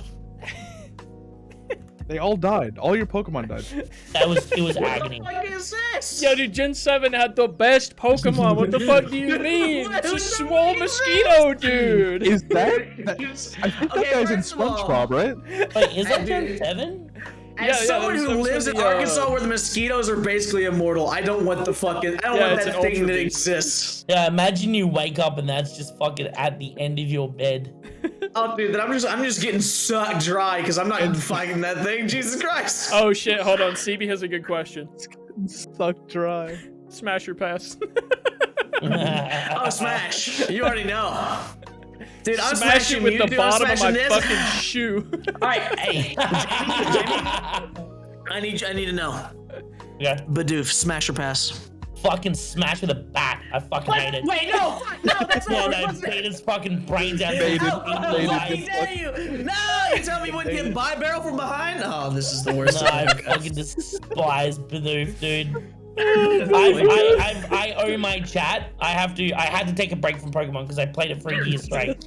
So I owe my chat a playthrough of the new like remake of Gen 4, and I'm only allowed to use Bidoof. Oh my god. Hey, that sounds like my kind of game. Oh my I god. hate it. Find the clip, Chunk. Find the Find oh the my clip. god. Find the clip. It'll be easier than describing it for Near. For It's in Grace. the newest video, I think, right? It is, yeah. Yeah, true. You could just Oh go to man. Oh, So I played actually had an Pokemon answer. Fire Red. What generation is that? 1. That's 1. That's generation 1. Wait, Fire Red, not Red version. I think that's Yeah, still the Fire Red. first generation of Pokemon. It was just a remake down the line. I see. Yeah. I'm a little behind then. So, oh, it's Gen 3? Yeah, I thought it was a Gen 1 So remake. Fire Red, and Fire Red is so okay. So here's what they do, right? They have Fire Red. So sorry, they have Red and Blue, right? And then Yellow is their special edition. And then they make Gold and Silver. Then they make Emerald and Ruby. Emerald, Ruby, and Sapphire. Ruby and sorry. Sapphire, yeah. And then Platinum was in between. Platinum. Yeah, Platinum Emerald, was Gold Sapphire, and and Silver. Ruby were the same one, yeah. Yeah. But then in Gen 3, they went and remade Gen 1, which is Fire Red and Leaf Green, right? And in Gen 4, they did, Pearl and Diamond and the amalgamation. Don't care. Why did they release 2 at the same time? What's the difference between them? To get you to buy two so games. they have different. Yeah, they make you buy 2 games. No, that's it. That is the reason. Yeah. So they know that the Pokemon fans, the Super Pokemon fans, are gonna want to collect all the Pokemon. So what do? They put specific Pokemon on each game. Now they say, well, it's so you have to play with your friends, right? Your friend gets one, you get the other, and in trade. They know what they're doing. It's a neat. Nintendo's real good at this, dude. They know what they're doing. They know that there's kids out there that have no fucking friends. They sit alone like fucking losers. So you want to get all the Pokemon is to fucking get 2 fucking consoles yourself and trade it between yourself. Alright, I found it. Damn. Alright, here we go. Man, let me unmute it. Here you go, Graham. This is the reason for Bidoof. No one judge me. But I would Sorry. I would smash Bidoof, alright? And I won't apologize for it. I can do what I want. I'm sickened. Stand by To it. the core. It's a statement I'll die by. I am horrified. I'm joining Christian Mums Against Pokemon now. No! Okay. Lost my brother. I think I came up with an answer during the Pokemon talk of what merits a sequel or like a new game, right? So I think a complete I think it has to be one or the other, but preferably both. A complete engine change, or at least enough of a change both to the gameplay's functionality and visuals that it looks like a different game, essentially. And, or a brand new gameplay mechanic that also impacts the way that the entire game is played. Now, that's not like a surefire, you have to have these things, but in my opinion, that's like the first two things I look for in a sequel coming out to know if it's actually a new game or if they're just re-releasing the same shit. That's fair. That's fair. By that definition, how did you feel about Assassin's Creed 2 versus Assassin's Creed 2 Brotherhood? Assassin's Creed 2 Brotherhood and Assassin's Creed 2, God, that's been a long time. So they technically had new mechanics, but realistically, it was an expansion. Brotherhood was the last Assassin's Creed I enjoyed, so I still think that one was worth it to me, but I also don't remember Assassin's Creed 2 well enough to remember how to compare the two.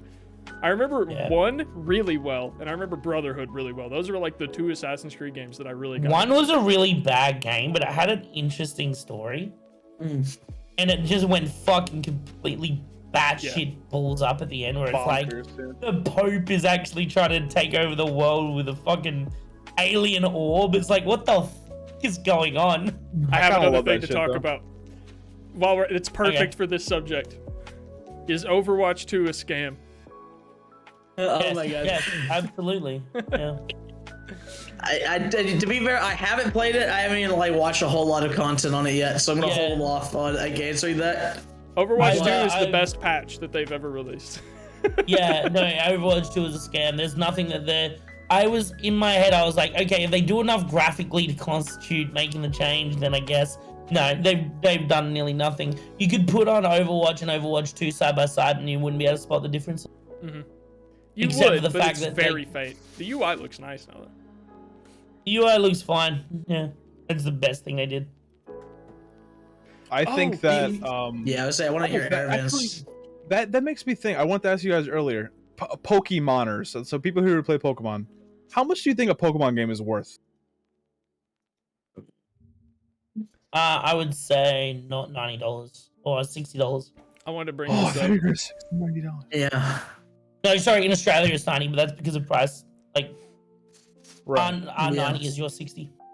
Get the shit out of me. I would say for me it's like $25-30, I would say. You see what I've I'd say 30-40. I'd say 30-40. You can get a lot of content out of it. You really can. It's more than what you'd think. And again, I do not have the nostalgic attachment that a lot of Pokemon fans will. Right. I don't have a problem with the price they charge. However, realistically, I think they're worth less. Yeah. Not because they're bad, just because, like, you know, I don't believe that any console-based game should be the same price as Red Dead 2. You know? That's fair. I don't think the same effort's put into the two games. So I would say that while I don't have a problem paying the price I paid for Pokemon, then I paid any prices. I also would argue that it should be valued at a lesser price. Sure. Also, Debbie, I feel like it's not fair to like look at Overwatch and be like, oh, look at it popping up, because it's like drops fuck everything up whenever it comes that's to entirely like, what I'm Twitch. saying. No one gives a shit to watch it. Everyone just wanted to be in the beta. If people gave a shit to watch it, this number would be higher. This is right now versus when people were trying to get drops to be in the beta. I feel like no one fucking cares. It's right now. It's at 9.1K. This is right now. I just looked this up. That's actually insane. Yeah. And Overwatch 2 is at 3.2. That's actually the funnier thing too, is that so many, like, I feel like the change between Overwatch and Overwatch 2 was so like small that even streamers were still streaming under Overwatch. Is it gonna be free to play? That's been rumored. Everything's so that's what I was going to say. That was my opinion on it. Is people keep saying, is Overwatch a scam? And my rebuttal to that is, with everything that's being said in the industry, it's most likely going to go free to play, and something that's free can't be a scam. Just like I agree. inherently. I agree. If it's free to play, it's not. If it's paid, So then- if you have to pay $20 to $40 for what is available right now, yes, it is a scam. Oh no! From the rumors I heard, it wasn't going to be $20 to $40. It was going to be a $60 price tag. It's going to be the price of a new game. So okay, so the $60 price tag is attached to the single player experience, not the Overwatch 2. Well, that is the game, though. Yeah. Well, okay, but here's the thing: is that okay, you can so- say the same thing about Fortnite and stuff at that point because you had the same exact experience where there's like the online multiplayer attached from the single player that you paid for. So, honestly, at the end of the day, I feel like all people care about is the online multiplayer stuff. Does anyone really care about the single player stuff? Very few people. I know a couple people. Absolutely, I am so hyped. Yeah, for that's that. Really? Definition of scam. I've never heard anyone talk about it until just now, I guess. Like, I've heard people that were like, yeah, it's being added, but it never felt to me like anyone cared. I definitely don't think this $60 price tag is worth it just for the single player, if that's how it comes out. Mhm. And I don't think they do enough in the multiplayer to justify it also being weighed into the cost. If it comes out as $20 to $30, yeah, okay. The single player would probably be worth that. That's fair. I wouldn't call it a scam. If it comes out completely free to play, okay, kudos to you, Blizzard. In fact, I'd say it's the opposite of a scam. That's quite a good deal. If Getting a whole Overwatch free becomes expansion. free, and Overwatch 2 becomes an optional paid thing that gets you better visuals and the single player, that's fine. But if Overwatch stays paid and Overwatch 2 comes out also paid, then I do think it is still only worth it to pay for the story, and you may as well just buy a cheap copy of Overwatch 1. Yeah. I just have no idea where the money's at right now, and that's why I can't really answer these questions. And it's what worries me is how untransparent they're being with it. Yeah, I mean that's I just think- been Blizzard the last ever since the Blitzchung thing. You guys remember that? Yeah. Oh, it's been Yeah. before that. Blizzard basically never releases their true like sub numbers for WoW and things like that. Like a lot of people have to dig into like the amount that servers are accessed in order to kind of like piece together how many people they think are subbed to World of Warcraft, because Blizzard just doesn't talk about that shit. Yeah. And no, they Because, didn't change I the think- days. Well, did they change? I think I have a theory for that. I think Blizzard never wanted to admit that it was dying off. Mhm. World of Warcraft, that is. And likewise, I think I know what I want. I think I know what Blizzard wants to do, and they're waiting to see how much backlash they'd get if they chucked a $60 price tag on this.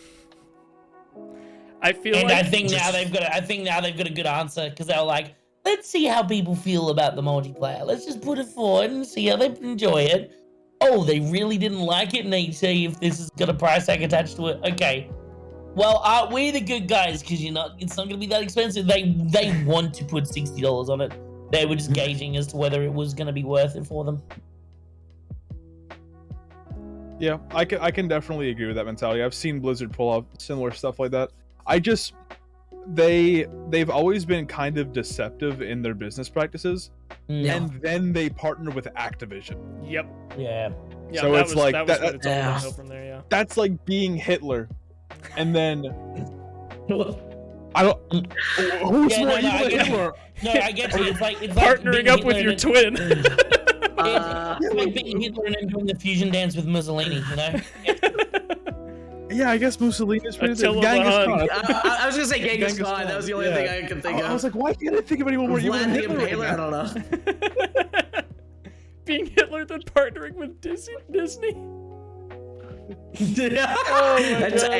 a good comparison. Dude, I like Walt that. was anti-Semitic enough for the both of them. You don't gotta worry about Yeah. Based. Yeah. that. Stop saying base. 100%. You know what's based? Nah, Chunk saying base too much. That's based. I've said it like twice this entire time. What do you mean I said it too much? It's because I look over your chat every like 5 seconds to see ZB say based. Like what am I supposed to do? I'm a puppet. I'm a sheep. Let's see. Any final wrap-up things that we'd like to discuss? Fuck 2K. 2K. Fuck Bidoof. What about you, chat? Nice. Is there anything you think that we should have spoken about but we didn't? We'll give you a second to answer that. I don't know how I didn't even think of Pokemon. Arceus when I was thinking up discussions. I didn't think about Pokemon as a whole, honestly, for some reason. I just completely glossed over it. Doesn't really exist. I kind of want to talk about what did someone said something earlier that made me mad instantaneously. Was it Junk yeah, talking Grib, about I actually showed that on this stream. Bookman. Oh, Bookman scan. Wait, was it? Bootman's a bit No, of it a wasn't. troll. I don't know. Someone said something along the lines of like I said, if it's free, it's not a scam, and someone said they don't agree. I think. Oh, I Not think sure where that Advi was. might have said that. I think Advi said, I disagree, but I can see why you would say that. Like, why disagree though? Well, okay, so let's just immediately what comes to my mind is let's think back to our conversation that we had about Raid Shadow Legends. That game is Right. free, but basically everything about it is a scam.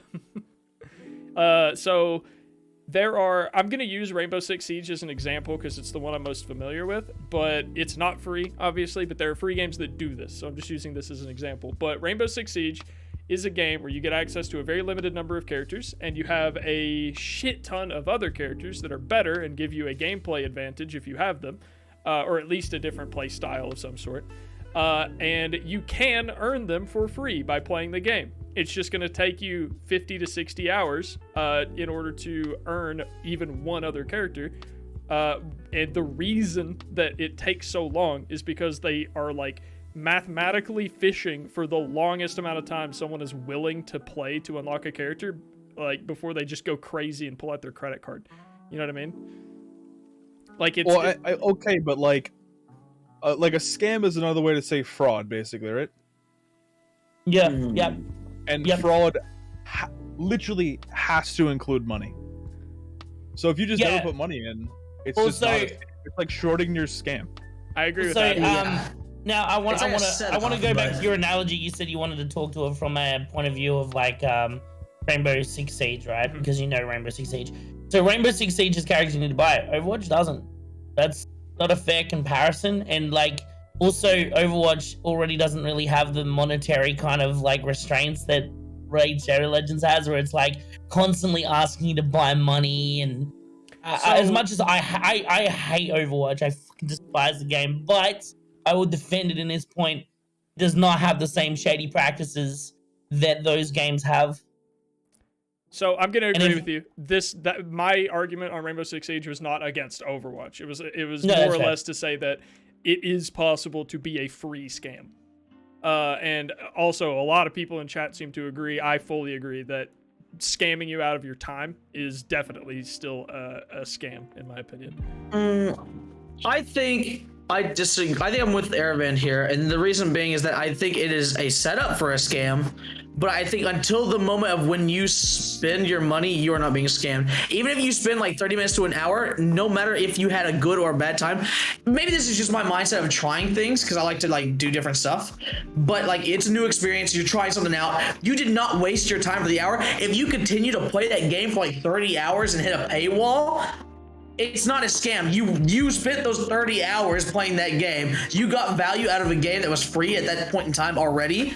There's no way to say that that's a scam at that point. That's also just your fault for going that deep. You wouldn't watch a commercial and say it's a scam. Like you watched the commercial. Like even though there was Yeah, no you have money the choice involved. not to. You have the choice not to. Yeah. And It's at a the end of the setup, day, but- even if you do put time into something that ended up wasting your time, like you didn't know it was going to waste your time, so you gained experience there. Yeah. And it's like there's not to mention scam is like specifically oriented around fraud, and fraud is money. Also, yeah, no, and to further your point as well, right? What is money, right? Money is the trade of time for currency, which can then be used to purchase goods, right? The only way to really get money is to expend time doing a service that in turn gets you paid. Now, if you Or a scam. were to... no, working is a scam. I agree. Says me, the full-time streamer. So if you were to get scammed out of money, they're taking the thing that you traded for, like time for, right? Now, just like losing time, like I wouldn't say if the train ran late, I was scammed. You know, it was sure I wasted 5 minutes of my day, but I wasn't scammed out of it because the intention was to get on the train and stuff like that. However, if I paid $5 for a ticket and then the train never arrived, yes, I was scammed. 100%. That's the difference. That's like the monetary value. Oh, okay. So this is just me because we just, for some reason probably say that the equivalence of like money is your exchange for time that you spent like working or whatever, right? So in that case, do we think pay to win is fair? Because you have all these kids that are playing and they have all the extra time that they can sink into the game to play, but the people who don't have that time but are paying money to catch up and get ahead, or is it just equal playing ground then? That's the question. No. It's a great equalizer. I think That's how they justify it. paying to get rid of a I'm sure grind that's how they justify it, but like paying to get rid of a grind is way different than like what you were talking about with 2K, where you can buy an objectively better person. yeah, that's fair. That's why I think Buy I also XP wouldn't boost have is not a nearly bad as thing, much but of a problem with Genshin if it weren't for the constellation system. Because no matter how much I played Genshin, I know that I'm not going to get 8 versions of every single character so that I can compete with someone who dumps in 2000. It's but only 7. It's only 7. You only need to pay excuse me, 7 of every $1,800 color. to $2,400. That's it. That's all you need to pay. Being dramatic, Debbie. I was gonna follow that up with, and I know that that's not multiplayer, so it's not necessarily pay to win, but I think that's a good example. Yeah, Yeah, like that's fair. actually, literally, no one likes the constellation system. That is the one thing that pisses everyone off. Yeah. Because it's like you already have to be lucky enough to get one of the character. Do that 6 more times. Good luck, idiot. Yeah. What the fuck? Yeah.